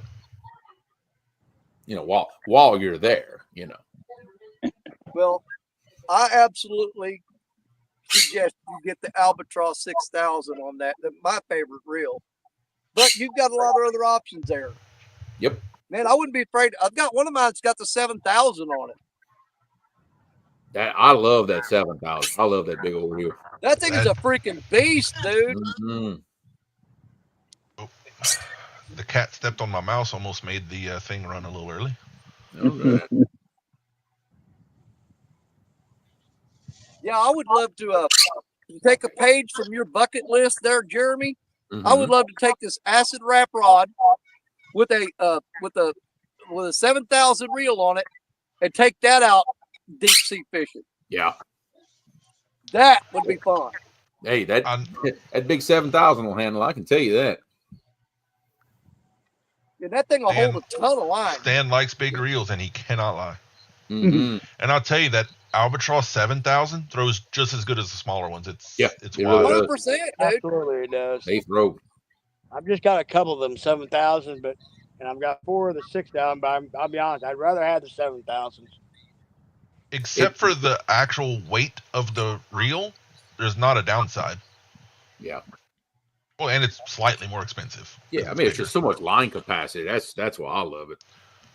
Ooh, could you imagine going deep sea fishing with that setup, with the acid wrap rod, the 7000 Albatross, and spool it up with like some 50 to 80 pound braid? Good God, you'd have 2 miles of line on that thing.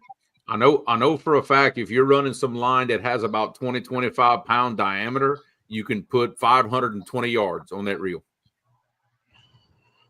I know that for a fact.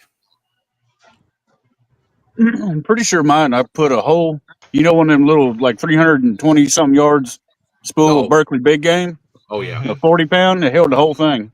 Oh yeah. You'll put that on it and have some room left. Yeah. Don't walk across the keyboard. Don't mess things up.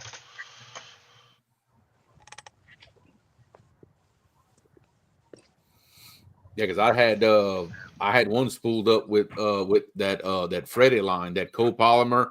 It's like 40 pound, but it's like the diameter of 20. And his spools were 540 yards, and I put all but like the tiniest bit on that reel. I put a lot. Yeah, I used when I went down south. I used when you had the 7,000 on the Corval, and I caught some red drum, Yeah, a bunch of sharks and stuff on it. Man, that's why I want to see. I want to see the RCT rod with the big reels because it just the Andrew, you Corval want felt to so catch good. you want to catch Rob Fox's question on the cost? The cost of the 6,000 and the 7,000 retail price, you're looking at 100 versus 130 for the cost, and that is free shipping on those. Through Shipping is RCT. included in that price. Yeah. Yep. And if you look at the ticker on the bottom of the screen, they'll cost slightly less with the code that'll pop up here. That's right. Save you a little bit of money. Oh, or did I put the wrong one? No, you did. Yep, it has it. That one has it at the end. There it is. RC10. RC10. It's one of the codes. Right. And if you're curious of the exact technical differences, I can go into it if somebody needs it. Right. I mean, I probably got some laying around here I could show off if somebody wanted to see them. Yeah, they were sitting to your left right there. Hmm? They were sitting to your left right there. Yeah, they are. I'm looking up at them right now. In fact, one of those was at CatCon with us.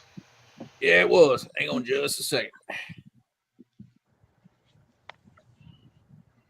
He must be wearing some ugly pants. Every time he gets up, he hides himself. Maybe. Maybe. Maybe. Hey, I'm sitting in a blanket all cozy.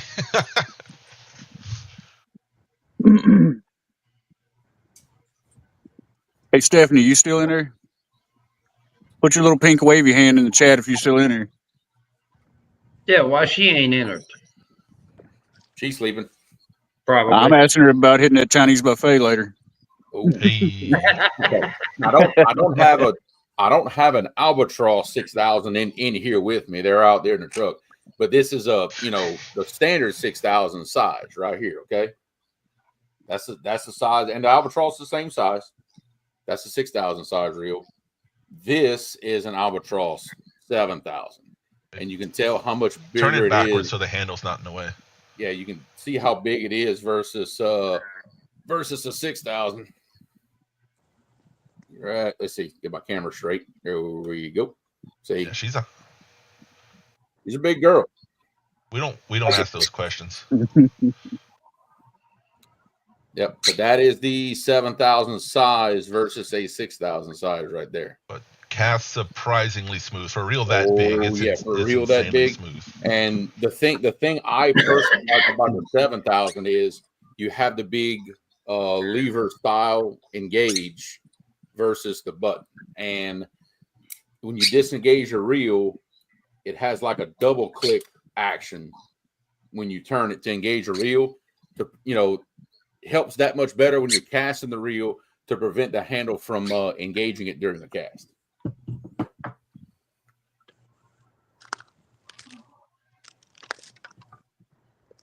Smoky Mountain said just go ahead and put that with his other two and send them out.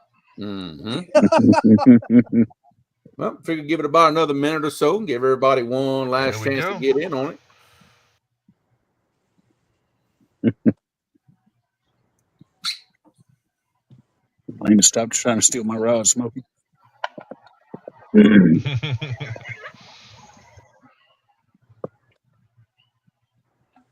If you don't win the rod, you can still go to River Cats Tackle, use code RC10. Always go buy one. What are they selling for on the website, John? If they don't win a free one. I can show you better than that, Thomas. Hang on a second. John? They list for 130 on the website. But I always talk to John. Thomas, you should recognize this reel right here because you're the one that sent it to me. Big old pin squall 30. But you can see side-by-side comparison at 7,000 versus that 30. It's not quite as big diameter. The width is identical to the 30, as you can see here. But a little smaller diameter than a pin squall 30, but a little bigger diameter than a pin squall 20. That's the size comparison right there between those two. Let's get that width again. I didn't have you full screen there. Yeah, I got you. But let's see. Turn them like this. You can see spool width right there. Spool width is almost identical to that pin squall. It's just it's not quite as big diameter of a reel. Gotcha.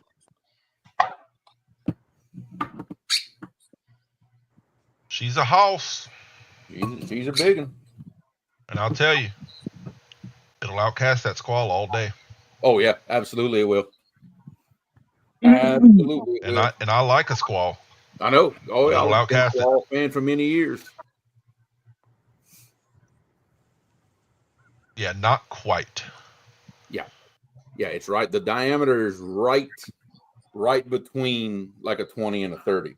Yep, I've still got that 30 sitting here. I have not put line on it because I'm still deciding exactly what I'm going to do with this big reel. I have a couple of ideas that we will do later on this spring. How do you time people out?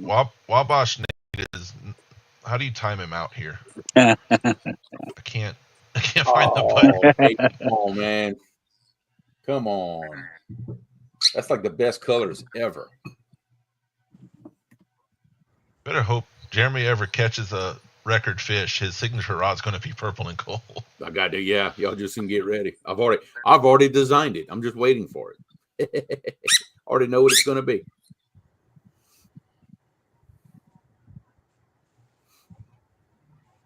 All righty. I'm getting excited. Yep. Let's go. Pull the trigger. Good luck, everybody. There we go. There we go. I didn't even do hashtag RCT. Hold on, let me back it up. Oh my God. Look at that. Oh yeah, my baby. God. You better hope nobody finds out you paid me to make you win. Oh my God, dude. Well, congratulations, buddy. You got a rod coming your way now. Hey, but there ain't but one catch to this. Stephanie's got to unpack that tube and stack that rod in with it. So he's in the hot seat, not me. Uh-oh. It's not free anymore. Yeah.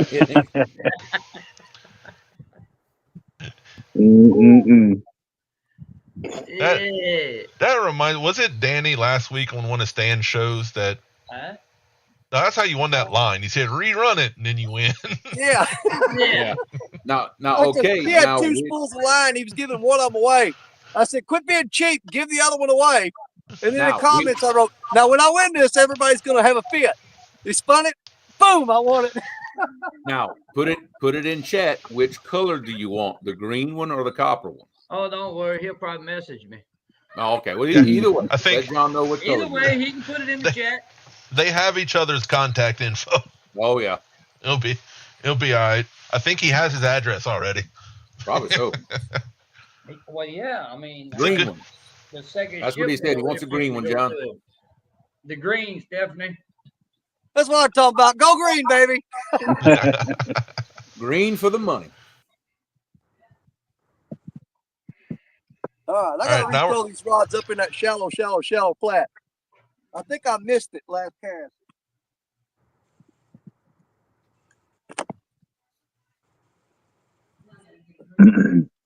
Now you got to put agreement in the tube that you already got sealed up to send out. Oh, he's telling her. Stephanie gonna whoop you. Oh yeah. She's gonna put a nice, lovingly worded note in that. Oh yeah. Well, Well, thank you for the support because you had already gave John money for some Yes. He lots has. of gear and stuff. And Yeah. I mean, we thank everybody for supporting us. Absolutely. We really do. And we try to do our best for them when they do order things, and we do what we can, where we can for the people. Right. If you haven't ordered from him, Yeah. John at River Cats Tackle does free shipping. Yes. So if you go to order stuff, what does it usually cost for you to ship a rod, John, in one of them tubes? Total price? Yeah, for just shipping. $30. All right. Well, 36 to ship one. I won't say too much. Just think about the savings when you're looking at rods. Remember that. The tube, reels aren't too bad. Rods are crazy. The tube and shipping is going to run you. It runs us around $36. Yep. Cody Robinson. For right now, we're only offering a medium heavy action, but I can tell you the way the blank was designed, it's got the backbone of a heavy action and more of the sensitive tip and action of a medium when you get out to the last third of the blank. Medium heavy. I'm sorry. It's got every bit of the backbone of a heavy. Especially depending on, every company's slightly different on their labeling. Right. I think, it's just company differences, nothing good or bad, but Catch the Fevers, it's definitely like a heavy action Catch the Fever. Oh, at least, yeah. Possibly extra. If you compare it to, let's say, a Hellcat, almost like an extra heavy Hellcat. Yeah. It's kind of like clothes. Everybody's size is just a little different. Yeah, right. And calling it strictly medium heavy or heavier, it really doesn't do it justice. It's actually a combination of both, to be honest with you. Enough to pick up a Group 31 battery off the ground. I know that for a fact. Yeah. We got video of that. I don't mind showing that here. John sent it straight to me. I think every rod's coming and trying to get in on the battery craze. Red or green. Mm-hmm. Well, we all know where that started, Yeah. And Huh? John's been lifting batteries with rods for years. That's Hey, always man. been his test. Look, we don't publicize it. right. We don't put it in the public. We do it within the group. Yeah. But yeah, you can do it and kind of bounce it around a few times also. Yeah. Y'all would be shocked if y'all would see some of the videos that we send each other when we torture test some of this stuff. Y'all would be really surprised the dumb stuff we do. John, I got the video. You want me to actually show it or you want to keep it? Nope. Catfish. Okay. I'll go show it. That's for us. Oh. Nope. That y'all know we keep that within the group. We don't do that. Mm-hmm. But we do stupid stuff with them because we want to find the spot. Right. Hey, Lynn, how's it going, buddy? Oh, yeah. Stan had a good question. John, what color's selling the best so far? Both. It's pretty close, isn't it? It's tit for tat on the color. Either one is a good color because, here we go. And it had nothing to do with me picking these colors of these rods. It was the group. The group picked the colors. It wasn't us. It wasn't me or Stephanie. It was the group that picked the colors.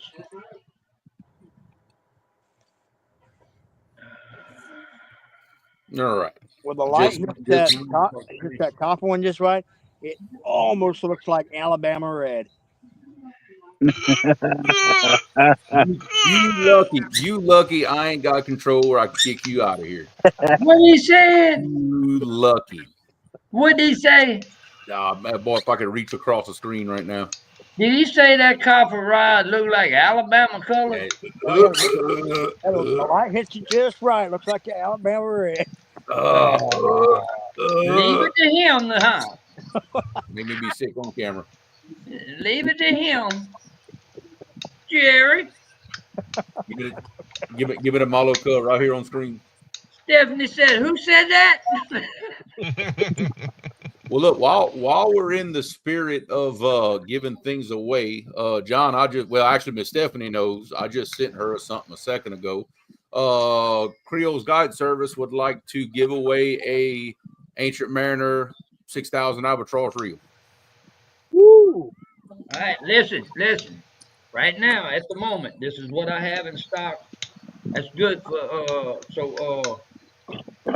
Smoky Mountain can hear it also. Yep. I have pink, orange, purple, and blue. That is it. Pink, orange, purple, and blue. Okay. Yep. Pink, orange, purple, and blue. That's what I have left.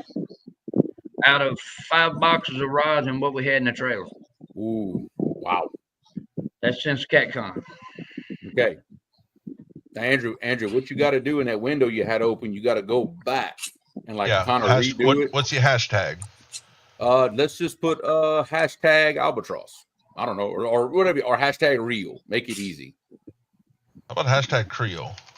Okay, we can do that too. That's up to you. Albatross is too hard to spell. Yeah, you don't want nobody misspelling it. Hey. That's fine. Whatever you want to put, as long as you don't use the same hashtag, then you're okay. Like this one. Like that one right there. So that's it. You heard it, folks. Giving away a 6,000 albatross Ancient Mariner reel. Got 4 colors to choose from. Those are nice. While y'all's doing that, I'm going to show y'all something real quick. All right, let me solo here. You got the screen, buddy. Okay, well, I'm getting around here. I'm going to show you guys why it's so hard to catch these fish here and why Jerry keeps hanging up and the rest of us do. We talk about these ledges. This is all stone, solid, flat rock. But you look here, what you're fighting against. You see that? Wow. Those fish, when you hook them, they go under that. Up and under here. Where are you going? Look, Danny, you can sleep They there go up tonight. and under there. That goes way back up in there. And if one of them gets up in there, you ain't getting him out unless he comes out.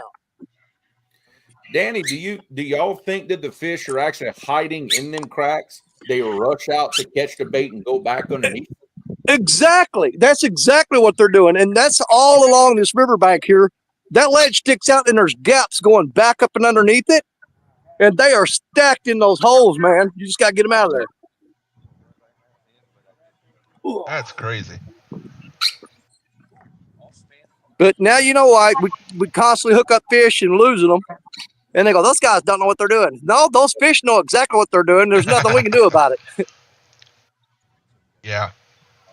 And those rocks look like they can cut some line too. Oh, absolutely. Like razor blades, dude.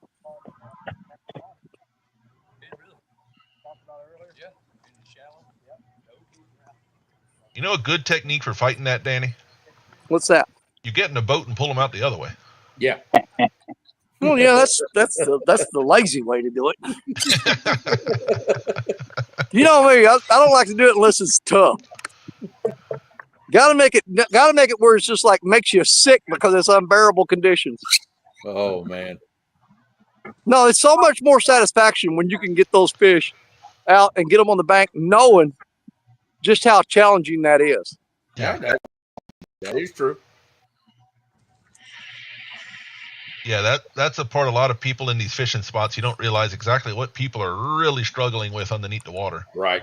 Well, that's why I wanted to take a minute and show you guys exactly what we got going on here. Those ledges are all out through there, and they go back up there like caves up and underneath these rocks. When you saw Jerry hook that fish up earlier, I guarantee you he dove straight into one of those. Yeah, I guarantee is what he did. Yep. Come out from under the crack, grab it, went right back in. Yeah, I've lost so many fish right there where Richard's at. I have lost so many fish that, I mean, they were pulling so hard. They were stripping, dragging, and you could not turn that fish. And when you finally did get him coming toward you, he ran toward that ledge, which you're standing on, and underneath it, you'd go and you'd stand on the ledge and you'd see your line going underneath where you're standing. Yep. And you thought, yeah, he ain't coming out of there. This is one of those spots. it's a matter of time before a hundo comes out of this off the bank. Oh, I imagine so. Yeah. Do y'all catch a lot of yellowcat right there? Because that just seems like those holes they would love it. It's not that great at yellowcat. I did catch a 46er back in when we came back from Vicksburg. Yeah. Okay. Said it's not that good of a yellowcat spot. It really not. Well, I got to walk all the way back down there and grab another rod because I just got that one hung up on a ledge and broke it off. And instead of tying another rig, I'm just going to snatch up one of my rods that's already ready and bring it down here. There you go. So I'll be right back. You guys keep an eye on that rod. You watch. It'll go down while I'm gone. And Danny, if you fall and bust your face, you have to do another giveaway. That's your motivation not to fall. Well, I don't know if you can see this. The mud all over my pants. I just fell a while ago trying to break that line off. Oh, Lord. If the rod goes down, we'll grab it. Don't worry. We're at 22 entries. We're giving away an Albatross 6000 fishing reel. Hashtag Creole. Great addition. Great addition. That reel, even if it's a giveaway, it still comes with the lifetime warranty from Ancient Mariner. That's right.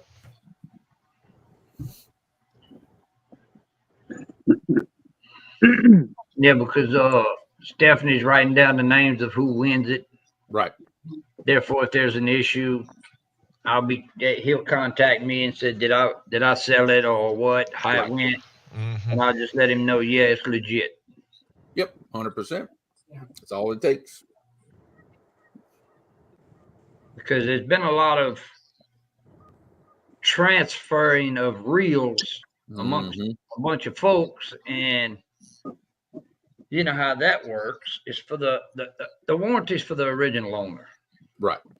It's not the one that after you done used it for a year or so and sold it to your buddy. Yep. Or how you know. Gene, I think we only have right-handed reels right now, I believe, right? That's all In the Albatross, yeah. Yeah.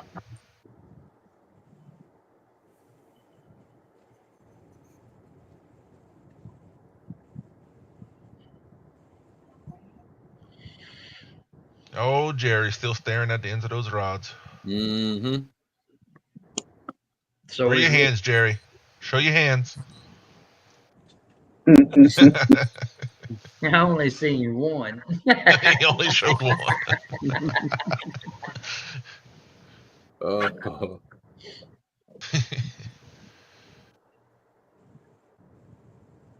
I'm just trying to get as many hits in as I can before the night show. Right. Yeah. So as of this moment, John, off the top of your head, how many RCT copper rods do y'all have in stock as of right now? Do you remember? Hey, she does. Okay. Okay, and when will more be arriving is the better question. I have a point to all of this. I had 2 boxes come in the other day. Okay. You know the two that we couldn't locate? Right. Well, they came. Okay. Did they have a bumping rod in them? No. Oh. Not now, they won't. Well, that rod was already somewhere shipped. I just don't know where it is. Somewhere. Well, it doesn't matter now. I still want to use it for something. I'll put it in my bass collection. Now the RCT reels. When do you think those will be coming in? Right now, at this point in time, total counting what I have and our brother Creech has. Let's see. He's still on rods. Give him a moment, Jeremy. I know. I got you. We have 15 right now. We have 15 of each color here. Okay. Creech has 15 of one color and 14 of the other. Okay, got you. And the reels. When do we expect those to be in stock and available for sale? Which ones? Our reels, the RCT reels. I'm hoping to have them mid-March or toward the end of it. Okay. Okay. Well, come if that's the case, come April, let's say the first week in April, I know for a fact you're gonna get a big order for reels and the copper rods. Oh, really? Yep. I just want to see how many you had as of now, but it'll be when the reels come in.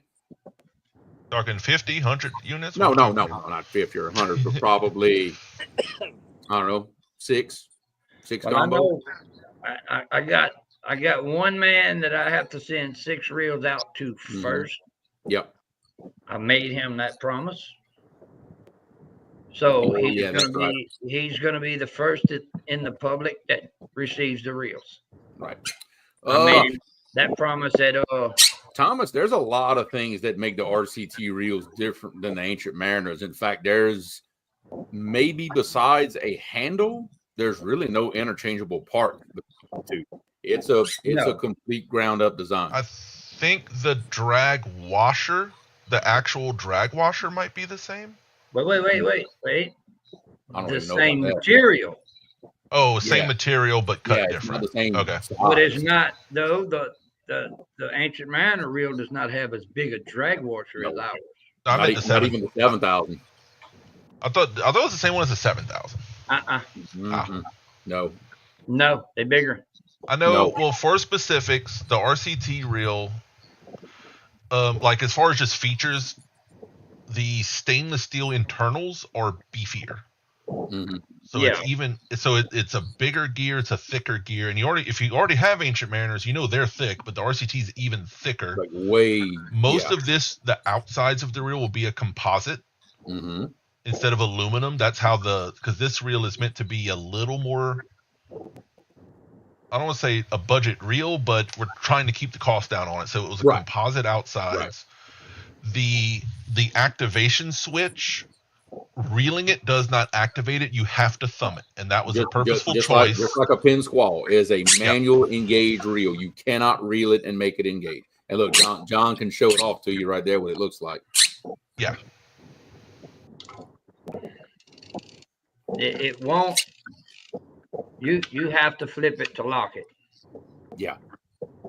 And like I said, this whole case right here, this whole case right there, that whole offset, that's one gear. Yeah. One big gear. Yeah. This reel is meant to be an absolute bulletproof tank, yet still cast as well as anything else. The thing is from the drive gear to your spool, they don't have any small gears in between there to create troubles.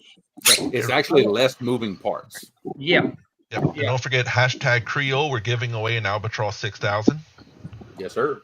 3 nights for a yellow Challenger. I would say either the Albatross 6000 or Albatross 7000, mostly based on how much line capacity you need. Ooh, that gold reel would look awesome on that yellow rod, or gold or black. Yeah. Either way. Like I'm looking up. I don't have one here that I could show, but yeah, that gold reel that kind of has the black. Not only that, Jeremy, the reel seat itself, is put on with 4 massive rivets. Yeah. And the reel's also going to come with a rod clamp with it. Yep. Yeah. Yeah. And retail is what, John? 130, I think. No, we're gonna do everybody much better. Okay. We're gonna bring this reel in at 115 for everybody. What? Oh, that's lower than the last conversation we had. Okay, I like it. Well, that's typical John Cyclone, just trying to get the gear out in people's hands. He's not trying to make a buck off of people. Yeah, exactly. You know, that's like I said. If we got into this to get rich, I'm in the wrong business. I know, right?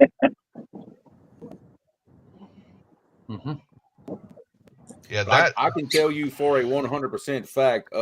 Very soon there will be a guide service that is the reel that it will run 100%. Is that new RCT reel? There ain't no two ways about it.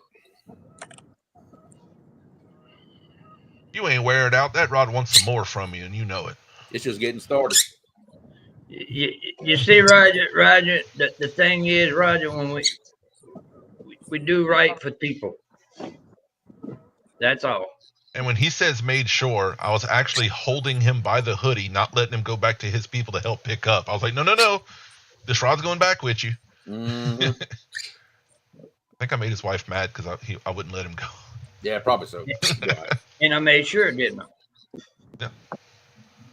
He said he tried. Yeah, Spyron helps the engineering on the technicals, but this new reel is 100% RCT Pro Staff design ground up. It is not at all a modified albatross or something like that. I know it is, and like I No, said, it's a different reel. yeah, kind of like is a common theme in all the products we put out. A lot of the pro staff had a lot of input on this stuff, helping us design things. You know what I mean? You guys already give that reel away? Nope, not yet. Not quite. About to. No, I didn't want to miss it. That's a lot further walk than I thought it was. The first time wasn't that bad. Second time, a little harder. Slater in the day. Well, wait to the You third. got that right.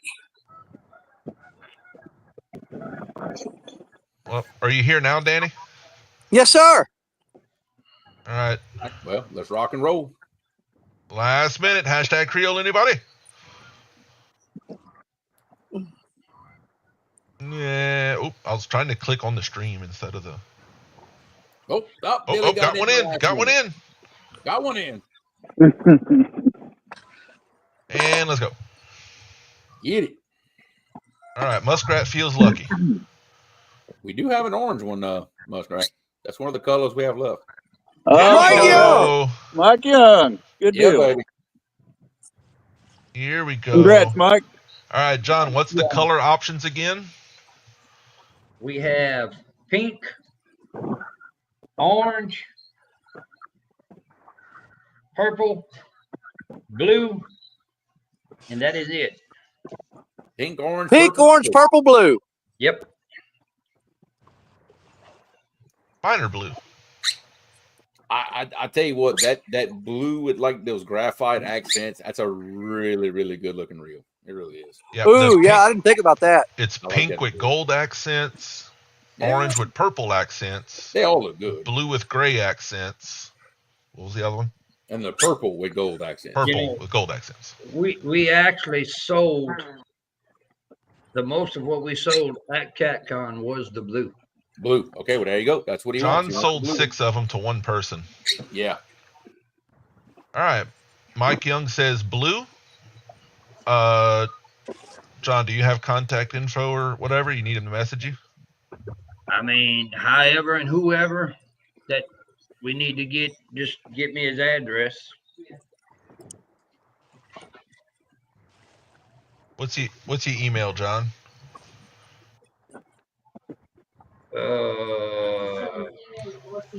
RCT@rivercatstackle.com.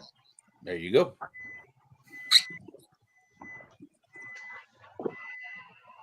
I spelled it wrong.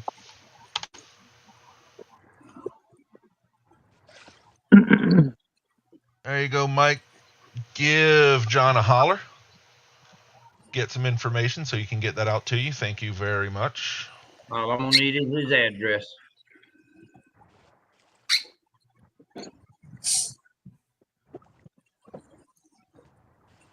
Yeah, that's what I was thinking, Mike. I'm pretty sure I still got your address. Shoot it to me on Messenger one more time, just so I ain't got to scroll back so far in the chat. Send it to me, and I'll make sure Mr. John gets it for you. Yeah. Oh, that works too. Either way. Be careful, Richard. It might end up at Richard's house and goes in a black hole. You never see it again. Oh, no, it was a shipping error. What reel? Those tend to happen. And thank you, Creole's Guide Service, for sponsoring that giveaway. Yeah. Go to creolesguideservice.com or Facebook page Creole's Guide Service. As soon as that boat comes in and he finishes his licensure, which he's almost done with, he will be taking official orders. But feel free to message him on Facebook or at Creole's Guide Service at yahoo.com, I believe. Yes. Well, he's getting good at that, ain't he? And just you can start getting information and start talking to him about what you need and stuff. You can set something up soon. Yep. 100%. And on another note, one of our pro staff members, Iconic Outdoors, Oh, that's right. has successfully completed his steersman's certificate, and he is now moving up the ladder on driving tug, push boat. Heck Which yeah, is- man. That's awesome. He That got is his not an easy qualification accomplishment. for helmsman, right? Huh? What was that? He got his qualification for a helmsman, right? No, he's qualified as a steersman. A steersman. That's right. Steersman. Yeah, qualified as a steersman. Steersman. That's right. That's the one I was looking for. Yep, which is not an easy accomplishment, and I No, believe he not was at all. also top of his class. Yeah, he was Y'all top told of me. class. I mean, he put the effort in That is an absolute feat getting something like that done. in 2 years. Yes, it is. Yeah. So there you go. We got pro staffers that not only fish the river, but work on the river and drive That's boats right. on the river. And so he's known to fish off the back of that boat at times too. yeah. Oh yeah. Oh, We he got sends pictures to many prove it. pictures of fish from his tug to us. Mhm. You better believe it. When we say we live our lives on that river, we're not kidding. No. There's some of these guys that actually do. Yeah, my wife swears I'm going to die on this river. Well, Lance, According you to some of your asked him live where streams, she's not wrong. you ask him where he's at. He's at the shipyard right now as we speak, getting ready to get back on the boat. Yep. But yeah, he done all his. He went. The schooling actually, Jeremy went 7 days a week. Wow. Yeah, it was Those 7 schools days are- a week. Yeah, those schools are serious. That is not. Yeah. He said he had to learn more about ocean-going vessels than he did anything really. There was a lot of that involved in it too. You know, he had to learn all the mapping, the charting. You know, Oh, yeah. arrival times. He had to do That is way more complicated than drive boat down water. Yeah. Well, what it was mainly that class was to eliminate electronics. Hmm. He had to do it the old way. Oh, You so know- he learned whow to do it without Without maps. analog. That's Oof. right. Yeah. Without electronics. Yeah, because if you lose your electronics, they still You gotta won't know how be to- able to navigate the old way and That's not right. stuff around. You can't pull. that's You what can't it pull over was. to the shoulder with a barge on the river. No. But yeah, he done it. And if you mess up on a barge, you could break dams, flood half of a state, Yeah. lose hundreds of $1 million of products. That's no joke. Mm-mm. He was I think he scored 98 on 2 of the chest and 97 on 1. Yeah. Wow. And I failed spelling in 7th grade. And keep in mind on all those tests like that, I know the 6-pack licenses like that, everyone that he's taking, you got to make a 90 on those tests just to pass. It is no joke. Yep. Cause that's once he went into school, bro, the phone was like done with. Yeah. There was no more communications with the outside world with him. He done what he had to do to make sure he passed that. Mm-hmm. And this is the same guy that when me and Jeremy met him, he was camping for a week at the hydro for 10 days straight or something. Yep. Yeah. Just to say he done it. Yep. And not camping as in he pulled a 40-foot RV there with 3 super. No. I'm talking camping under a tarp that he tied to some willow trees. He was off the land straight up. Yeah. That is camping, son. Roughing it. Didn't he catch a sturgeon or something while he was doing that? Yeah. He did. In He fact, caught all he kinds had of to things. move his camp up the bank because the river was rising on him. All right, guys. Well, I'm fixing to jump out of here. I got a couple things I got to do this afternoon, but I will see y'all on the live show tonight. I will be in chat. All right, brother. Thanks for coming in and hanging out, Jeremy. Take it easy, bud. Later, guys. All right. Oh, we lost one, John. It's just us Oh, now. we done lost one. Find somebody else. Danny, how long was you wanting to go, bud? Oh, that's up to you, man. There we. We'll stay as long as you want. We'll leave when you're tired. I was just looking at the thing. We've been going for 4 hours and 40 minutes. That's Yeah, you've it. got. Seems longer. Well, you've Yeah. got 2 hours till the RCT show. Are we rolling straight into it, or are you giving people a dinner break to come back? Right. Do we want to stay out a little longer, Danny? I mean, I'm riding with you, so it's just whatever you want to do, bud. Well, here's the thing. We're going to stay out for a little bit longer, but where we're in the situation we're in right now is that sun's going to go down behind this mountain behind us, and it's going to get dark real quick, and climbing up these rocks is not going to be fun. So, Right. You got about another 20, 30 minutes for that sucker go behind them rocks. Yeah. I say we give it no more than another hour, 40 minutes maybe, something. What do you think? It's up to you, man. All You right, just well- you say when. I'll probably I mean, I chill don't out. want to leave, but we'll go when you want to go. I want to. How about I'll we give the show 30 for the show at least 30 minutes. We'll go to 4:30 my time for the people. Sounds good. What time is it now? It's 3:54 my time. But yeah, let's go to 4:30, Richard. All right, that'll work. But hey, I'm prepared, man. I brought the Compex light, the lithium battery, the works. Wow. That's how we get sometimes. When it's a great bite, we'll leave earlier than when it's a rough bite. We're like, no. We need more. You got to work tomorrow, Danny? Unfortunately, yes. Yeah. So do I. I got to leave the house at 2 a.m. in the morning. Oh, Man. Lord. Yeah, because if you had to leave at 2 a.m. in the afternoon, that'd be awkward. I quit a job because they couldn't make up what time they wanted me to be at work. I'm always on call. I don't ever have no set time. That's what it was with me on call. And it had got to the point to where it was interfering with my fishing. And I had to go. Yeah.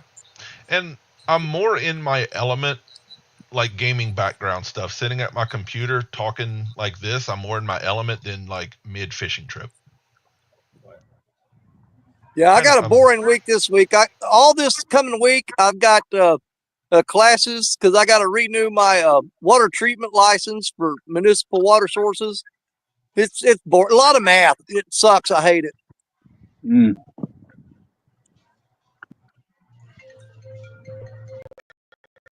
Green.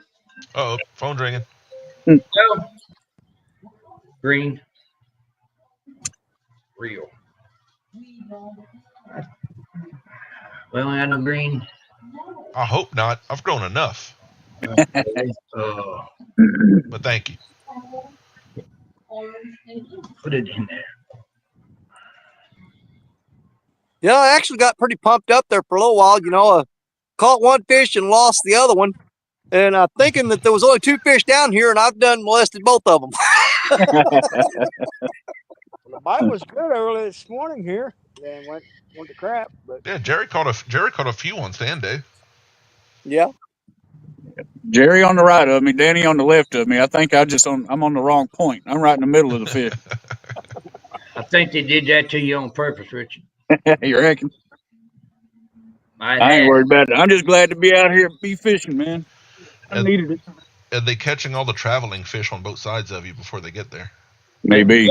Eddie used to tell me all that all the time. You went below me and you cut the fish off before he got to me. That old boy out there in his John boat getting it. boy, He is, isn't he? boat. Man, he's scooting. He's rolling, dude. That was like about a 15, 16 footer. Man, he's got about probably a 70 horse on there, probably. Well, this is Is the first Parker- time. Is Go Parker ahead. turned away from the camera talking again? Because I can never Yeah. understand him when he does that. He's made a Well, pretty he got long that little run. two-stroke screaming, don't he? He made a pretty long run because there's only you got the Wittenberg boat ramp up where that barge tied off, or you got the 76 ramp, and that's a pretty good jag upriver. Hmm. Yeah, this is the Leslie first came time in I've ever been early. actually in charge of a stream instead of just happened to be there. Well, you did all right. You done fine. Done fine. Yay! I'm just Yeah. hungry.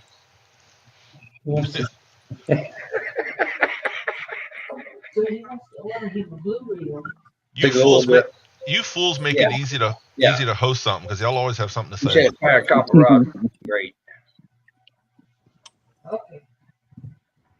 Hey, buddy. Hey, buddy. Yeah. John, you like my background I set up again? You just showing off the metal. You ain't worried about nothing else. I did put the medals there. I know. Hey, is V still in here? Haven't seen her comment in a minute. Haven't seen your comments since the rod. He said you gonna call the boss lady to kill his ass and mine. I'm getting in trouble on another ordeal here now. That ain't right. V, I need you to contact me because I need to ask you a few questions about some things. These two medals are from the Golden Whiskers Awards that were given out at CatCon that me and Jeremy won for Blue Cat of the Year and Video of the Year. Jeremy has a matching set.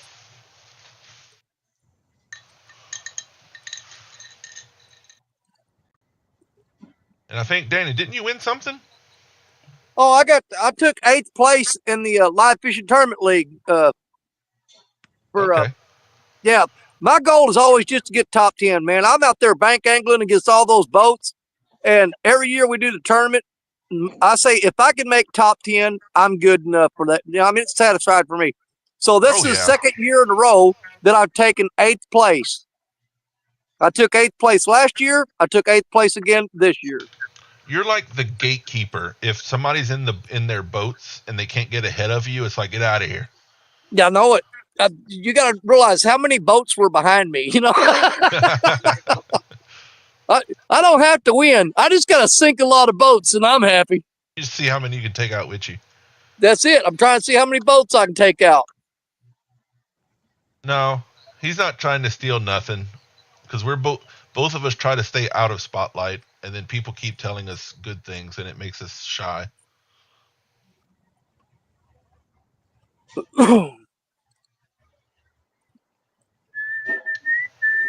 Yeah, when I'm cutting it down to just 10 tournaments this year, yeah, I've got my work cut out for me because I fished there was 19 tournaments last year, and I fished 18 out of 19 of them.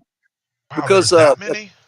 Yes, there were 19 tournaments last year. We cut it down to 10. That's why every time we wanted to do something, y'all were like, "No, we got a live tournament." Yep. Well, I tried to fish every one of them, but the bumping tournament, yeah, I actually tried that, and from the bank, and I was like, no, forget this. And the dragon tournament, yeah, I just completely not even going to try. But they've reformatted it. We're going to do a point system this year on a lot of the tournaments, and that gives me a little bit of more of an edge than I had last year. So now we'll just see what we do. Now, Danny, why we haven't seen Bobcat comment like all day, and then all of a sudden we're talking about the tournament league, and he's like, "Hey, I was first." Well, there's a pretty good reason for that. He's sitting here quiet because he was first. Was he just in here creeping all day, waiting for somebody to say live tournament league? Hey, I'm going to tell you something you got to learn about Bobcat. Bobcat is perfectly happy to sit around and listen to people and not say a word because he's always told me, you learn more listening than you do talking. Yeah. If had to tell that to some people before. You'd learn a Yeah, lot if well, you I shut ain't your learned mouth. nothing because I can't shut up.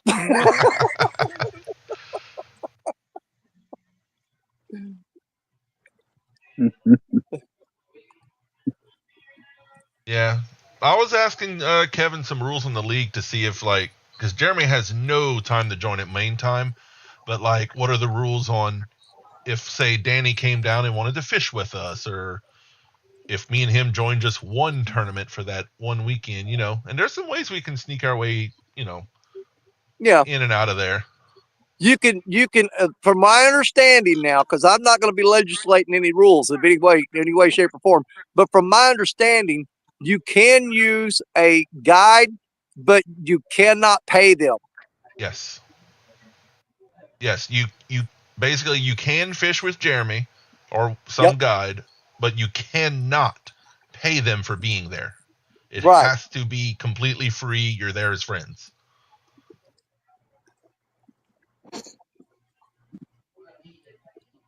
Yeah, there'll be a whole lot of guides that go, "You're on your own, pal." Yeah, 'cause Jeremy talked to it because we know there's a couple people that always say they want to come down and fish. And they might just so happen to do it for then. So Jeremy wanted to know the rules very specifically so that he didn't get in trouble. Yep.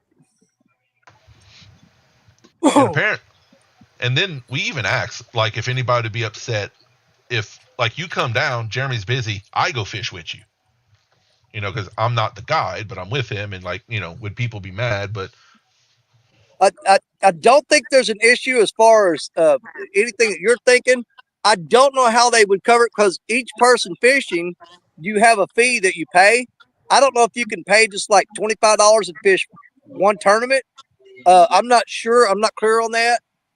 But you know, like as the captain, I had to pay $100 to be the captain of the team.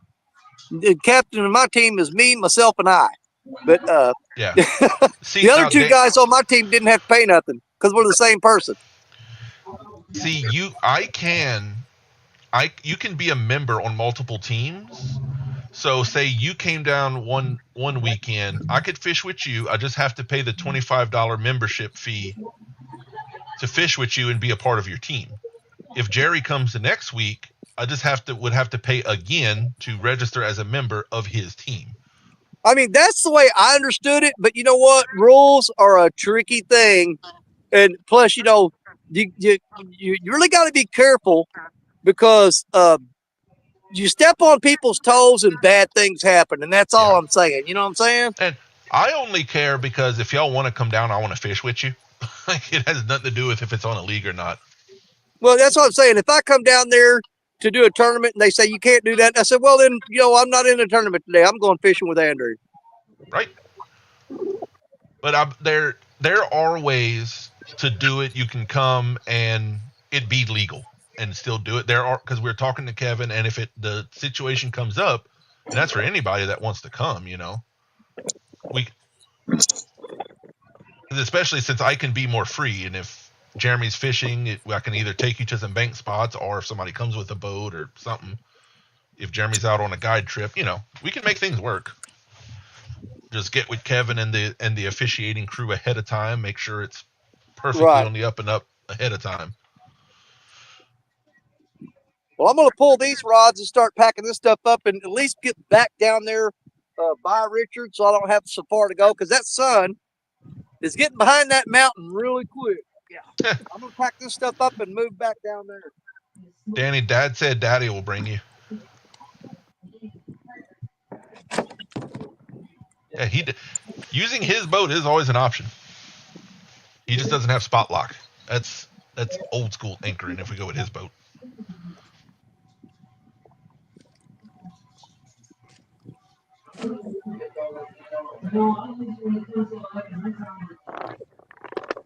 Yeah, Stan, I was on the phone with Jeremy last night. I was literally reading through all the rules, and I messaged Kevin once or twice just to kind of preemptively see about if people come ask to fish with us.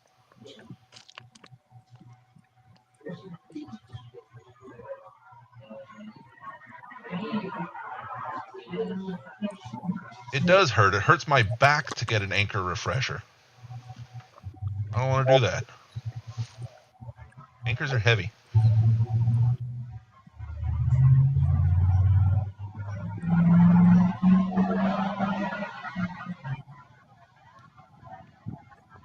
Oh, Danny might be hung up. Well, after this show will be stopping in 15-20 minutes, and then we have RCT chat. The normal weekly Sunday show will be starting up at 6 Central.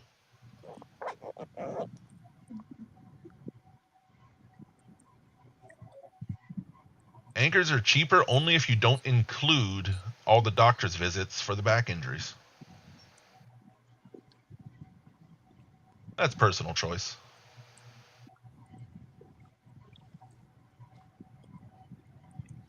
My other favorite way of spot lock is you drive down, you find the spot, and you just ram the boat into the bank.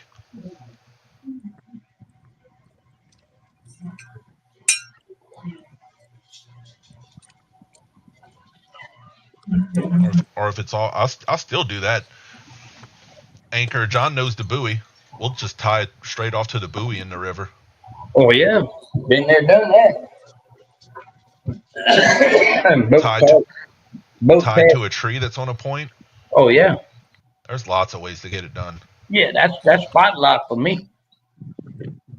Wait, your wife works the anchor. What? Well, you got it made.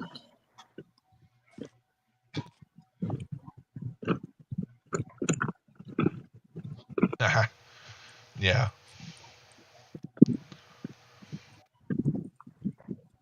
I don't want to anchor in John's holes because you'd be throwing that anchor in 100-something feet of water. Yeah, that's a little tough.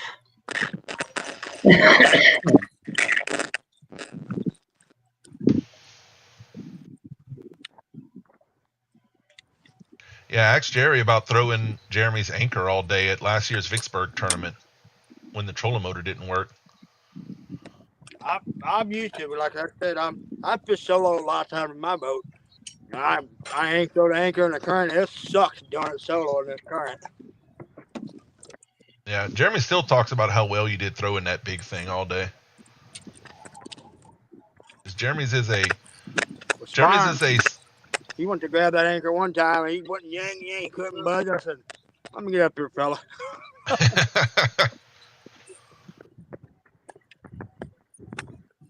Yep. All right, Tank, Jerry, Danny, Richard. I gotta get out of here. I got some things to get taken care of right quick. All right, brother. I appreciate you coming in and hanging out with us. Got to get some more items out of the trailer, and make sure that gets taken care of. Therefore, nobody's fussing about it. Ain't on the way. Well, quit giving away stuff. You wouldn't have to ship so much. Richard, I need that address now. All right. Yep. He sent it to me a while ago. As soon as we get out of here, I'll send it your way. Okay, that's good. You know how Stephanie is on shipping. Oh, I know. She's on the spot, man. It's got to go. You know. Yeah, I'll get it to you right away. So, all right. Appreciate everybody coming in, hanging out. Appreciate y'all allowing us to come in here and do this with y'all. So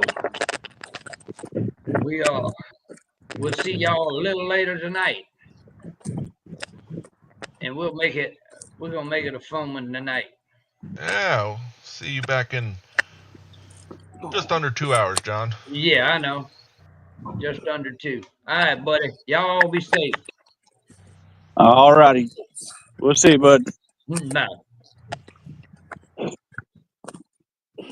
Yeah, at shows we usually call Creech John's Wrangler.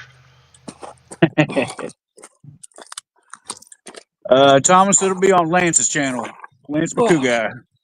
Yep, Lance McCoo guy, Hawaiian fisherman. If my stuff works correctly on the Creole catfishing channel, it should also be streamed there if I did it right. But for sure, Lance McCoo guy, Hawaiian fisherman on his channel like normal every week. Man, this billy goat crap is for the birds. But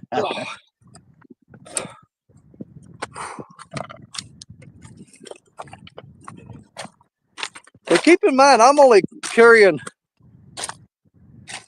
partial gear down here. When we fish these spots normally, we make about 3 trips to get everything down there. Oh, my legs are burning. That's the link to the show straight to Lance's channel, and that'll be in about 2 hours, and we'll be back on there. Once Danny gets where he's going and all, we'll get those guys to kind of sign off, give y'all some Yeah, I'm almost there. hellos, goodbyes. Well, don't rush, Danny. Don't kill yourself. I'm just filling air.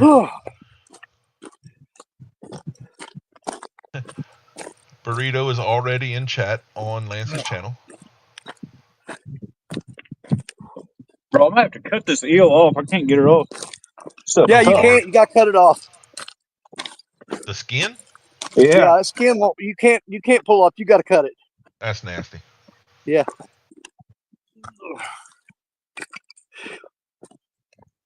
Oh man, Jerry says his phone died. Uh-oh. Oh well. Tell him to walk Yeah, over we to about you. done anyhow.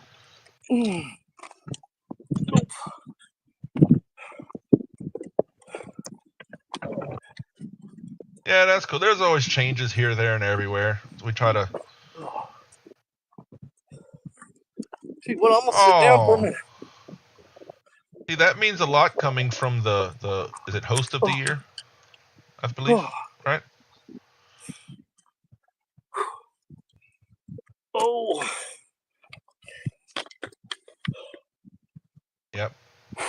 This is how you spell it. If you're looking him up on YouTube, that's him there. We'll be on his channel.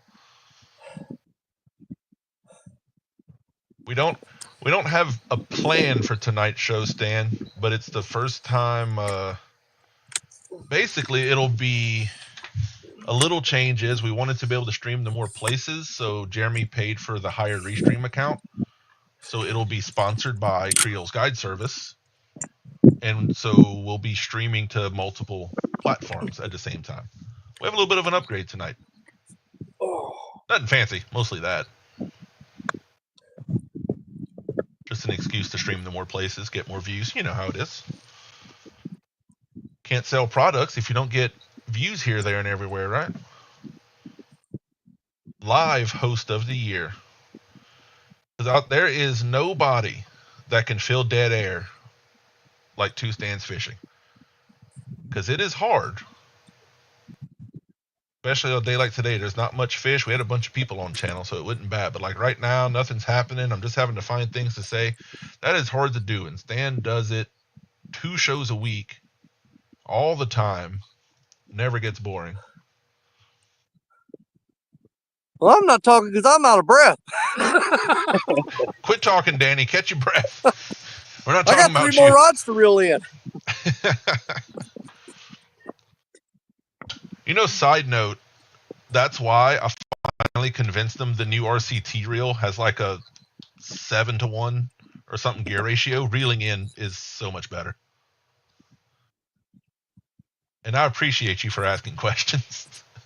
A lot of you were asking questions, and it helps.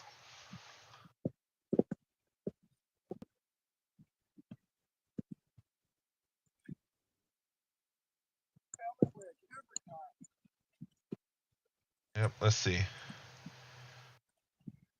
The good old end of day, sun going down, reel the gear up. And now I'm running out of things to say. It's all right though.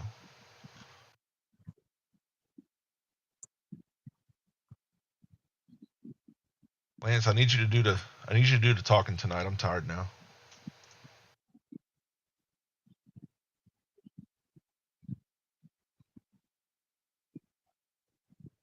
Yeah. I don't remember the exact number, but it's definitely higher than the average catfishing gear ratio. Because, and here's my argument with it, and I finally got Jeremy and convinced into it.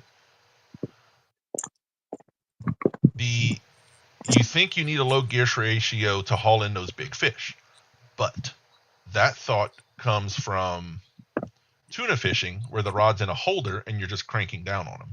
When you're catfishing, you have it in your hand, the rod pulls the fish in, the reel sucks the line up.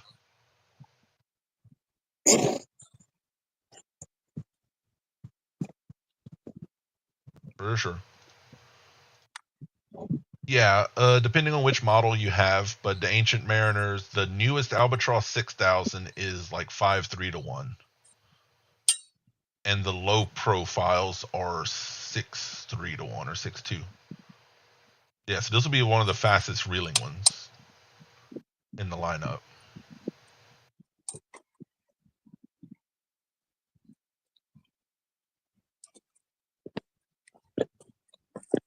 I know when we were all testing, pulling 10, 12 ounces of weight out of an 80-foot hole, that gear ratio is nice.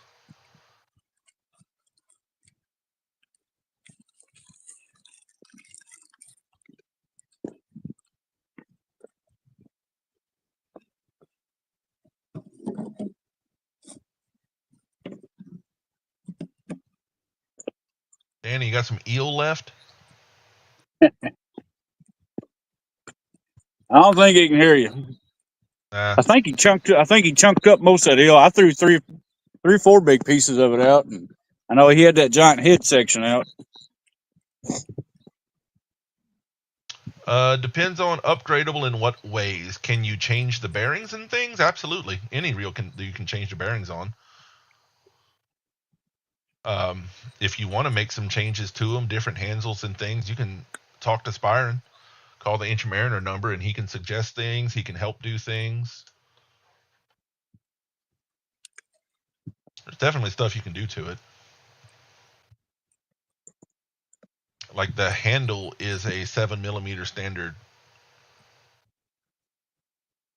7mm standard, so it actually fits all the like normal Abu handles. So you can Amazon one and switch it.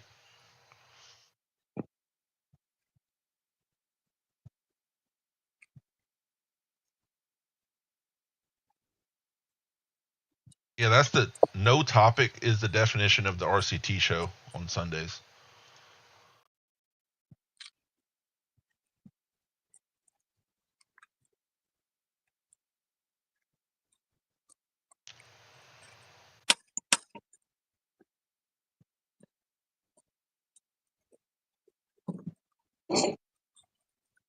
I even find with the gear ratio when they're too low, like those 4 2 to 1s, you get a fish run at you, you can't catch them, and I hate that.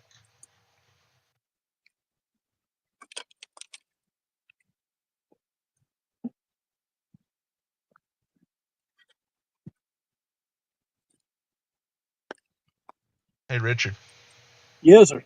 you know what I found funny at CatCon? Oh, what's that? A bunch of people got to meet me and they realized I actually know how to fish. I don't just hang out with Jeremy. You're not just there for good looks, huh? I think he said a couple people made that comment to him. Like, well, yeah, I have more catfishing hours on the water than he does.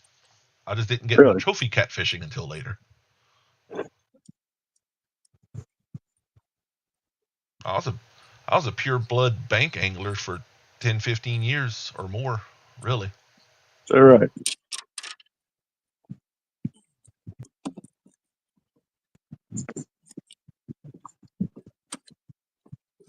And he's about to get packed up over here. I'm getting there. I like you're just watching him do it. You're not gonna help or nothing. I still got to pack all my junk up that big old steep hill. Is it that bad behind you? Yeah, it's pretty well straight up. Oh God, 'cause I know in the group chat y'all said something about sliding down the hill. That's over where Parker's at. Yeah, there's Danny's truck up there. Oh Lord. Yeah, you see that big giant escarpment there? That's pretty well Yeah. straight up. You just got to find some little toe holds and just kind of climb it. I don't think so. Yeah, it kind of sucks, but part of it. Oh, you have a good view of that table rock over there now with the sun on it. Oh yeah. Oh man. That's pretty. Yeah, it is. It is pretty, man.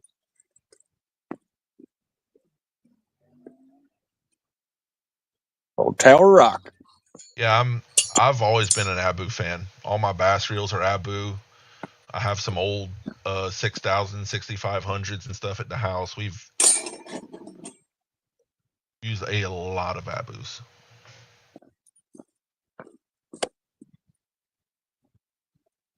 Byron actually has my 2 bass reels. I have a couple of Pro Maxes, and he's upgrading the bearings for me right now to basically turn them into Revos. I'm excited for that because I'll use that for slicker and all too.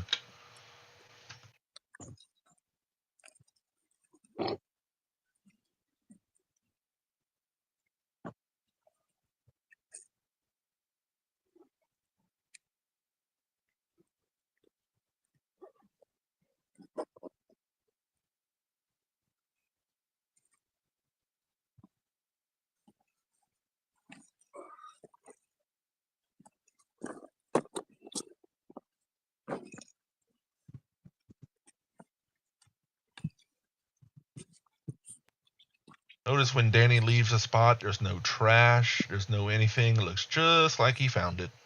That's right. Yeah, I picked up a lot of crap, threw it in my bait bucket.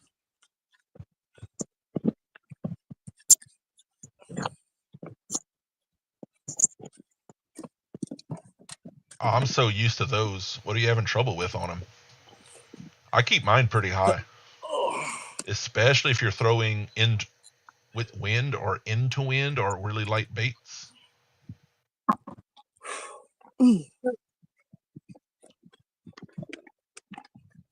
Yeah, I was saying I have some Abu Pro Maxes, a 200 size low pro that I use for bass and bait and stuff. Spyron's upgrading the bearings for me.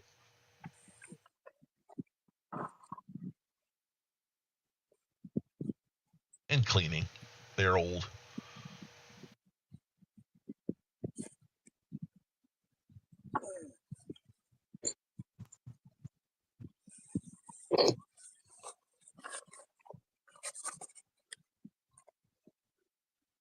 What time we got, Richard? 425.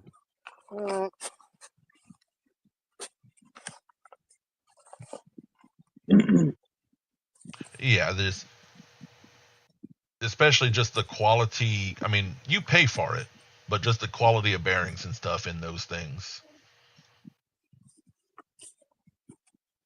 But it's not definitely not on the budget list though.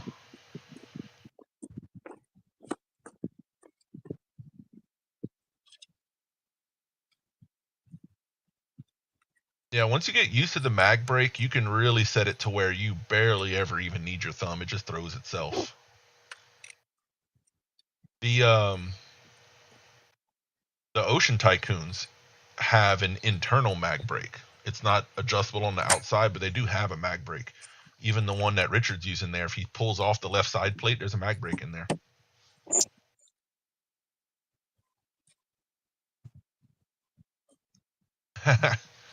Yeah. Well, that's why I like the RCT reel and the Ancient Mariner reels, trying to bring as high a quality as possible, but, you know, without making it a $300 reel.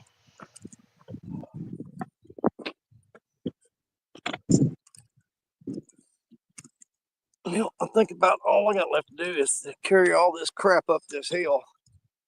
Other than that, I'm pretty much done. How about you? Yeah, I'm about done, buddy. Well, if y'all want to tell the folks bye before y'all make y'all's climb. Let me catch. I'm still catching my breath, dude. That's what I'm telling you before you make the climb. Yeah, I gotta go up that freaking hill. Look, send Richard up there first, and he can throw down a rope and tie it to your belt. I do have a rope in that truck for just the occasion. Well, as far as my part, you know how I always say, I sure appreciate everybody spending the time to come in here and hang out with us. Y'all make it all worth it. Glad to be back out on the water, and I'll be doing it a lot more in the very near future. And man, if you're going to get out here in God's country and enjoy creation, why don't you take a second today and thank the one that created it? Since we're doing it peace and safety, why don't you thank a veteran for that? All right, guys, that's all I got. Appreciate you, and we'll see you on the next one. Well, as far as me, I've had people just driving me crazy saying, We want to see at least one show where you bring the river rats back together. And so that was a mission that was very important to me. It didn't take a whole lot of poking to get them to agree. So there we are. You got your Mississippi River Rats with the RCT sponsorship today. Man, I tell you what, that's what it's all about for me. I mean, I'm glad you guys come in and supported us on both sides of that, as far as the River Cats tackle part of it, and showing the love to the Mississippi River Rats. Man, we appreciate it. We thank the world of each and every one of you. And we love each and every one of you. I'm tired and I'm rambling. I'm going home. Thank you, guys. We love y'all. We'll see you again real soon. Bye, Richard, everybody. You got the end button? That'd be Rolling Richard. I can't touch I no got her, buttons right bud. now.